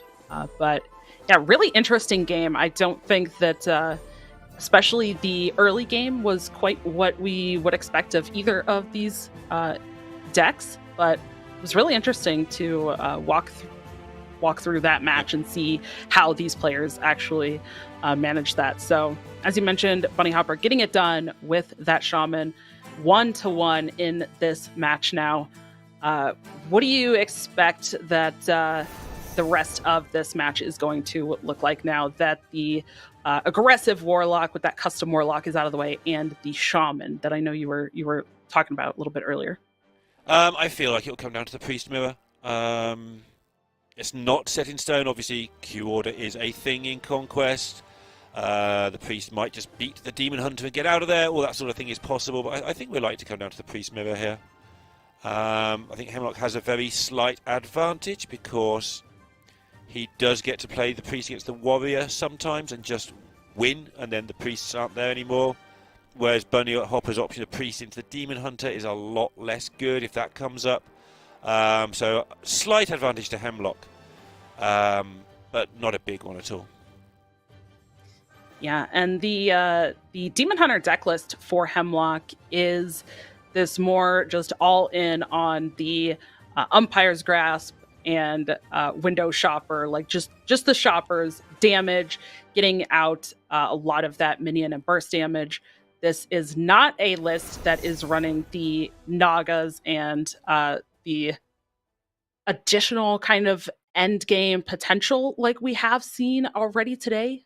And here you go. Here is this list. But it does top out with this Hearthstone brew, which I know has been another point of discussion for a lot of these matches. The thing that I find really interesting in this deck list is also these frequency oscillators plus the addition of the drone deconstructors. I think the drone deconstructors we don't necessarily always see in the shopper lists. Mm-hmm.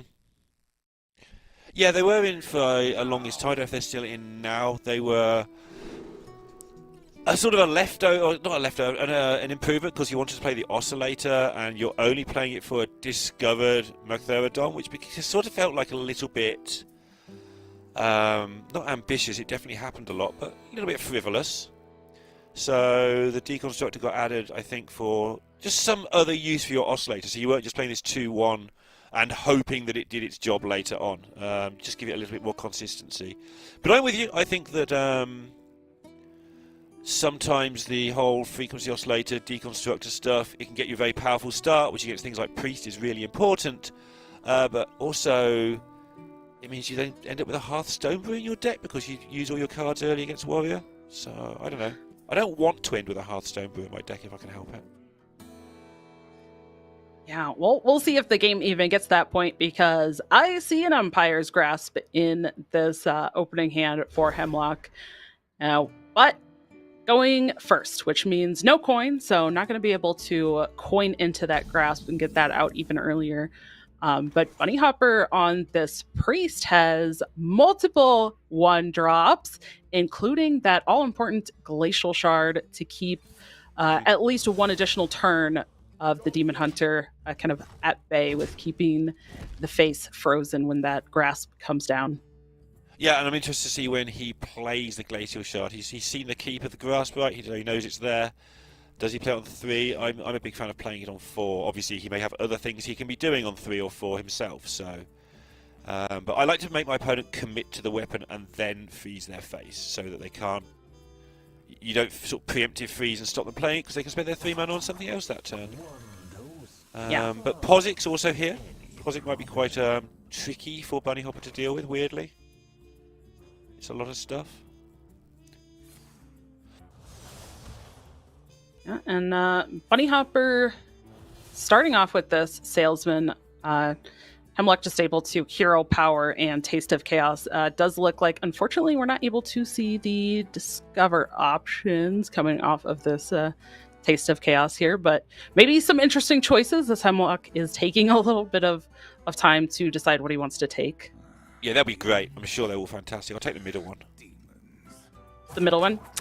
I might go for the left card. Yeah. Just go for that number 1. That's usually left to right is how we read things. You got to go for the number 1, I say. Sure.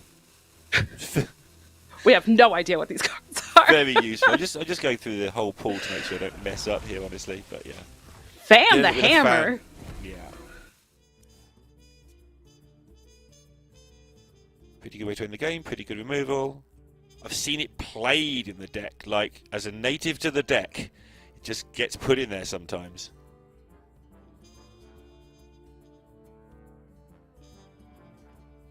I'm not sure where we are at with that completely.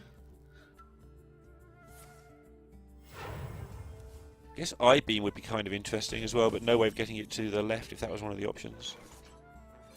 Yeah, I think maybe you could make a case for something like that if you kind of just had the Pozic over on the left, but having both going down swinging and Pozic that are kind of blocking, you don't really want to commit a going down swinging just to be able to move something into the outcast position. It feels pretty bad. So, right, I'm curious to see how this goes down now. Bunny Hopper can freeze for 2 turns and is likely to do so. And I want to know if playing the Glacial Shard for the sake of the freeze effect is worth it against Demon Hunter. I think it's worth it because it's a 1-drop which lowers the costs of your drifters, so it's all okay there. But the actual freeze effect is going to get the absolute maximum value here in terms of freeziness. And let's see how much that disruption really matters. Starting the operation. yeah, I also wonder if now after seeing the scale replica come out from Bunny Hopper the previous turn, just how much he wants to kind of fit in these glacial shards mixed in with playing dragons. Now that Zarimi's in hand, there also still is this Ziliax, which is going to buff everything on board, and coin. So it does feel like Bunny Hopper will have a lot to work with. Might still just need a little bit more of the dragons to get the Zarimi active. I guess the kind of downside here is, yeah, if you freeze, does Hemlock have the other weapon to just play on top of this and trigger that death rattle? And get to He's draw got the anyways. swinging anyway, so he can use the swinging to trigger the death rattle. Was that Pozic? Looks like he's going to Pozic.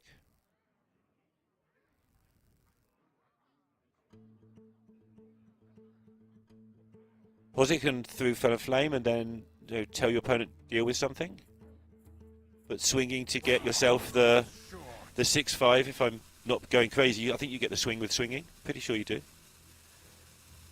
But Pozic gets things on the board right now, and your opponent has things on the board right now. Oh my goodness. Fan the hammer. Okay. So many options there. And they all looked mediocre. Yes. This is another thing where I think it's been brought up a couple of times already before, even today on broadcast. But we're really kind of seeing these really interesting choices where you can really get punished a little bit. These players are getting punished for a slight mistake if they play it. But they have so many options. They just really have to find these lines. I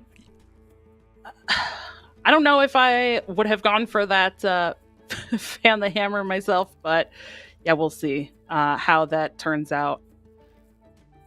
I think it's okay. I think it's okay. He was likely to leave 2 health up. He's got the Taste of Chaos, Pozic, and through Fell and Flames. I think it's okay. He's got the swing, he's got the weapon. He doesn't expect to get frozen again. That's going to be a bit of a shame for him. Like, we can see the second freeze. But going back to what you said, this is one of my favourite metas for that aspect of things. Excuse me.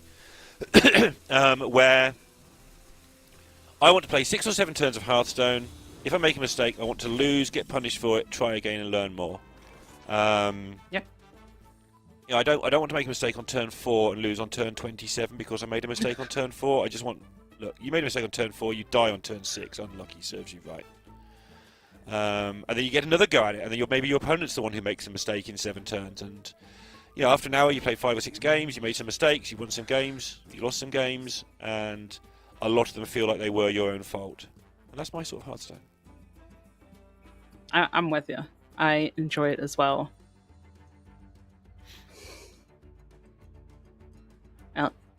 And that's not to say, just to be clear, that's just not to say that's how Hearthstone always should be, just because I like it.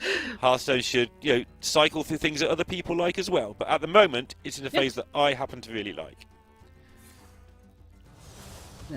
Well, now here is a hero power going down swinging. You were talking about the potential for going down swinging last turn, but it's coming down this turn instead. I don't know if Hemlock had a read that Bunny Hopper had the second Glacial and maybe was just waiting for that, or maybe was just waiting to see if Bunny Hopper would kind of commit a bigger board, but that feels a little bit risky against this Zarimi that kind of can go really wide and have some pretty big health things, as we saw in the previous game. Yeah, I think he needed the extra mana so that everything, because a lot of the priest stuff has 3 health, not 2, especially with the buffs he was getting. So he kind of decided that 2 damage wasn't enough because the weapon breaks after the first swing, and that if he was going to do that last turn, I think that's what led to him to do the hammer in the end, because it does the same damage, but preserve the swinging for a better swing the next turn. So I think he just hated the turn before and decided that he was going to have a good turn 5. Hopper going for this coin Magatha, fill up the hand, finding thirsty drifters. Oh no, passes 3 spells over to Hemlock though.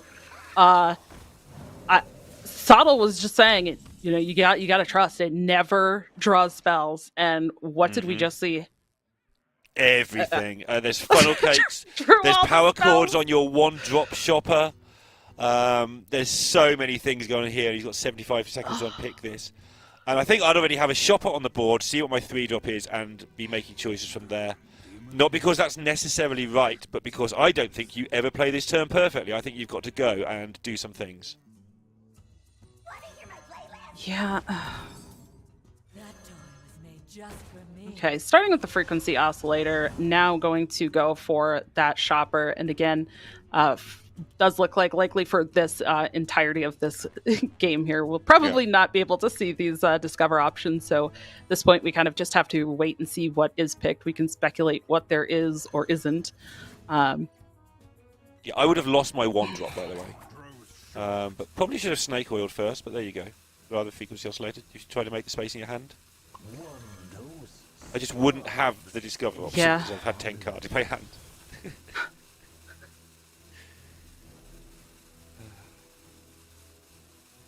All right, the second Taste of Chaos, offering a workshop. Okay. Through Felon Flames, clears up the board. Sure, Hemlock has something on board now? Bunny must have 2-turn lethal if he scales here, right? Scale, set up Zarimi, Zarimi 0/0. The turn after. You can have 3 drifters the turn after. You just got to make sure he's got enough dragons played this turn. Yeah.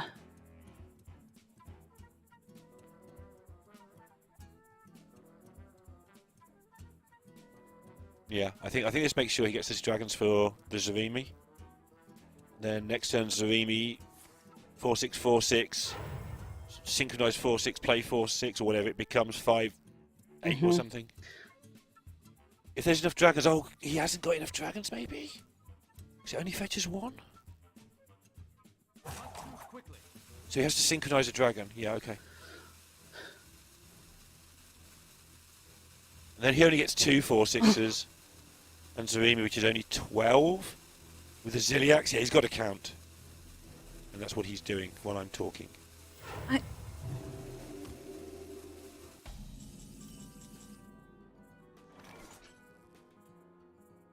Bunny Hopper just goes for nothing.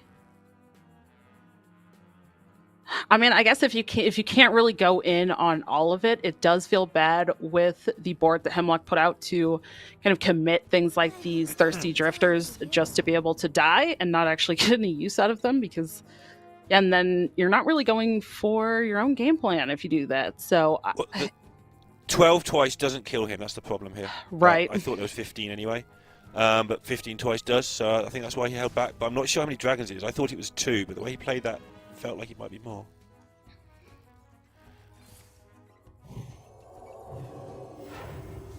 I'm the perfect toy for you. I think. Again. So many things to count all at once. Notice that Hemlock, by the way, last turn just kept on the funnel cake, kept hold of a load of stuff. I feel like he had a more powerful turn available, but he is very good. I'll trust his view over mine. Oh! Stomper even required, actually? Probably not. You've got all the spells. Yeah, just a lot of mana being used there before that really came into hand too, I think. But sure, a Bassist isn't great as a 1/1, but it does provide a taunt. Yep. Taunts are really annoying for the priest deck. Yes, it was only the 2, which is why he held back, because this sets up 2-turn lethal. Sweet, beautiful water. And that Ziliax just Sweet, always free. water. So yeah, maybe he could have... Either way, it's fine.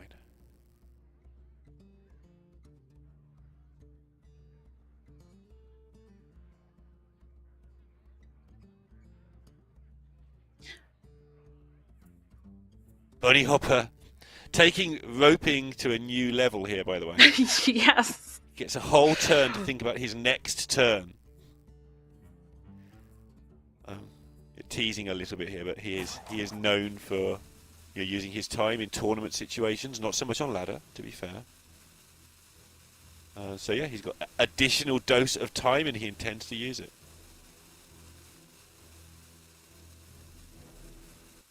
Yeah, I mean, might as well think about it there. Okay. The projectionist drawn here can get you another copy of Ziliax, but you start to run into board space problems. So, does Bunny Hopper have to just look at a potential trade or two? I mean, even trading in with the Ziliax into the Bassist, there's only, 23 damage? He's got after the that, synchronize, so... which is 29, but... Or 28. I mean, only if it's played for Finale, though. Well, I mean, the other Ziliax is +6. Oh, is what I oh, mean. right, yeah. But it's still, yeah. 11, 22.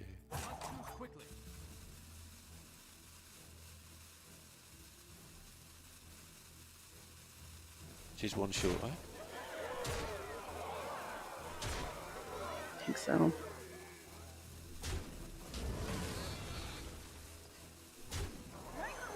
Okay, so kind of doing a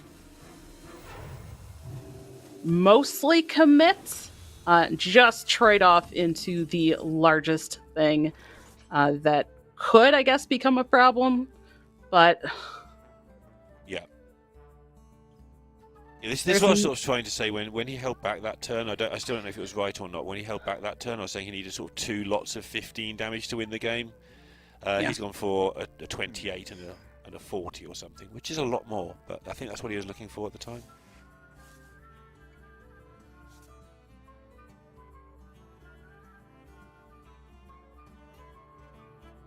this priest board really creates a problem for the Demon Hunter here. There's so much health. This Demon Hunter is not running removal. I guess there's this mythical terror in hand that can get a little bit of healing, potentially clear something up, but I don't see how that's even going to be enough to survive through another turn afterwards.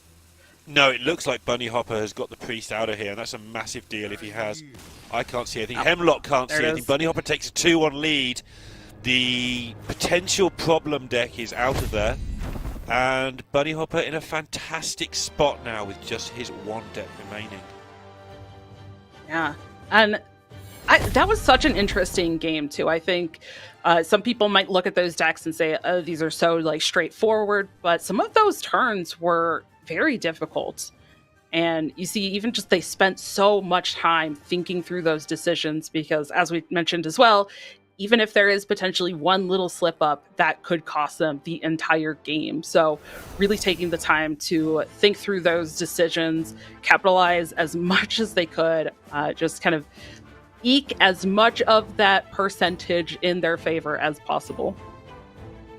Yeah, and Hemlock died with a lot of mana and a lot of cards in hand again. I'm not going to say that he played it right or wrong. Well, because he's a significantly better player than me. But that funnel cake could have been used the turn before to put a lot more stuff on the board, and I feel like had he done that, he'd have been exerting a lot more pressure on Bunny Hopper, and Bunny Hopper would not have been able to just take that turn where he didn't do a lot. But maybe it wasn't enough pressure. We'll see. It did all come into his hand all at once. Like, what do I do? Do I shop? He missed on the shopper as well. That never helps. But the funnel cake, I feel, should have been used that turn. Yeah, funnel cake is really interesting. It's definitely one that's talked about a lot in the Priest, but we don't often see how Demon Hunter would get to use it. So, but this does mean that going into this fourth game, that Bunny Hopper just has to get a win with that Warrior, which, as we mentioned, is this really kind of duplicate heavy, just Odin Warrior. So it's really not running the Deep Miner brand, any of the kind of added things that you might see in those like Highlander variants or the hybrid versions. So here it is, focused on Odin. It does still run the Reno if the game gets a little bit later, but there's also a ton of draw in this deck as well. So even without being terribly late into the game, there is still potential for the Reno to become active just because of all of the draw here. How do you feel going into this for Bunny Hopper up against what we see is the Demon Hunter queued up again for Hemlock? Yeah, I think the Warrior has I think this is a 50-50 matchup. I think coming into this tournament, these are the two decks that people were pondering what to do about. That doesn't necessarily mean they were the best decks. I think that Shaman and Priest were showing the best form coming in. But these are the two decks that you knew were going to be everywhere. And I think that's the reason for that is they're on ladder a lot. And the reason for they're on ladder a lot is they're close against each other. You can look at stats. Stats will tell you that, what will they say today? They say different things. That Warriors kind of favoured. Probably is a touch, but you know, feel says that these two decks are both surviving on ladder because they do okay against each other. Oh. One or two cards different makes such a big difference. It does. Hemlock has the Hearth for the reload, for instance, which you wouldn't normally have on ladder necessarily. Dose solves any problem.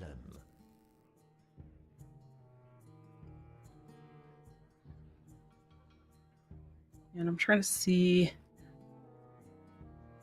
I guess the fizzle in the Warrior for Bunny Hopper might be the kind of added card there, but I don't think this is maybe necessarily the matchup where fizzle is going to be quite as important for Bunny Hopper. Double Stomper, which I'd forgotten completely. I'm sorry. Yeah, Double Stomper is pretty good. Actually a really just good looking curve already for Hemlock. The Umpire's Grasp was able to start off with the Salesman, play the Spirit on turn 2, get a little bit of attack in, can follow up with Umpire's Grasp, and then after that might be able to just go for some window shopping and find some demons. Could play Speaker Stomper if he chooses to. I believe, you know, I was going to say there's also the Pozic in there, but yeah, you just draw that too. So it does feel like Hemlock is going to just have so many options. It's just going to be a matter of how Bunny Hopper is able to respond to it. Yeah, we talked about it a couple of times yesterday. Like, what do you do in this deck if you don't draw the weapon? Well, the answer quite often is you go 1, 2, 3, you're dead. Lol. Like, there's plenty of attacking going on without the weapon in this deck as well. When you get the weapon, obviously that's why it feels so brutal.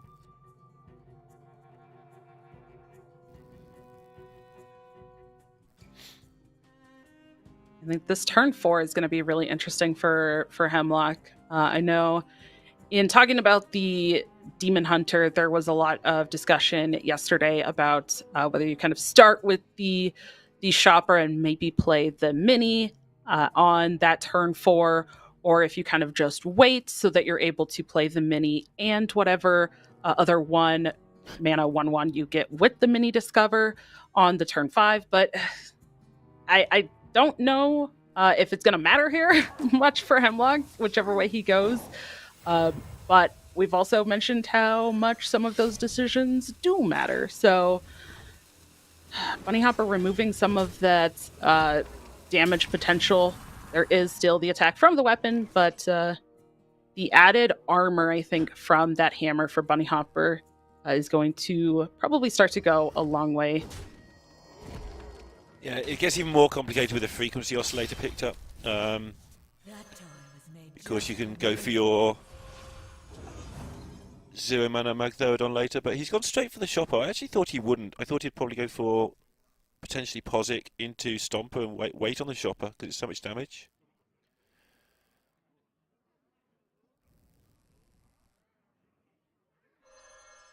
And again, unfortunately, we're not able to see those discover options there. But the Abyssal Bassist picked up off of the first Window Shopper Discover. So that will be a 6 mana, or it'll be a 6/5 that was discounted to 3 and then gets an additional discount because of that first weapon that's played. So the 6/5 for only 1 mana. Very good value there, and also puts a taunt up that now Bunny Hopper, if Bunny Hopper chooses to attack, going to have to hit into that, and also keeps the Salesman on the board, so Blade Storms become a little bit more awkward here as well. Yeah, it would have to be a double Blade Storm or obviously Bash Blade Storm, whatever. I've got benefit, I can see things. Bash Blade Storm doesn't work, but other thing Blade Storm. Yeah, and I don't think Bash is even in hand at the moment. No, it's double Blade Storm, but from Hemlock's point of view, it's hit the 2/2 and Blade gotcha. Storm. I was going to say I'm sort of cheating because I can see the 2 Blade Storms, but in the world where he hadn't got that, you're making Bunny Hopper use a lot of resources. Yeah. And that is what Bunny Hopper goes for here.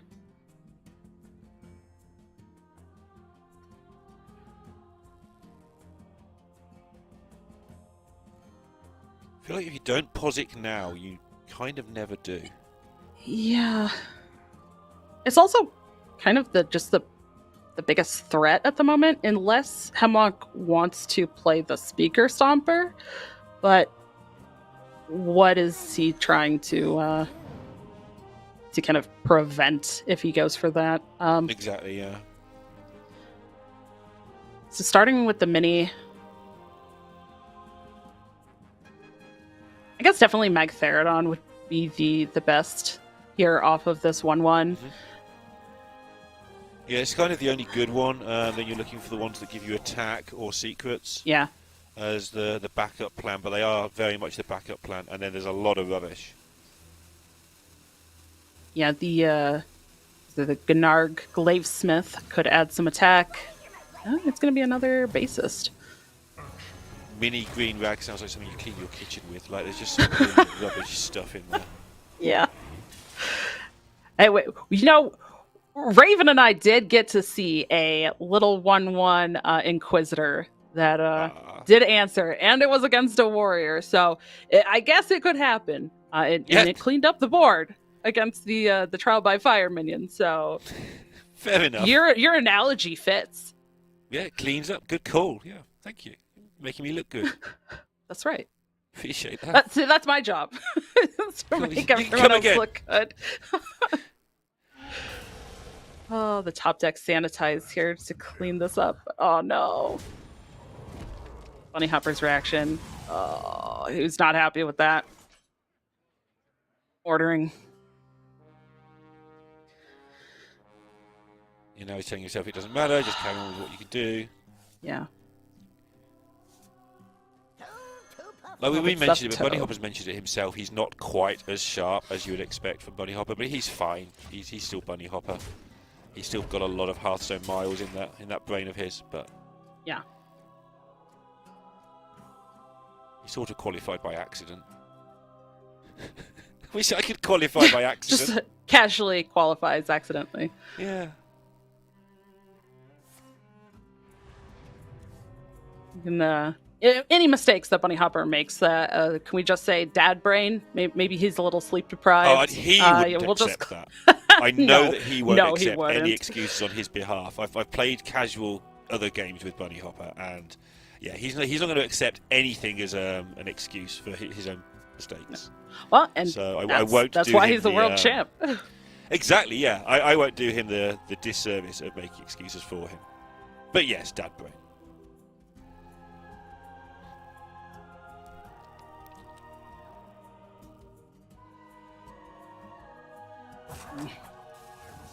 One downside we do see sometimes with this, I guess, just more all-in shopper list rather than the more Naga-focused one is in these cases where the opponent is able to clear up a lot of these threats, it can start to feel like the Demon Hunter is just starting to run out of gas a little bit. And it does almost feel like we're seeing that a little bit here from Hemlock, but does have this second grasp that did come, was able to find an instrument tech to draw that.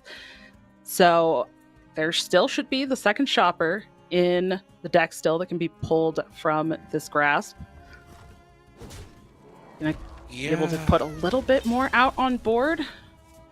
I mean, he's got to, but I don't know. We've got a Stomper and a Posix in our hand. We've got a Hearthstone Brew in the deck, and that's kind of our offense after this round of things. A Magtheridon. Hey, you! Install these for me. That is only like the second Magtheridon we have seen in all of the games so far, or our day number 2. Yeah. Fair point. The answer is to put it in your deck. No one believes me. It's probably because I'm wrong, but that's the answer. If you want Magtheridons, just put them in your deck. What could go wrong?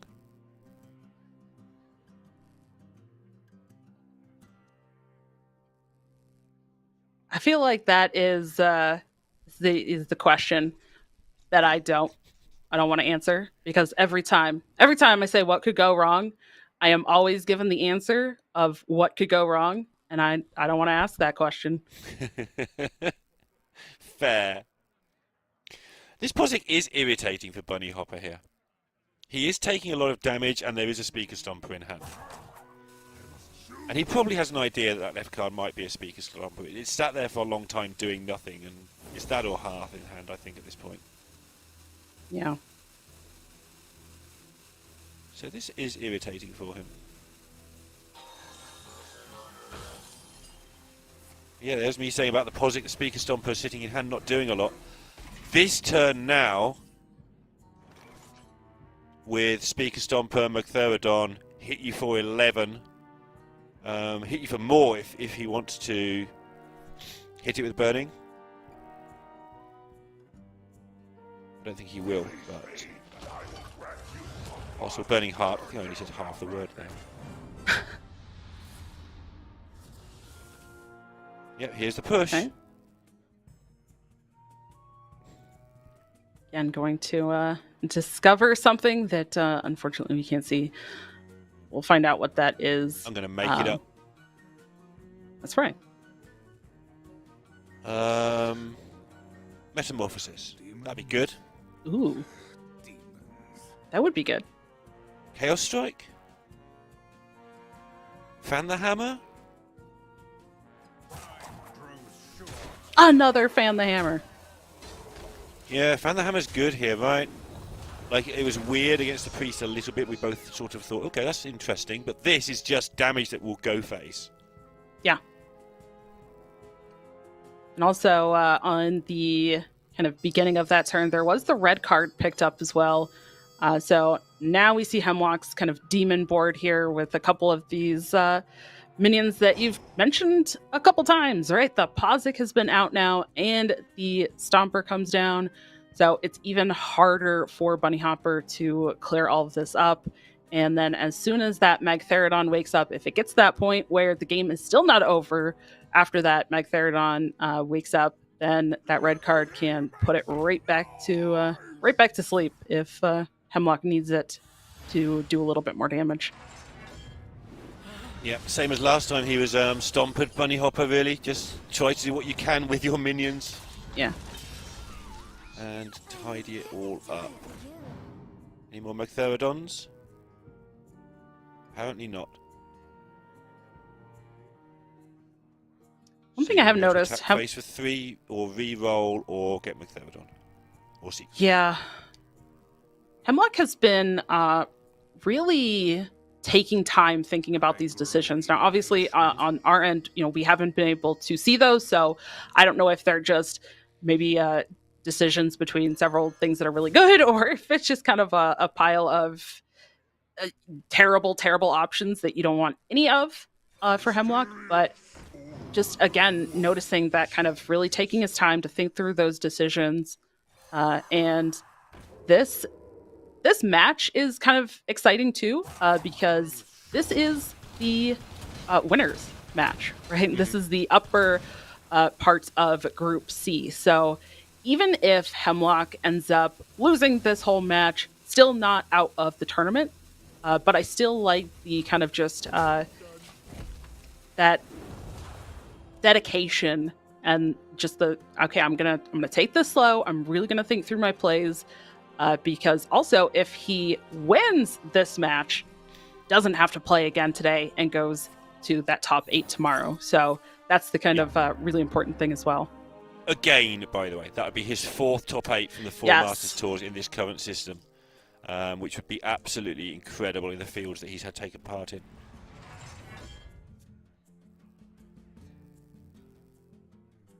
He has generated a lot of damage and a lot of offense from apparently nothing left here. Again, the Pozic and the Stomper felt like they were a little bit late, but he used them together nicely to generate a bit of a problem for Bunny Hopper. Managed to stick a 6-5. The Pozic alongside it was representing so much damage that Bunny couldn't get rid of the 3-3s, and that snowballed into what has given Hemlock a chance. No? Do you hit the button? It's a randomly generated sequence, but there's not many options left. You really don't want to give your opponent a charge minion here. Yeah. It's the hidden meaning, though. Still gets a minion, but it's not a 6/6 rat. Guess it's only 4, but still. This is the charge minion. This is So much damage. Right now, yeah. Yeah. And drawing the going down swinging, has the red card. Burning Heart, is it enough? Yeah, okay. I was going to say, I guess you could Burning Heart the Magtheridon before you use the red card on it, but going for the 4/3 works too. I saw the 4/3, but you are right. You've got to do it on the Magtheridon, yeah. And that's lethal. 2-2. And the Warrior not getting it done. Is going to have to get it done against the Priest. The Warlock's out of here, right? So suddenly back to advantage Hemlock. I thought that Bunny Hopper had got the advantage by getting his Priest out of there, as well as the obvious 2-1 lead. But now I think the Priest is favoured against the Warrior. It just puts down so much stuff. The Warrior's trying to do a lot of 1-for-1 removal a lot of the time, as long as your Blade Storm's dodged. And the Priest can go, okay, well, 1-for-1 this lot. There's things everywhere, and yeah, suddenly you haven't got enough damage to do 6 to all of them. I won't do that sound effect. I'm so sorry. Yeah, I wasn't going to say anything, but since you brought it up. Just rewatching this.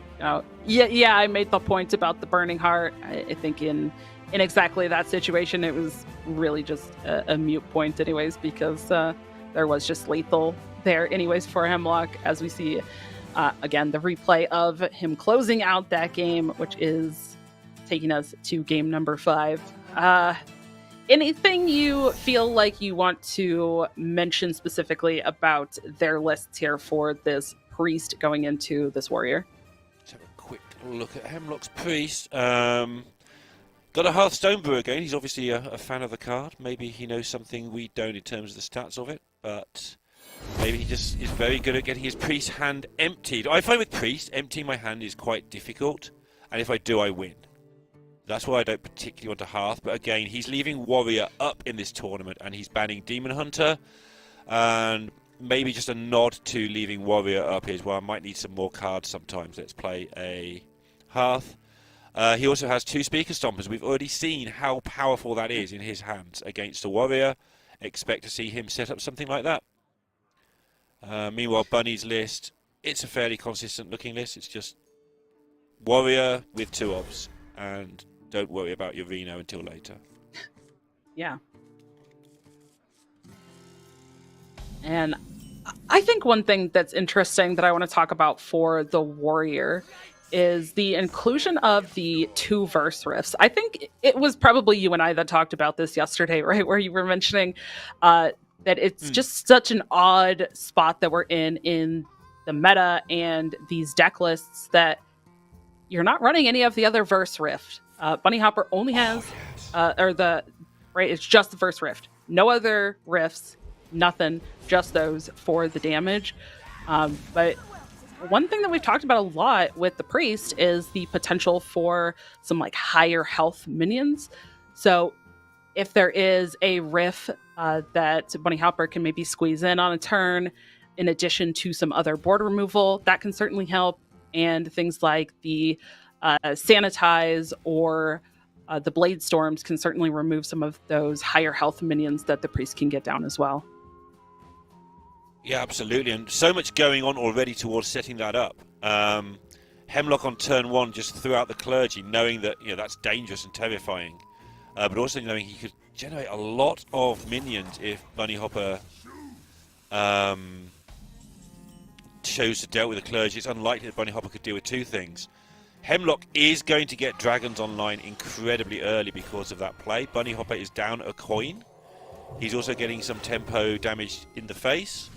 And, we're in Zarimi zone here already. These things are generating so many whelps. This is, it's going to be interesting to see.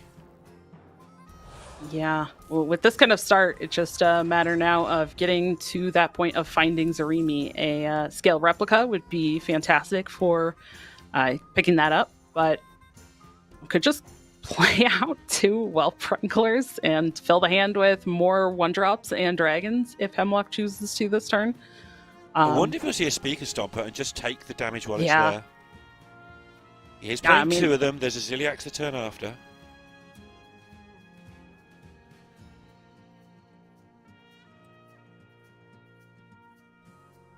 Okay, yeah, he's going for the more straightforward looking play. I kind of like Speaker Stomper myself and just do 4 and then play Ziliax and then do whatever 8 plus 3 is. It sounds like about 11 or something. I wonder if the choice to maybe just go for the Wranglers here, which it does. Okay, I was like, it does look like Hemlock is going to do. Just seeing the Forge a couple turns ago. Bunny Hopper, as you mentioned, is down that coin, only going into 4 mana next turn. So the, I guess, maybe threat of Sanitize is still not there next turn, whereas the Stomper could keep that Sanitize further away if he waits one more turn to play it. That makes sense. And also, my play fails to... They just play the weapon, which isn't affected by the Stomper, kill your 1-2, and then you can't play your Ziliax. So he may have thought of that as well. But yeah, I like it. He's waiting for that Forge Sanitize. I think that's a good call.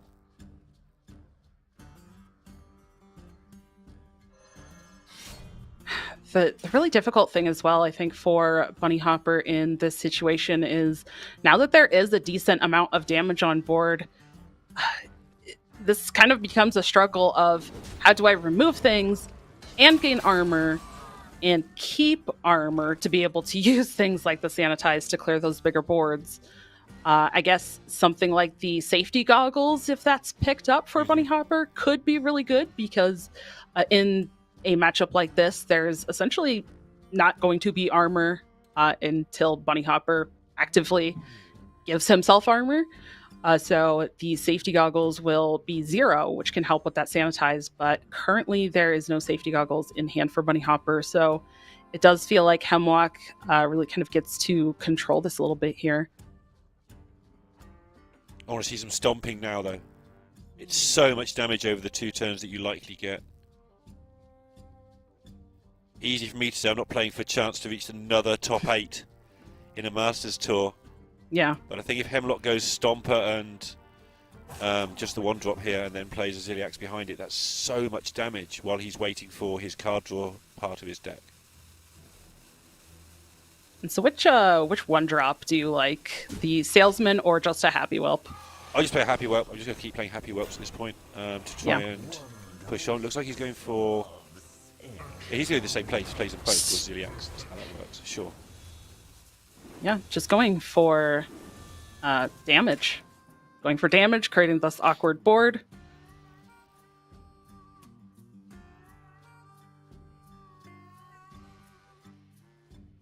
Sanitize would...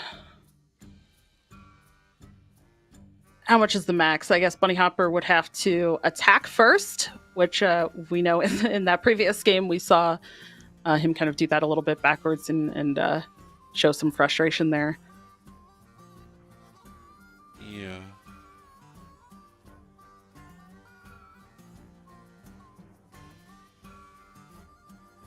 It's not enough to full clear.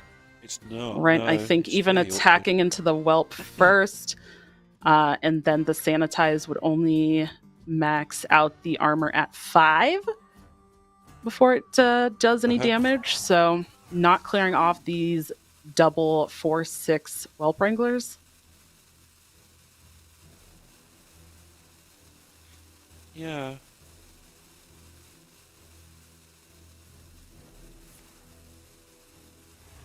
Okay. Yeah. He's just chilling for a turn. Yeah, just Now, yeah, look, the speaker stop is almost on the board Yeah. already. yeah. I wouldn't have done it this way around because I was expecting my board to get cleared if I didn't play it, but Hemlock sort of read the situation there and knew that he had a very good chance of doing it because Bunny would hold on for a turn. And it's not over, but it's so much. Yeah.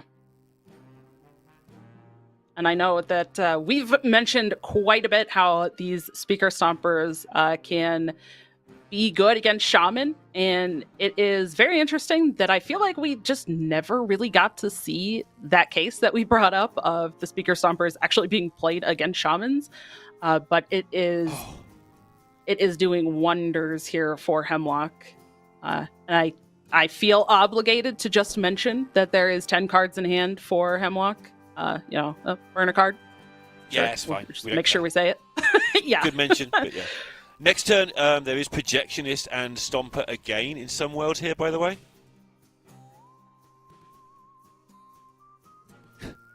Which might close things out.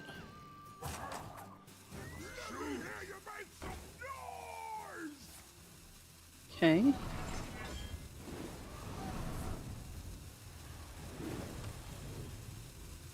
I mean, the Sanitize does exist next turn, but yeah. Okay. Bunny Hopper doing a thing where he locks it down. We've seen this once from him already today. Saying, no, you're not playing anything more dangerous. You're not playing your second Stomper no matter what here because you can't play anything on the board. Unlucky. 24. I'm not going to trade into that Rockstar.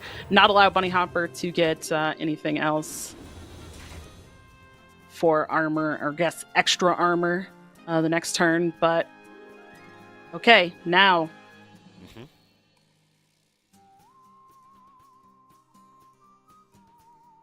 Hemlock's hand is rubbish, by the way. He does need this lot to get there. Hemlock's hand is pretty much entirely filled with just happy whelps who I guess are maybe happy chilling together in hand, but yeah, they're not doing a whole lot at the moment. Yeah, the boat's going to have to get there. Power Chord Synchronize burned. This is ludicrous. So there is the question of whether you want to play Whelp, Boat, Projectionist, Boat, or just a whole bunch of Whelps and one massive boat. Pretty sure that TJ would pick the massive boat. Yeah.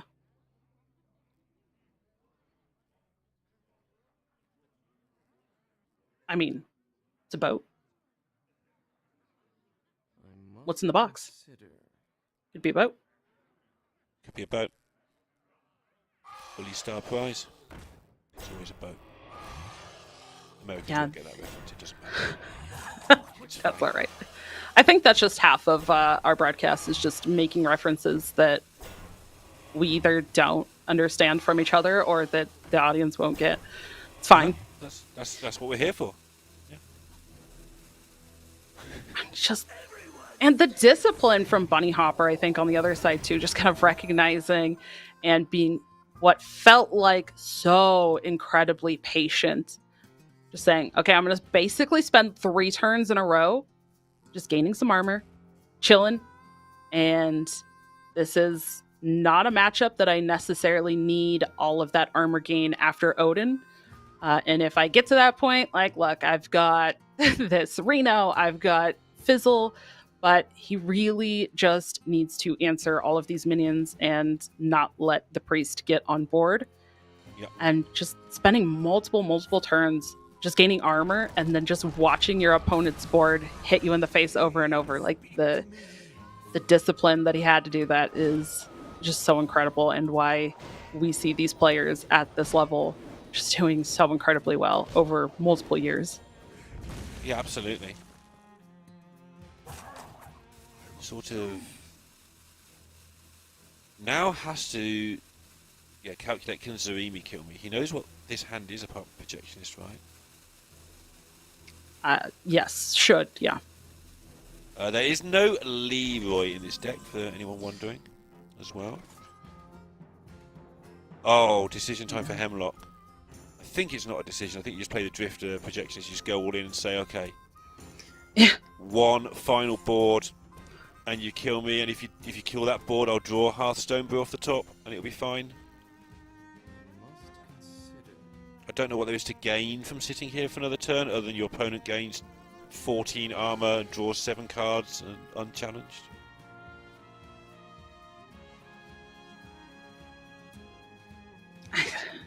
Hemlock really just thinking through this. Again, this is game number 5 in this winners match. Whoever wins this gets out of groups, moves to the top 8 day tomorrow. But whoever even loses still has to play one more match after this. Yes.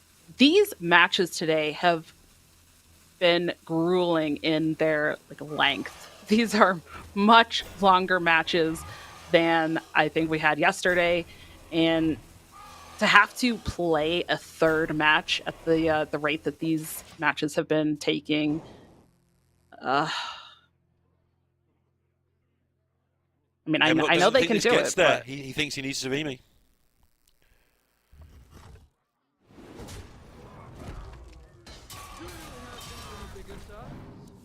Right. Armor for Bunny Hopper, going to draw a couple more cards. Needle Rock Totem. Another Craftsman. The safety goggles. There is armor now at this point. I know I mentioned safety goggles earlier. But yes, Bunny Hopper could go for that now just for added armor. Yeah, just don't die. You've won. Mm-hmm. Double Needle Rock Totem. Yeah, even better, sure. And Get Torino land and you're fine. And if he plays both Needle Rock Totems, could also squeeze in the Riff if he wants to clear one of these whelps, but I think he's trying to work out if there's danger where he might just burn a card, and that would be Yeah. awkward. Because he hasn't got, I mean, he should win anyway, but he hasn't got his Odin yet for reference, I guess. But he has got Ignis, so he should be fine. Right.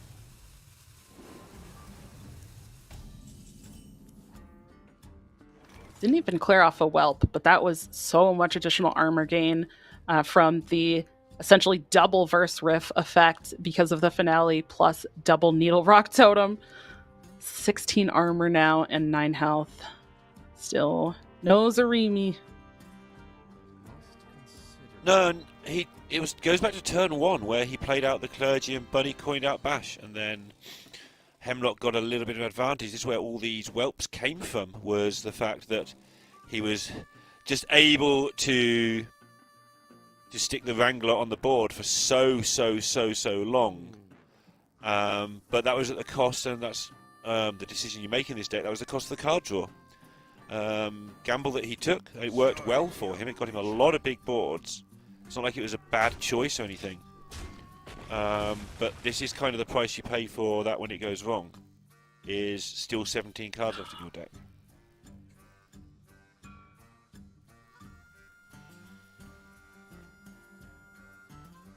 Okay. There is now a Rockstar. There's a shield block. There's double safety goggles. There's an active Ignis. There's an active Reno. Oh, he has got Odin. Yeah, it was just hiding in there. Yeah.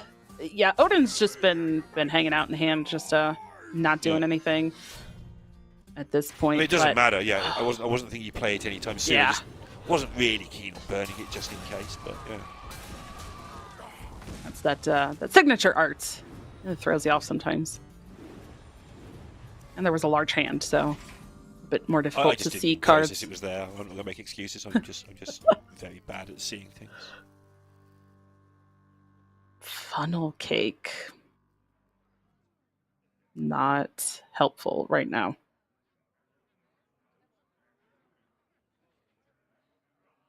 Is it helpful if he draws Hearth off the top? Probably. I'm going to go with probably. You get a whole new hand and some more mana. I'm going to go with probably helpful if you draw Hearth off the top. Yeah. Funny little smile just came across Hemlock's face. I think he may have worked out there's one Hearth hand, which I won't know what it is, but something like that. That can, like, it's just a cheeky little, I wonder smile. Like, maybe there's one Hearth hand that actually gets him out of this here. I don't know what the Hearth decks are particularly well, but yeah. Amuse me with your tales of victory. Oh, now it's go time on the Odin. Bunny Hopper. So much armor now. Oh my gosh. So much armor. Has this large board to be able to push. Lethal next turn. Okay. Here we go. Clergy. Go. Yup. I have no idea Draw if the it's things. going to work. But I'm going to say go a lot of times anyway. Draw the things. There's a thing. Okay. A thing. Stomper. That's it. 2 things. That was Thing. okay. Replica. Yeah. Five mana left to play the Zarimi. Now we're hitting you for 3. We're hitting for 3 into 41 armor. All right. Yeah, it's a bit more than 3, but It is. it feels like 3 somehow.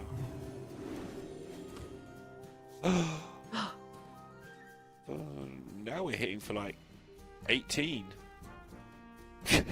Woo! Okay. Almond Thule.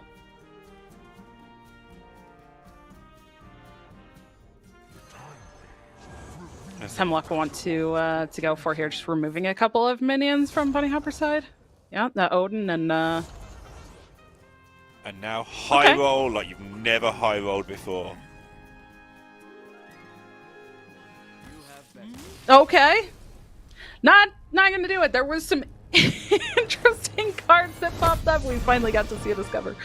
But nope, not gonna do it.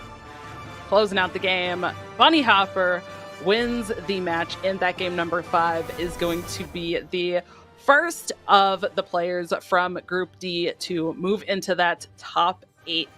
So very exciting for Bunny Hopper. Fantastic performance. That was really exciting to get to see him play that warrior. I know, unfortunately, it didn't go as well for a couple of the games, but this last game, I feel like absolutely made up for all of that. Yeah, in the year of nostalgia for Hearthstone, watching Bunny Hopper grind out a 3-2 in 17 hours and 12 minutes, I think we timed it up. After going 2-1 down, yeah, absolutely nostalgia at the top. But also Bunny Hopper still, absolutely still got it. We can see how patient he was in those last 2 games, both of which looked very terrifying for him at times. But he was fine. And Hemlock, who is no mean bad player himself, showing what he had there, managed to set up lots of damage in both those games and just didn't quite get over the line. he'll get another go later in the day. Yeah, that's right. We still will have that other match. So let's take a look at that bracket and see what potential matches we're going to have next up, because we have the elimination match of Dmitry Kazov versus Habu Gabu, and then whoever wins that will face into Hemlock. So at least Hemlock will get a little bit of a break after that incredibly long match there. But it's going to be interesting to see what happens with that other match beforehand. Absolutely, yeah. It's just going to be bangers all the way until the end of the broadcast with this group in particular. So with that in mind, let's just take a short break, set them up for you, and we'll be back in just 2 or 3 minutes with the elimination match from Group D.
Hello everyone and welcome back. We have our next match coming up very, very soon indeed. I'm Raven and joining me for this one is TJ, and we've got a really good match, no doubt, coming up. We've got Habu Gabu versus Dmitry Kazov. And TJ, we've got two very different lineups here. We have Dmitry Kazov bringing what I would say more of the standard lineup of the Naga Shopper, Demon Hunter, Nature Shaman, Odin Warrior, and Painlock. But then we have Habu, who's always up to something, bringing Sludge Warlock, a slightly different variation on Nature Shaman, the Demon Hunter, and then Zabari Priest with one interesting card in it. What do you think? You talk about the Euro Worm? Well, there's a couple interesting cards in the Priest. Okay, I guess a couple of interesting ones. Yeah, sure. Yeah, there's a Gold Panner. There's a Razor Scale. There's a couple of Euro Worms, the Glowstone Gyre Worms. There's some spice all the way across the board. Every single deck's got like one card that you're just like, huh, cool. That's Habu's signature, though, really, isn't it? I feel like if you go into a tournament and Habu's there, if there isn't anything spicy, we're disappointed. Yeah, Ignis is another card because you play the Glowstone Euro Worms.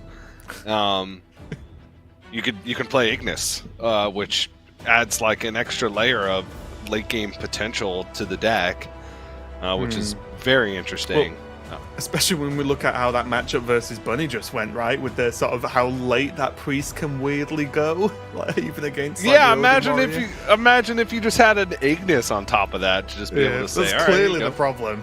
Missing an Ignis. Oh, we're going to see the same matchup. Oh, that's great. Okay. But yeah, I was gonna say this is the Odin Warrior again. A lot of 2-ofs, not some of the Highlander variants we've been seeing a little bit earlier on in the day. But yeah, I'm just excited for this because we get to see the weird tech and see if it actually pays off. But knowing us, we'll probably just see, I don't know, Habu go for like 1, 2, 3, 4, 5 drop double turn, game ends. We don't see any of the different cards. Yeah, well, I mean, I think the cards that Habu does have in this Priest are really just there for that situation. They're just backup plans. I said, okay, Dimitri's got everything loaded up. I'm sure Lorinda's watching very closely as to what's in the background. Got the guy in the top hat, the elephant. Got the hat. Got a pillow in the hat. Got the light on the right thing. is on. The light is on. There's a the bunk bed. Has that always been there? Is Gamer RPG under there? There's a whole bunk bed that was playing. That'd be impressive. That would be impressive. Yeah. All right. And Habu Gabu has plants. Yeah. Wait, what? Oh, no, it's lovely. I just looked then at Habu's background. I was like, I'm sure Fury had the same background earlier today. Like, looked very similar.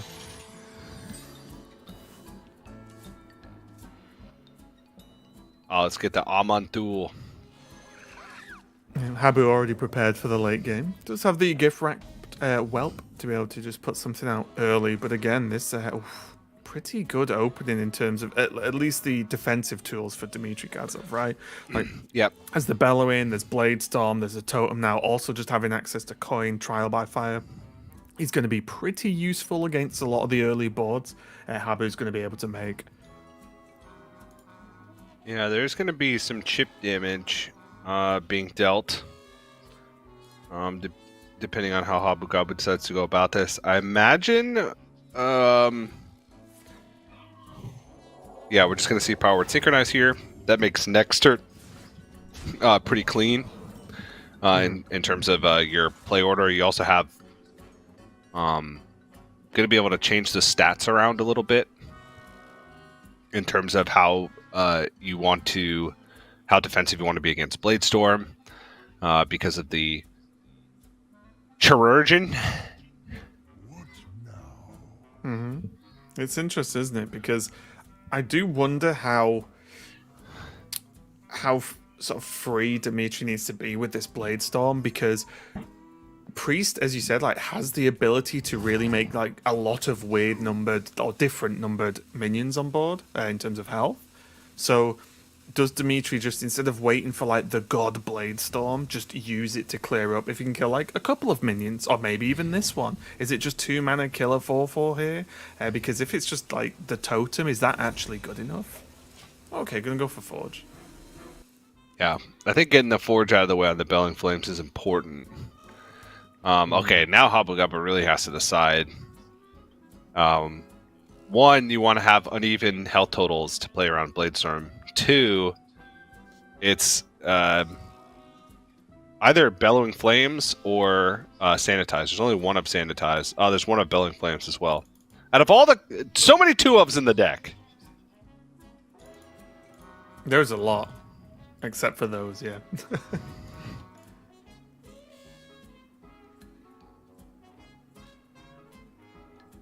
I think Habu really just trying to think through all these potential removal options, because it might sound stupid to start planning for like what could potentially be turn 4 or turn 5 plays depending on the coin from Dmitry Kazov, but that's the sort of thing you do have to plan for, right? Because if you make your board resilient enough early, you push through that early damage and it will give Habu the highest chance of getting that double turn for the win, right? And not actually just saying, okay, I'll get the double turn and like push a lot of damage. If the damage has already been pushed early, it could work out pretty well. Yeah. It's going to end on what? Yeah, exactly. Look at that. 3, 4, 5 already.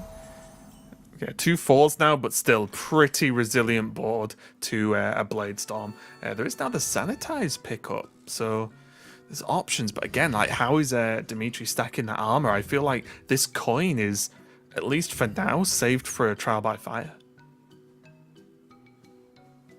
Yeah, this may have to be like Blade Storm into Belling Flames, but if you do that, would it be better to Bellowing first? Because it's a bit smoother on the mana. And it could open up options of like something Blade Storm next turn. yeah, you just get uneven health totals. May not want to do that at all because of the risk of Funnel Cake. This True, could just, yeah, there's a lot. This could just be Rockstar plus a Needle Rock Totem and just take it's not the worst, right? Draw a card, gain a good chunk of armor, and put cards on the board that Habu is likely to trade into to then buy you some time. It's not the worst idea. Yeah. The problem is the turn 4's a little bit rough as well, right? Well, you do Blade Storm Belling Flames in the same turn next turn. True, yeah, that would help, yeah. Okay, it doesn't go with the Rockstar. Oh, sure, use the coin, yeah.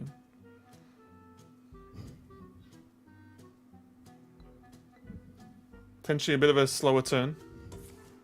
Yeah.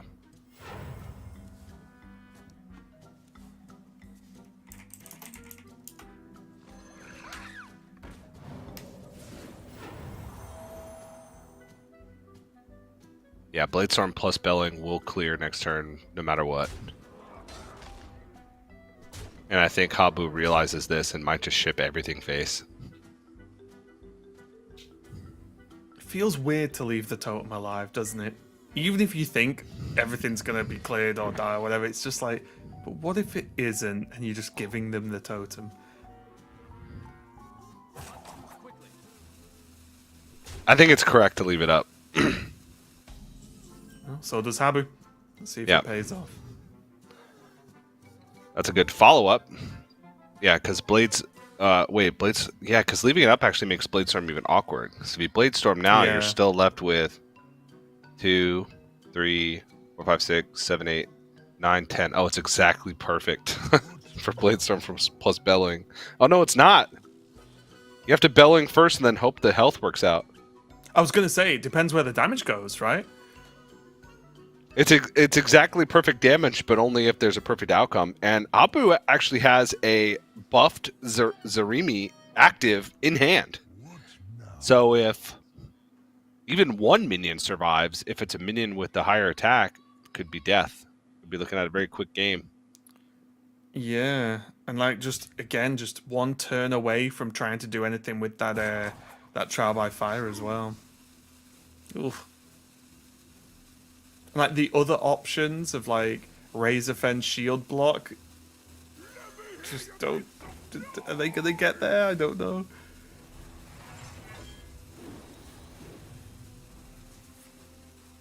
Okay, coin into just hero power. Coin armor up to gain the additional 2, and that's game, right? I think so. Yeah, I mean that looks. Dmitry to me. Dmitry should have known that. That was game. I think Dmitry had to go for a desperation. Oh yeah, because he saw the dragon draw, right? Like he knew it wasn't just drawn like from the deck naturally. So yeah, that was a tough one there for Dmitry Kazov. Habu Gabu Yeah. though, off to a great start with a win on that priest. Nice and clean, nice and quick, nice and easy. So not doing too bad there. And guess what? He just killed him without any of the cool cards, right? Like I said, we didn't see any of the tech cards, so to speak. Yeah, that was just textbook opening for the Zarimi Priest. Just so much stats, just chaining together those gift wrap whelps right into an on-curve Zarimi for the kill. And Dimitri's plan, you could see it trying to come together, but it was just made awkward by Habu, and Habu not killing the Needle Rock Totem made it even tougher, because that meant that the Bladestorm was going to stop short at 2, and there just wasn't going to be enough damage from the combo of Billing plus Bladestorm to make it work. I think Bladestorm may have had to come out right on 2 to kill the 4/4 to stop the snowball and prevent some of the damage, and then fly by the seat of your pants from there. I think that had the biggest impact, right? Because we saw, what was it, turn 3, I think it was, maybe turn 4, sorry, I can't quite remember, but Habu took his time in working out exactly to split health across all the minions, right? And just make a potential Bladestorm as awkward as possible, and it worked, and it paid off. So, yeah, good start there for Habu, but can he keep it up with this Sludge Warlock, TJ? What are your thoughts on this? This deck is awesome. I think this deck is like almost sometimes too inconsistent. That's why we're not seeing a lot of it. There are some hands that just feel like they're not really doing much. Nope. I think that's not the right list. The list didn't change for some reason. Even though Dimitri's name's changed. So apologies about that. Dimitri's playing the Pain Lock, I believe. Yeah. Okay. But still, the Sludge Warlock, I feel like if you don't draw sludges, you need Forge of Wills and something. As is often the case with every Warlock archetype. If you don't draw the thing you really want to do, draw Forge of Wills and something, and you'll be fine. Yeah, but Forge of Wills, there's not like the easy access to huge things that you'd find in some of the other Warlock decks. Yeah, 5/7's okay. It'll be fine. 5/7's decent, yeah, but you can't get like that turn 4, 8/8, 9/9.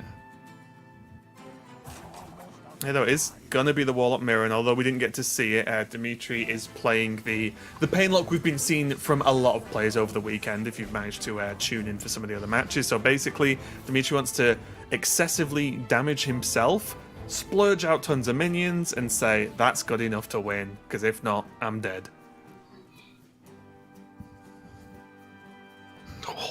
Forge of Wills is there. Oh, jeez. Game's instantly winnable. Forge of Wills is available.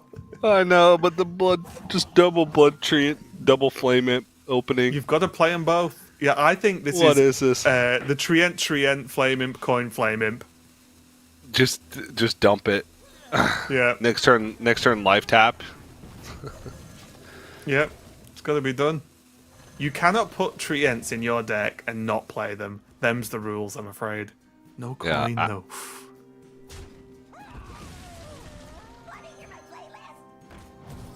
After taking this much damage, you may feel obligated to coin the Forge of Wills. Oh, jeez, oh no! Oh no! Coin Forge of Wills, make a 2/2 quick. As weird. Okay, not gonna go for it. It's not the worst play I've ever suggested, is it? God, this deck is so. The word that came to my mind was dumb, but you're not wrong. Like if you don't draw any of the self-damage payoff cards, it looks real dumb. Imagine someone tuning in, right? Oh wait, there is a Hearthstone tournament this weekend. I've not played for a while. Let me have a look. And then they see this game of Hearthstone. They're just like, what is going on? Oh. Forge of Wills now coming down for Abu Gabu. Dmitry Kazov has to draw something. That's kind of something.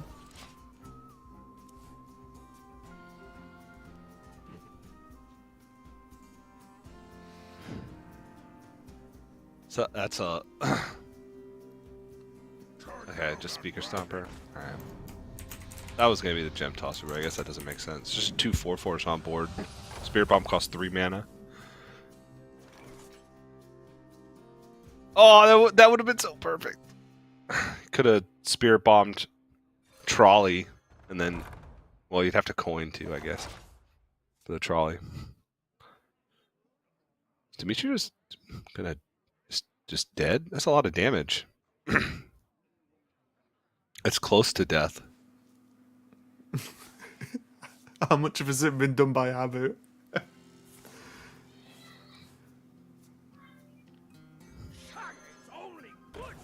Oh yeah, he's just getting him. Throwing those rocks. It's just at 2. Alright, Flame Imp, unplayable. Spirit Bomb, unplayable. Oh no. It's just dead. Like, Trolley, you can't even dump the Spirit Bomb. There's no taunt. Oh no, wait. Furnace is okay, isn't it? Furnace into draw the good cards and then double forge? Does that ever get there? If you draw Oh, them, 'cause sure. Yeah, but there's 3 minions as well, isn't there? So that's a problem. Yep. Habu chuckling to himself. To be What a honest, right, game! you can't even blame Habu there for the chuckle because that was just a funny game of Hearthstone from his What a point of view, game! anyway. Oh. Dimitri just punched himself in the face.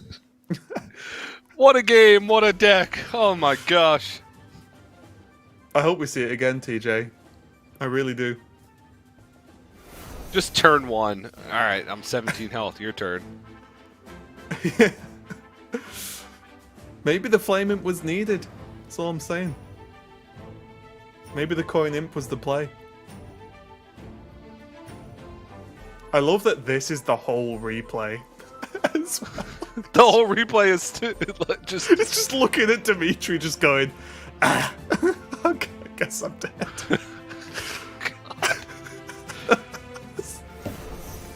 Oh, it's the best replay we've ever had, I think. I love that. That's great. Are you okay, TJ? Habu just played like 4 neutral cards, and then and then 1 class And card. kind of just won, yeah. I love it. It's great. It does mean Habu Gabu, though, has got his Nature Shaman left to be able to take this victory with, and I cannot even imagine what Dimitri's sort of state is right now after feeling, no doubt, a little bit helpless in the Warrior versus Priest, but that's, that sometimes happens, right? Priest pops off, they get a double turn, and then they're done. But then having that happen in the Warlock as well is really rough. Yeah. It's a pretty brutal series thus far. I feel like Dimitri has a game plan, but doesn't get to do it because just dies. Taking a look at Abu Gabu Shaman, it's the Jive Shaman, which, funnily enough, still runs a lot of the good stuff that we've seen across like the normal Nature Shamans. And a lot of the Nature Shaman games I've seen have come down to situations where the Nature Shaman tries to discover the conductivity plus Jive Insect combo to have even a chance to win.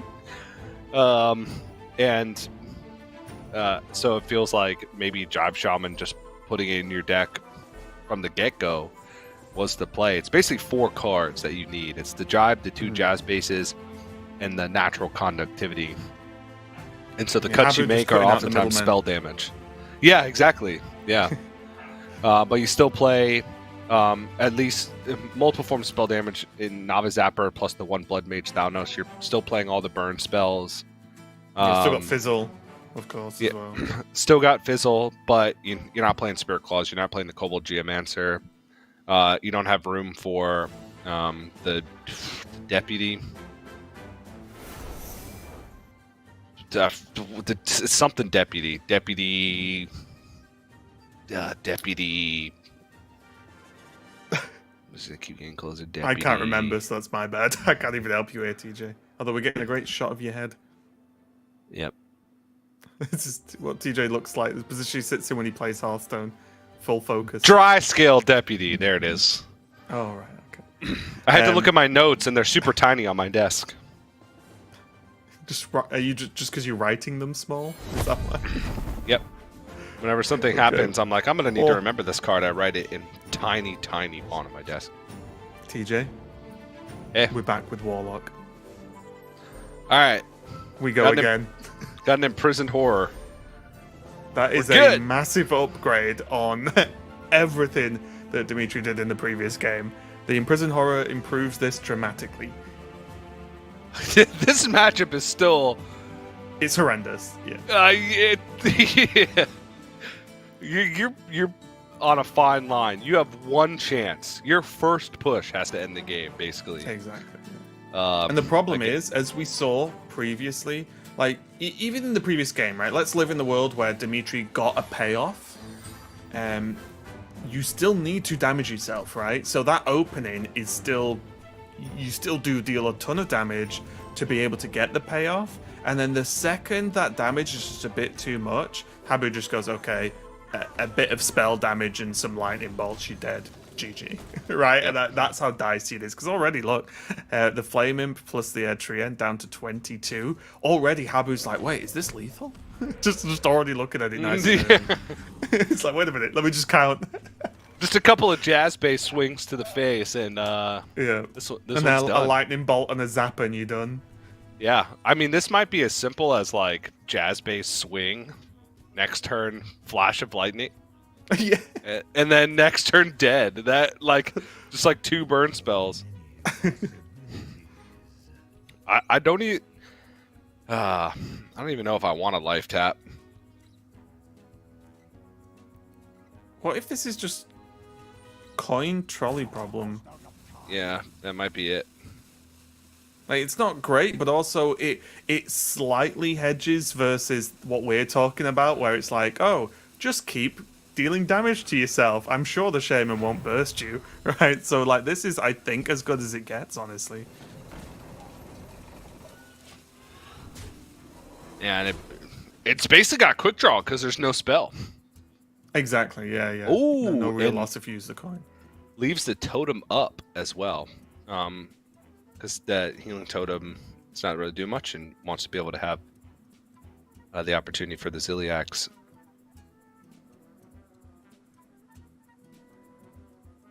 Now we get to see where Habu's mind is at for this matchup. Is the Jazz base just going to face? Now with this turn, I don't know, because there's 11 damage on board. So if you're just swinging that Jazz base at face, and Dimitri just doesn't damage himself for the next couple turns, you're on a very short clock.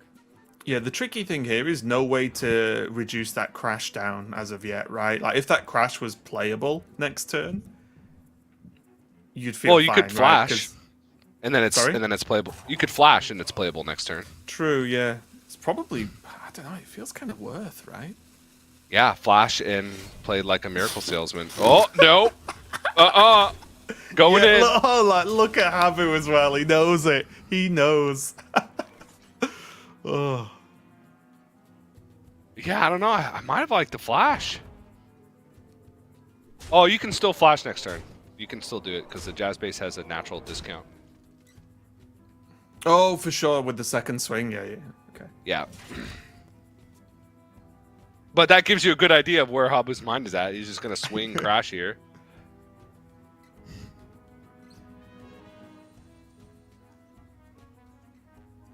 And then Dimitri's down to 13 with no board. Okay, hear me out. Dmitry Kazov's only got 11. What do you want to do? What if there's a way to just try and set up? Is there a way to any draws or anything to try and set up for lethal? I guess there isn't, but just gotta look, just gotta check. I mean, sure, you can, and you can It's flash of 16 lightning just with the ancestral weapon swing, knowledge. right? Yeah.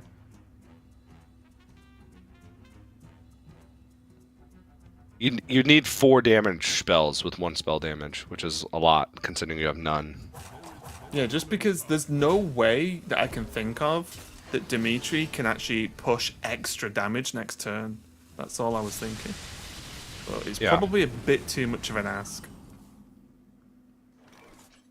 But now double Molten Giant available. Well, not double Molten Giant, but you know what I mean. Yeah, I think you do Do you that. lock in? Do you lock in the tap? No, It's tempting though, isn't it? no, it's not. Oh, you want to spirit bomb the totem instead? Nope.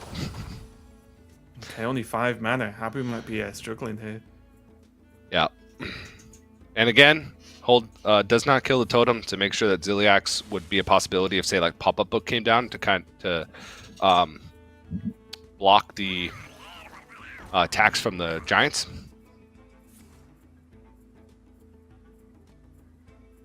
Nope. There we go. Not playable.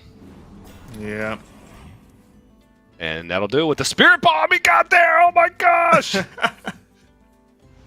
Actually worked. Okay, well, Dimitri fights back, has a bit of a redeeming game with the Warlock. This is much more what you expect from this Warlock deck than what we saw in the previous game, right? As you saw, get your health down low, put out some pressure, and then end the game off the back there. If that was any slower, I think Habu Gabu would have been okay there. But yeah, a bit of recovery there for Dimitri. Not going to be swept and redeem the Warlock just a little bit. Yeah. Still uphill battle a little bit, but Nature Shaman has been the deck that we've seen struggle. I feel like the most over the course of the weekend thus far. It just feels like every time it comes down to, all right, just needs to find a win with the Shaman. It doesn't get there. I think Habu Gabu, as the series progresses, the variation of the deck alone is going to help a lot with the Jive Insect combo, specifically against the Warrior, to just have that extra bit of damage. Yeah, and I do like that approach of, like, if you're leaving Warrior up, I do like the additions Habu has put into the Shaman, right, with the Jive and with the conductivity as well, just to say, well, if I'm leaving Warrior up, you know, I need to have a above decent chance, right? I want to really tech the deck for that, because I do think the Warrior is the deck that, rightly or wrongly, a lot of players have gone into this tournament preparing for, right? They are either banning it, which is fine, or if they're leaving it up, there's a lot of preparation going in for that Warrior, whereas it's a little bit more difficult to say, oh, I've got some tech built in for the Dragon Priest, right? Or something like that. We're seeing a lot of Warrior focused tech. Yeah. We're seeing a lot of tech against a lot of different things.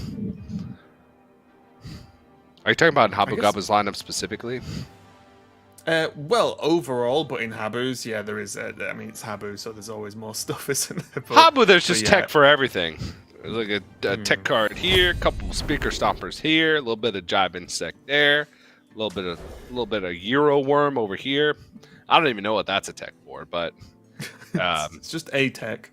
I'm guessing just searched Forge to try and slam Ignis to the deck. And was like, that necessary evil. Yeah, that one could be good. And that's it. All right. So now we're going to see Shaman Mirror matchup, though. It's not a true mirror. There's a they are card both running difference. Jive. Yeah, there's a card difference. 2 conductivity and 1 Cactus Cutter for Dmitry Kazlov versus 2 Cactus Cutter, 1 conductivity for Habu Gabu. Yeah, there's also an Overdraft in Habu's list as well. And a Fizzle.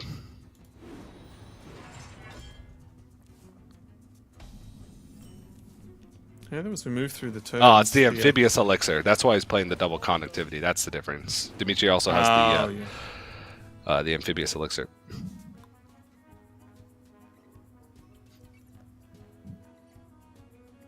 Yeah, no, pretty solid opening. Totems obviously for both players, but the double Miracle Salesman into Jazz Base is actually quite nice. Decent board presence, whilst also progressing the game plan, right?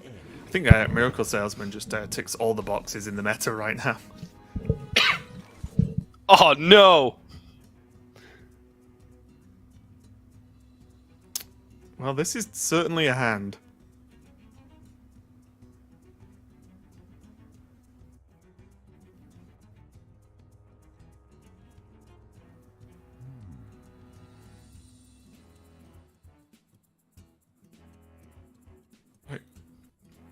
What is to be do here? Like, is this just hero power pass scenario right now.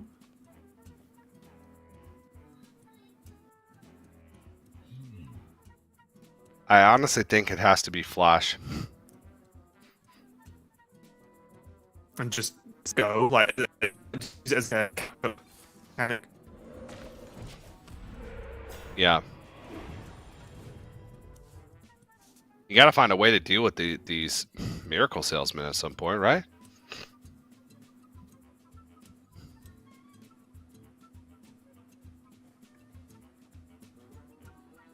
Because if you don't flash his turn, what's his turn look like next turn? He's gonna take free damage from the miracle salesman. He's still gonna be setting up. Yeah. The conductivities are still gonna be dead. If you flash, at least you have a little bit of extra mana to work with next turn. You can expend one of the lightning reflexes. And maybe even use one of these conductivities for like amphibious elixir on the board to just try and discover some additional spells. Maybe even get the flash back. I don't know, because this seems very slow. Maybe its plan is just to wait until Titan. So is going to go Titan to clear up the board on 6 and flash for the free spell, and then try to kill on 7.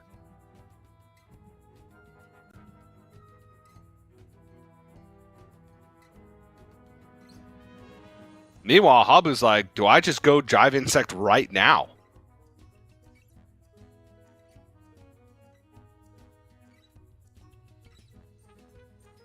I like that.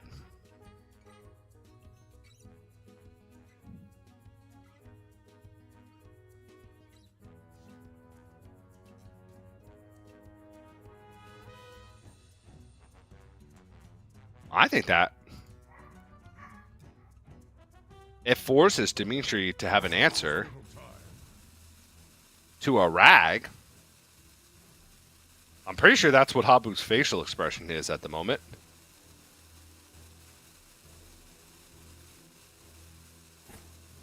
Nope. Bailing out. Yep, and the shake of the head. Almost positive that was the thought process, though. But maybe worried about just some discovered spells.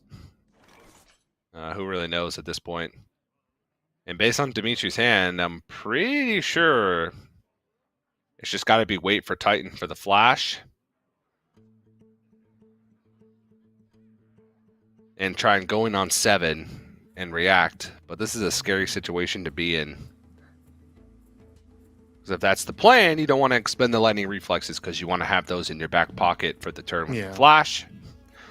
So this turn is like Miracle Salesman hero power.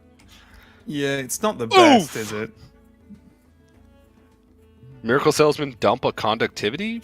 I don't know. Just for hand space, but I don't know. Okay. Gonna go with lightning reflexes.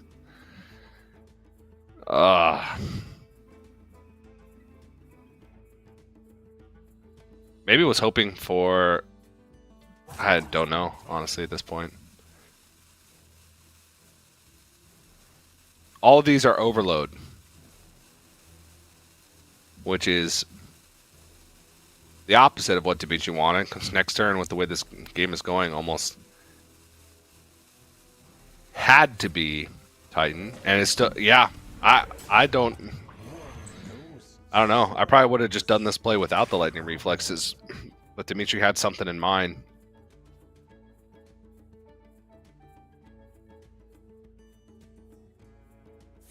It had to have been like exactly amphibious elixir that he was looking for conductivity to just discover a bunch of spells. But that's all I can really think of.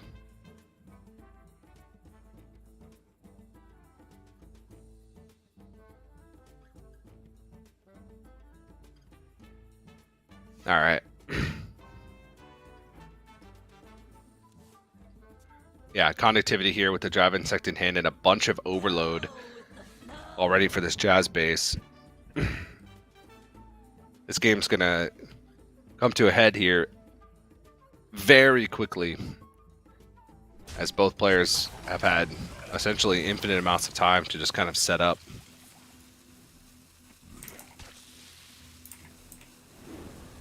Dumping the snake oil. And the Xehanort Totem has been alive since turn 2. So Habu has gained a ton of armor just from that alone.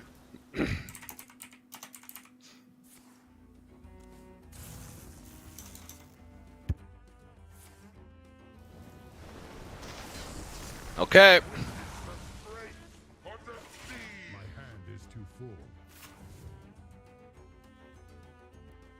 That's a big burn.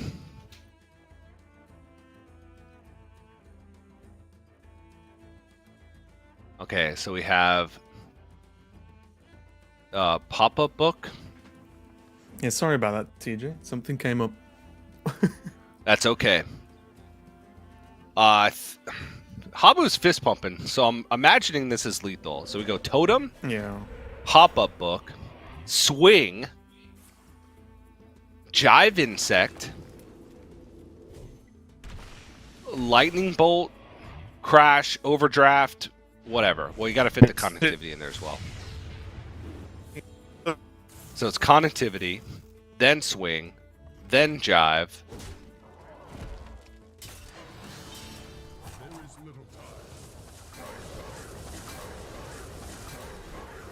Then overdraft, then crash. And yeah, I think that'll do it. Oh, that's even...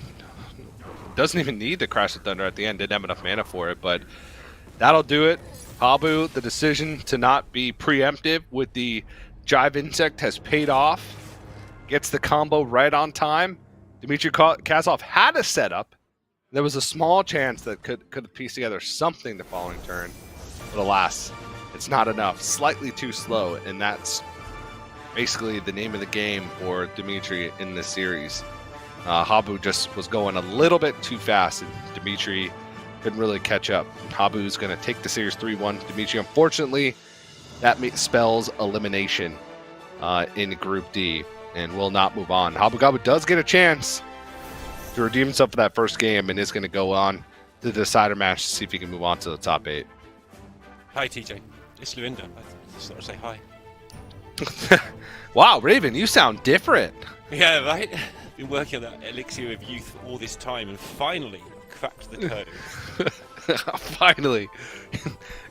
Yeah, Raven was having some slight issues, so Luna's going to jump in just for the tail end of the discussion about this series. But we did get to see some Jive Insect shenanigans to end that one for Habu Gabu. And I think he played that one well. I could see in his face that he really wanted to play the Jive Insect on 4 on one of those Miracle Salesmen. He was battling with his instincts for the entire turn until he bailed out at the end and just decided to draw a card instead. He's not scared, is he, to just bring whatever he wants to bring to tournaments? Like, he stays within the framework. He doesn't sort of go outside the box. He just sort of stays in the box in his own part of it that no one else has allowed him somehow. Like, yeah. The Jive deck is not a new deck or anything, but he's just not scared to go, I like playing that version of the deck. I have more fun. And he's always having fun when he plays Hearthstone. That's why he does well, I think. Yeah. I mean, at this stage in competitive Hearthstone, I think a love of the game is required to progress. Mm-hmm. Because, the tournaments are few and far between. And so when they happen, they're more important. And you have to play a lot and be good at the right times. And if you're not having fun while doing that, you're just going to be banging your head against the wall. And a lot of players, I think, like Furyhunter is one of them, who, like, obviously it became a goal quickly, but it wasn't the primary focus, And I love those players who can just kind of be accidentally great. Yeah. At Hearthstone, where you know what, I'm not really gonna try, or like actively try, like put in all my focus and attention into qualifying for these championships and trying to win worlds. But I'm gonna play some Hearthstone. I'm gonna have some fun, and then, oops, accidentally qualified. Oops, Yeah, accidentally started winning matches. That's Bunny Hopper and Fury and Habu. I think this time around, just all accidentally qualified. Yeah. It's just fantastic. Love it. Just shows how good they are at the game. That they're some of the greats. But unfortunately for Dmitry Kazov, that is going to mean elimination. Sad that we only got to watch him play once, because yeah, even though like it may not look like it with his facial expressions, you have to watch him a lot to really understand Dmitry Kazov's personality. And the personality is baked into the environment that he's in each and every time. Yeah, it's great. He provided us with gigantic amounts of much needed entertainment, I think, when we did Americas, as well as some very good Hearthstone as well. He never quite got the results I think he deserved. I would agree. But good to see him up there competing again. Hopefully we get to see him again in summer, because he wasn't that far away last year. He didn't sort of go 100% at it, but sort of most seasons last year, Dmitry was, he's got some points, will he go for it? And sort of 45th on ladder, that sort of finish. Didn't quite push on, but it looks like this year he's taking it a little bit further and really racking up those points. So hopefully we get to see him again in summer. I wouldn't be surprised if we did. Dimitri's also one of those players, when he turns it on, he can really turn it on, and it seems like this year is one of those years. But once again, hope to see Dmitry Kazov again, but Hapagabu is moving on. We'll play in the decider match against Hemlock coming up to determine our 8th and final player, moving on to tomorrow in the top 8 single elimination bracket. Before we jump into that last match of the group stage, we are going to have to go to a quick break. But don't go anywhere. More Hearthstone action right here from the Masters Tour Spring Championship right after this.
Welcome back, everybody, to the Spring Championship Masters Tour. I'm Lorinda, and I am with Sottle, and we are going to do the last match of the second day. Still plenty more matches tomorrow, but this is an important one. It decides our final grand finalists. Except it's not the grand finalists. It's whatever you call the last day. Championship Sunday? Is that what TJ calls it? Honestly, I've been through so many arguments with Hearthstone esports people about what a finals is or what a grand final is, but yeah, I don't even want to get into it. I'm deeply triggered by this entire discussion. Let's move on instead to talking about Habu Gabu and Hemlock. And Neil, I reckon that you are probably quite pleased that you're getting to cast some Habu Gabu, and it's to do with one particular word that I see on this little player card here. It's down the bottom. It's next to a kind of a purple hand that's creeping out of somewhere.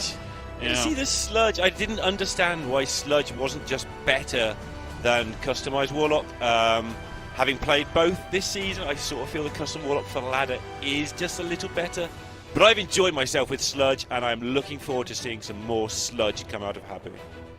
And the listeners will be looking forward to more sludge coming out of our mouths during the cast as well.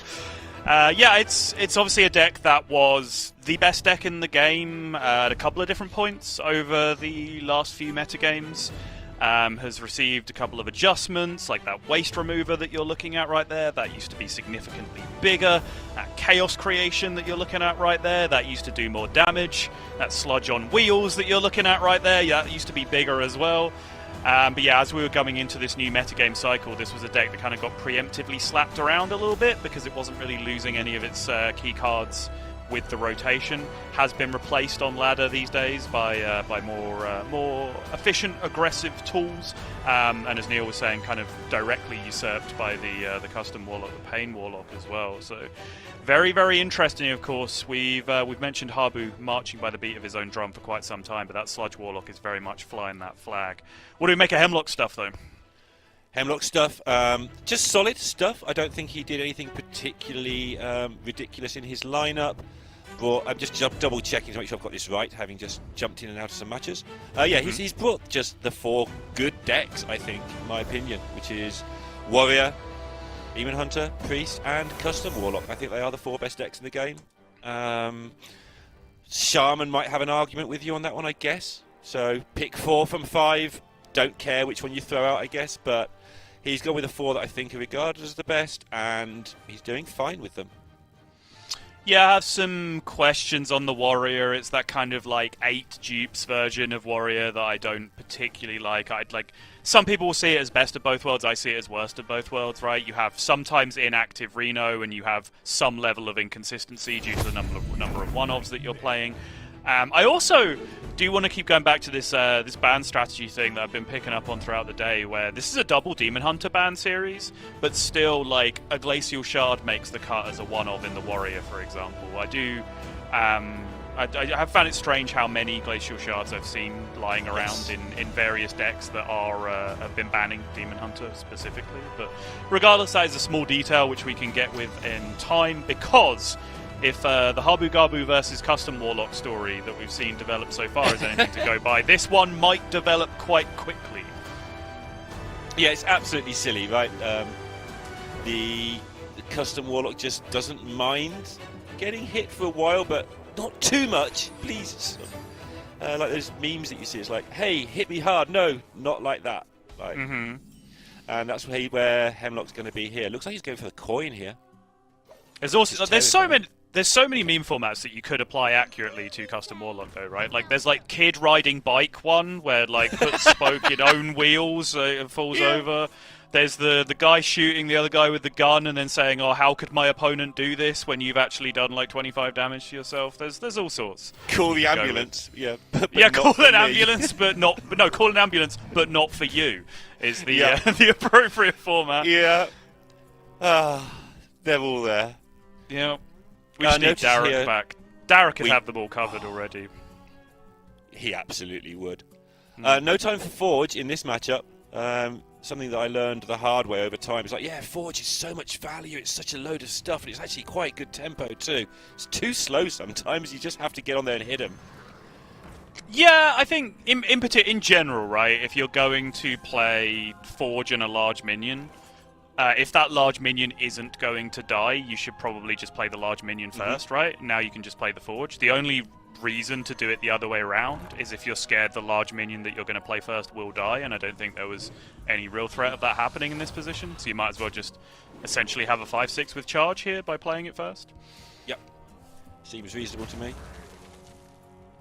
Habu has got all of those cards, by the way. Just all of the sludge cards. So Hemlock is going to have to be on watch here. And the Popgar, which is massive, right? Means Hemlock's going to have to do it all twice a lot of the time. Yeah.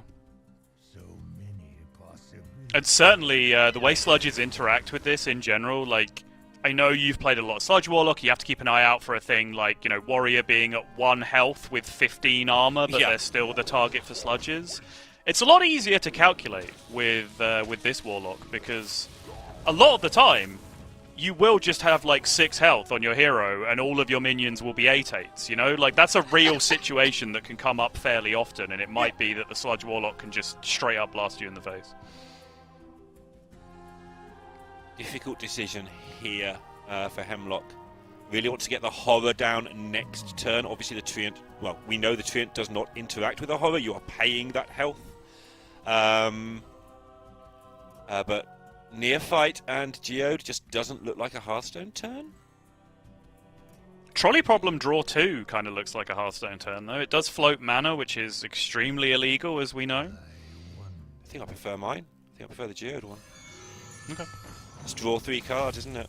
Or draw 2 cards, but also get 0 mana Horror. If you do hit another Horror, you've got 3 5/5s next turn. Almost out of time.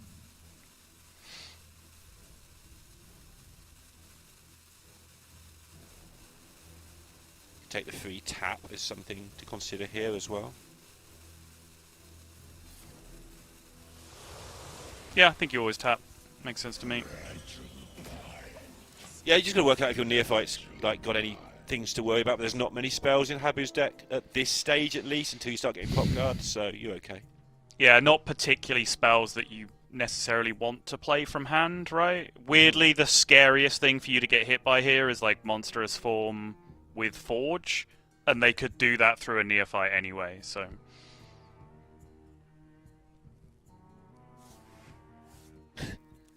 Stomper. So many Stompers about. I think that's the biggest surprise of this tournament for me. I don't think any of the decks particularly shocked me, apart from seeing a Wheel Warlock, which I just didn't think would happen. yeah. But the number of Speaker Stompers has been surprising, and makes sense, right, with Shaman and Warrior being so prevalent. Yeah, so that didn't surprise me that much. That was something that I thought about coming into, and like even talked about with a few people that I was talking to, of like, you guys are like practicing your Shaman matchups against like 8 Speaker Stompers, right? Because you definitely should be doing that. I'm pretty sure it's going to happen. And we're like, yeah. Everyone knows we're seeing Speaker Stompers, so I think everyone was like fully prepared coming into this one. Well, 8/10s from the Monstrous Form. Putting a little tiny bit of pressure on here, as in lethal next turn amounts of pressure. That is just a little bit of pressure, yeah. No Molten Giant off the fracking either, which makes this a little nightmarish. No mana to play anything with Popgar. Will have to be the Imprisoned Horror here, because it's the best Hemlock can really do. But is it enough?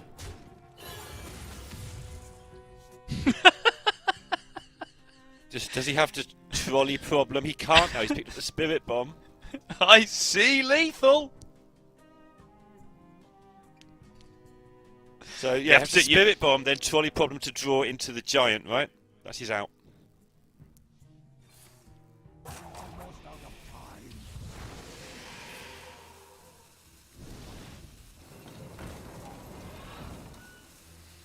And it's gone.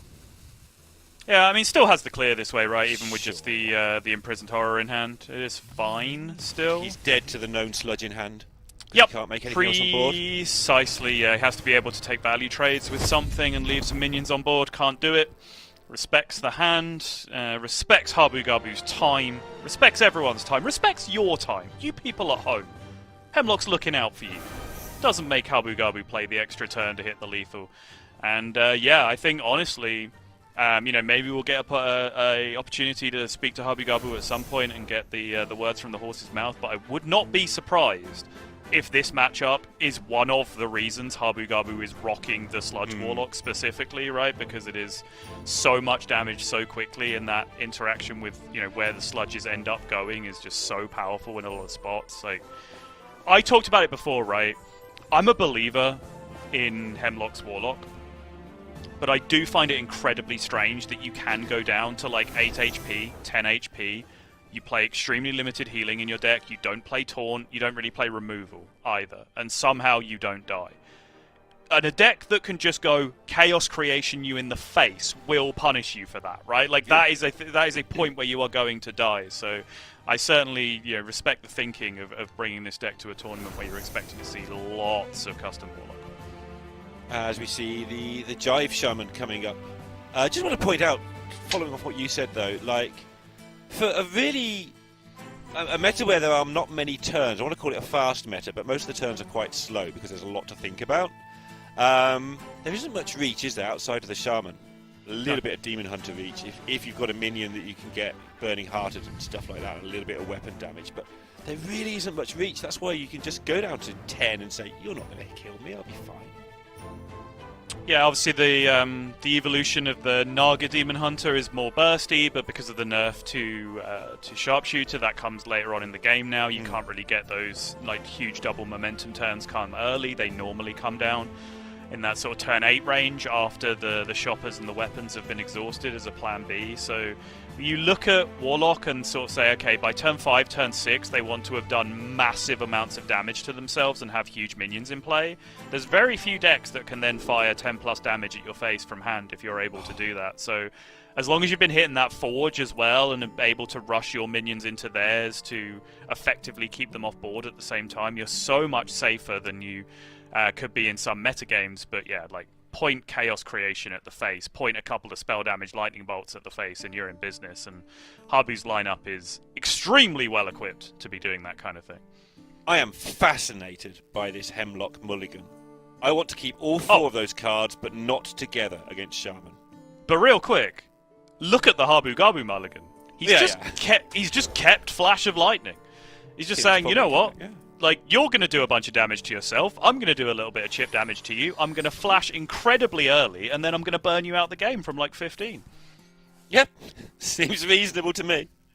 Seems absolutely reasonable to me. And then draws the Jive, obviously off the top to make everything look ridiculous.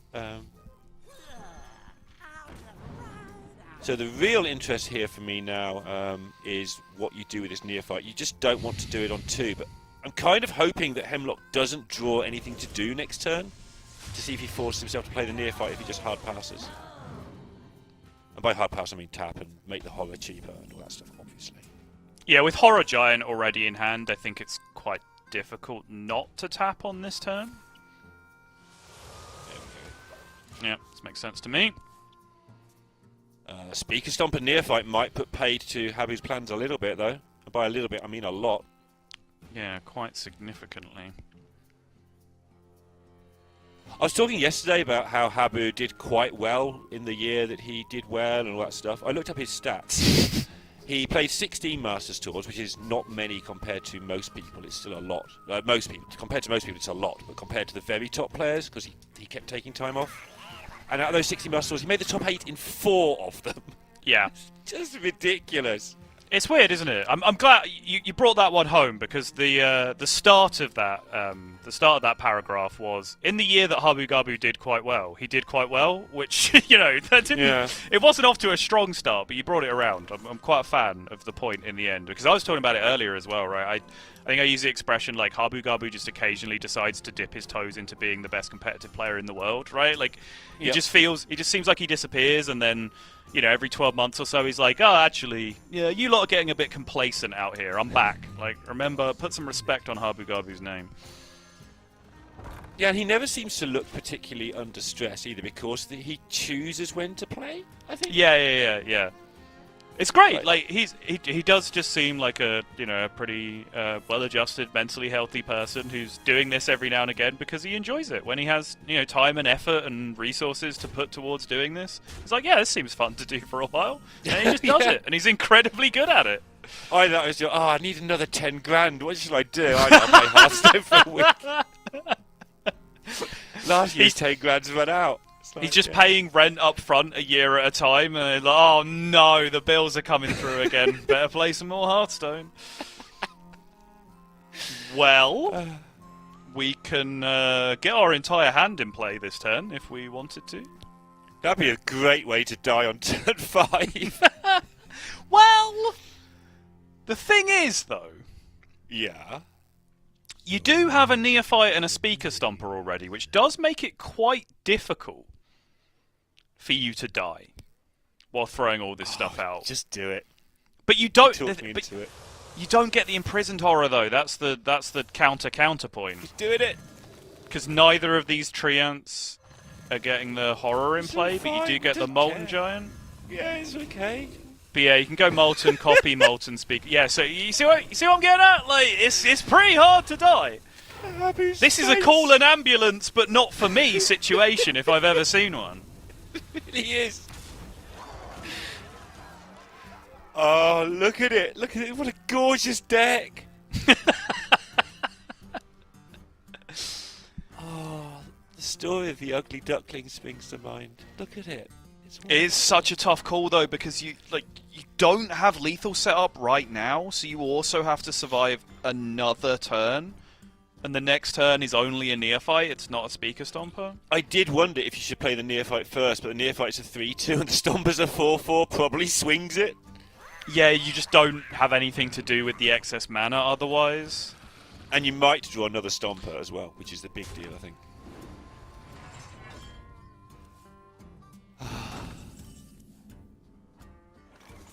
Oh, no, the coin's so gone! close. Oh, the coin is gone!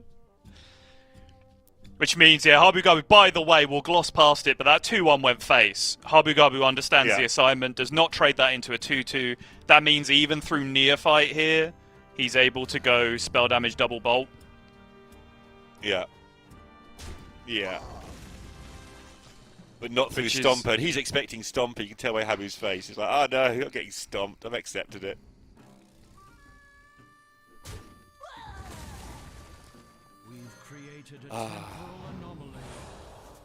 Yeah, just to be clear, I think you're on the same page as me. We were screaming about the coin having gone because we wanted to copy that Neophyte, not the Giant. Just to be absolutely clear. Oh no, so the coin, it would have let you copy the Speaker Stomper as well, right? If you still had coin, Yeah, obviously you had to use the coin in the first place to even get the Stomper in play. Yeah, we weren't looking at the Giant though, yeah. It's like, here we go. Habu's got lethal. All of the damage. I know. That was a Hearthstone game that happened, and I think both players did it correctly. Weirdly, it's just a very strange Hearthstone game. Yeah, I'd love to go back and stare at that fracking turn from Hemlock for half an hour and just try and find some kind of alternate line. I don't think there was one as soon as that Molten Giant appeared. No, sorry, it was the Blood Treant that appeared off the fracking, right? And then suddenly you could play two of them. But that's the line. You end up in this spot here and you're not threatening two-turn lethal. Whether the argument then is just feel ugly and float the mana by playing Neophyte and hope that you can stay alive through Neophyte, but I don't think that was really doing enough anyway because of the flash. There's lots of if, buts, and maybes, but I think in the end Hemlock played pretty close to maximising his win percentage, but it honestly looked like his maximum win percentage was pretty close to 0 for most of that game. Yeah, I think it's tough. I think the matchup is a tough one, even at the top level. Lower down, at my level, Shaman just wins that matchup because you've got to tread this very, very fine line as the all-in lock, just to not die. It's definitely treadable by the top players, but I think Shaman is still favoured even higher up. Do you think so? It's interesting because my perception, obviously never falling to the depths of your level of Hearthstone, would be that down there in the depths of misery, that the shamans wouldn't be as efficient with like pushing early damage, and maybe the warlocks would be able to build boards a little bit not quicker, but when they get stuff in play, they've got a little bit more health to play with because the shamans haven't been shipping them down. I don't know. But also they're scared. They're not making 8/8s and stuff quite so readily. Yeah. This is a very, very old school debate, right? Because there's kind of like that bell curve all the way back in the day of like handlock, like playing against handlock. It'd be like, completely oblivious at the start, don't play around Molten Giant, ship everything face. And then there's the huge bell curve in the middle of most players that are like, oh, I'm supposed to play around Molten Giant. And then there's like the top 8 players in the world who just aren't playing around Molten Giant and just shipping everything face at all times, Like, it's a very, very hard debate to have as to whether it's more difficult to play against a deck like that or play with a deck like that, where you have to weigh up all those like risk-reward distributions. Yeah, I remember watching Chucky Arcane shot somebody in the face on turn 1 as Hunter before. Like, that's the bell curve, absolutely. Yep. The one person who's ever going to do that. At the time, obviously people have evolved since and have learned how to maximize things.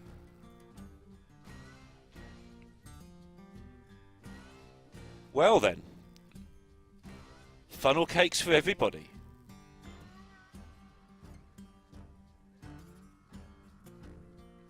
But since we've been talking exclusively in meme formats for this cast so far, this is a proper Spider-Men pointing at each other pair of opening hands, because they've both gone gift wrapped on one. They've both got Cherusians. They've both got the funnel cakes. Yeah. There can't be many more memes left, Sottle, surely. Oh no, we've done them all. We'll have to start getting into the Maymays soon. Talking about plays that only good players make. There we go. Just burn our projectionist. Mm-hmm. And our funnel cake, just to make a 3/3 and a 2/3. Yeah, I like it. Yeah. What do I tell you, Neil? What do I tell you? What's the golden rule of this deck? Put all the numbers on the board and turn your brain off. Yeah. I got the turn your brain off bit right. I'm good at that bit. Look at your hand, work out what the max stats you can play every single turn, and just do that. Yeah. It sounds so easy when you say that. Yeah. That is what Habu just did. Absolutely. I mean, you can't argue with it. It's what happened. It is, at the very least, commentary. It's got a lot of damage on the board, to be fair.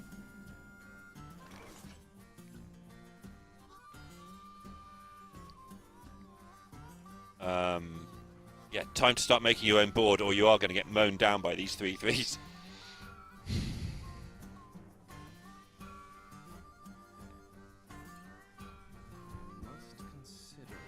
Not got enough dragons for the Dream away by 5, so... Yeah, and only 3 available right now, even if you do use the Synchronize, which you will do here.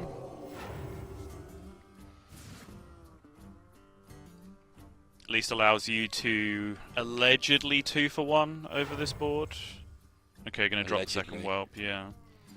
I think this is fair, because I don't think there's any world in which Habu's trading into this stuff. It's very similar to playing the Rook before the Forge in the previous turn, right? Like, ideally, you would really like to have 3 minions to play the Funnel Cake this turn, but I don't think there is any universe in which Habu Gabu starts double trading, Wind Fury trading into these 2/4/4 whelps.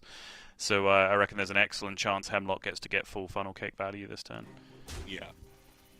He was pretending to think about it. I promise you, that was never actually a legal thing that he was going to do, but he pretended to think about trading. Yeah, I mean, there's a 1/3, so you've got to think, well, is my 1/3 really worth it? Because then my 3/3 gets the trade and just ignore one of them. But yeah, that's the pretend. You're never putting your whole board into that, because you have 1 card and they have 6 at the end of the day. That matters eventually.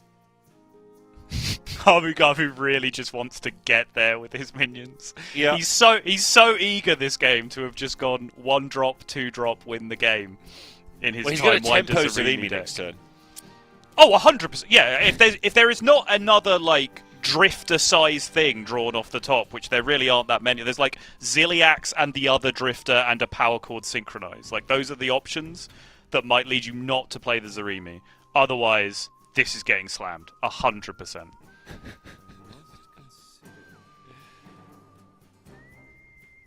And he knows we're talking about him. I mean, I would hope so, yeah. Yeah.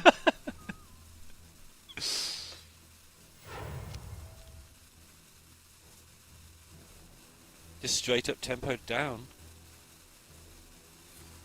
Yeah, going to funnel cake the opposing minions to get the full value.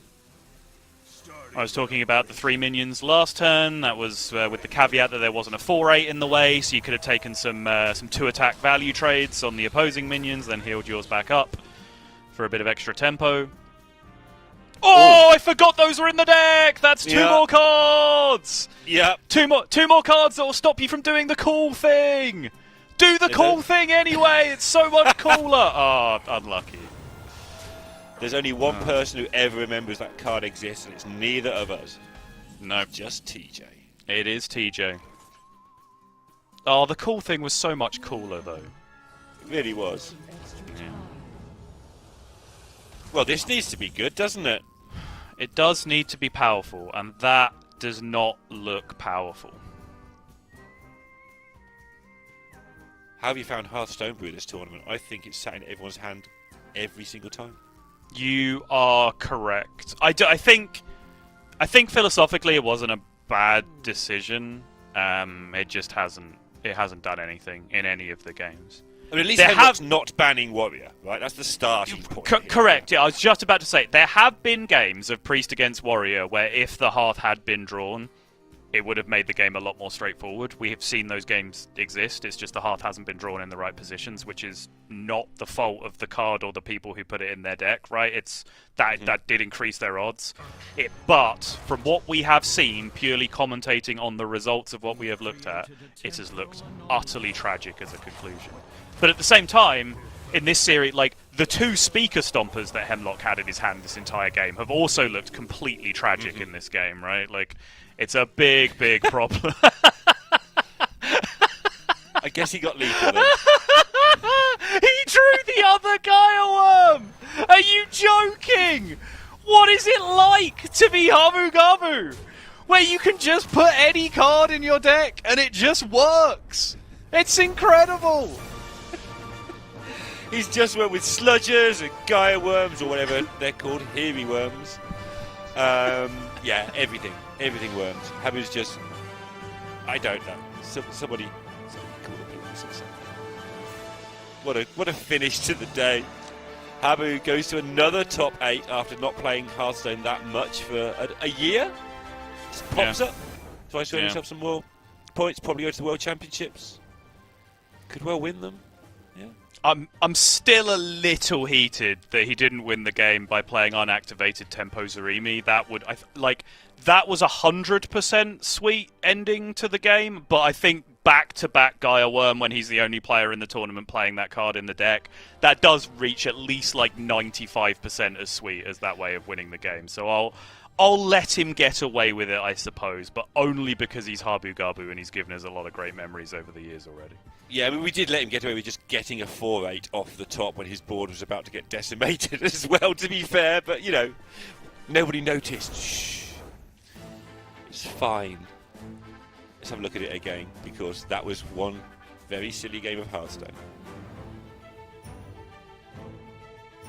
Yep. Hemlock doing his absolute best here. And it goes to show, right? Like, imagine if Habu did not have lethal here. He's unironically kind of in trouble this game, right? Yeah. Like if he doesn't draw lethal, this is something that you have to get to grips with when playing Zarimi Priest, is that you will play a lot of games where, like, turn 1 will happen and you'll go, oh god, I've lost. Turn 2 will happen and be like, there is literally no way I'm winning this game. Turn 3 goes past, like, I am gonna concede, but I'll stay in the game. Turn 4 happens, you're like, yeah, I mean, I'm literally 1 turn away from dying. And then you take 2 turns in a row, and that's such an illegal thing to be able to do that you're then somehow winning the game again afterwards, right? You really do have to stick it out. There is very few games that it's worth conceding with this deck, and you can see that there from Hemlock. As miserable as that situation looked, it was 4-6 off the top into Gaia Worm, right? That was one of the few situations that would have got him out of it. If any of those draws have been different, then suddenly we're having a conversation about Hemlock being able to squeeze his way back into the game. So very, very well done in the end from Hemlock to fight it out, get the turns right. But Habu Gabu, the tech card king, what more can you say? Just put cards in your deck and they work. That's the lesson. Well, we are going to get to speak to the man himself, given that we've got a little bit of extra time. Right. So, yeah. Habu Gabu, how are you doing after that 10 minutes of Hearthstone?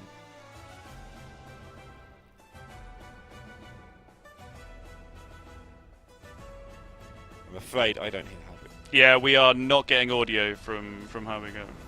Oh, Habu, I think you're muted on your end, possibly? No, you still are. It's fine. Technology is the vehicle of esports, of course. He only does this once every sort of 18 months or so. Can you hear me now? There we go. Hey, how's it going?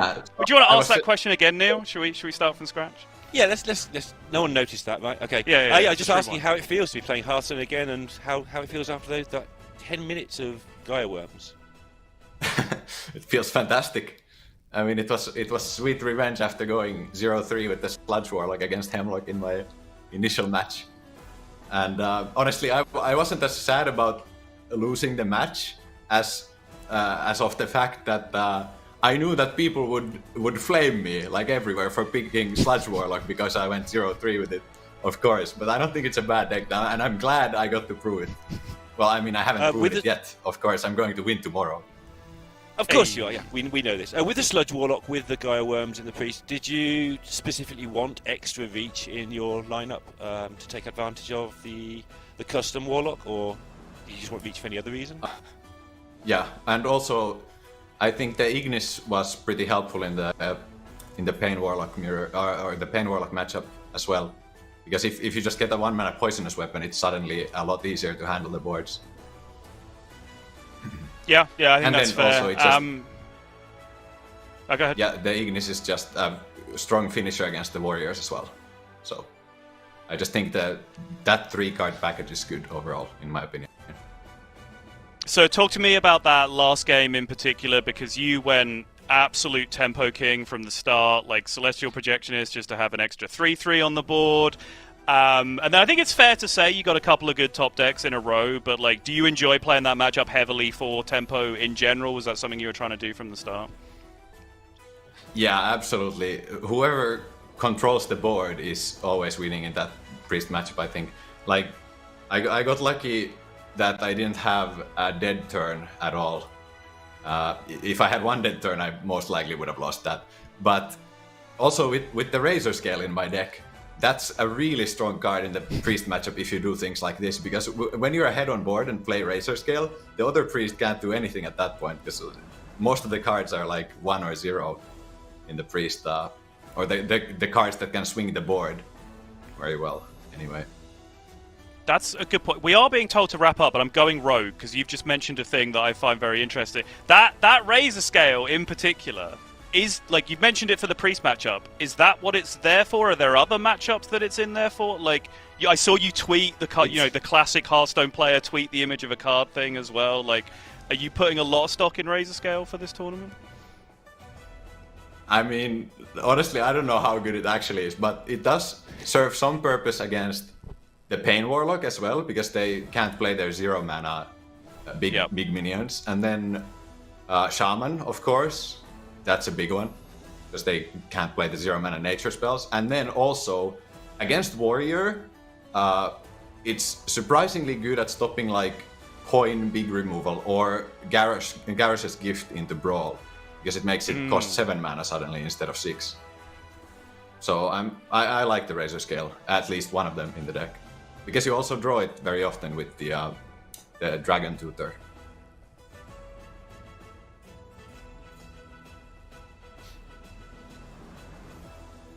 All right, well, thank you, Habu. Sorry, we're very awkwardly waiting for each other to wrap up the interview there. I insist that it is Neil's job and I'm not at fault here. But thank you, Habu. Thanks for hanging out with us. Thanks for explaining why you're so much smarter than both of us. And we'll let you go and prepare for tomorrow.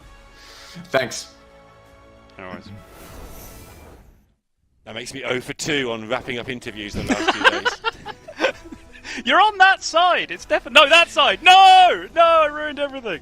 Yeah, it's definitely your job. Oh, this is the person who always digs at us for not knowing which way to point on canvas. It as is. well. Yeah, actually is. Yeah, that's me.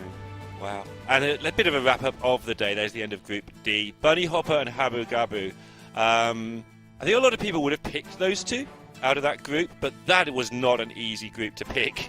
But the two more experienced players coming through, although again, Hemlock far from inexperienced, and same with Dmitry Kazov.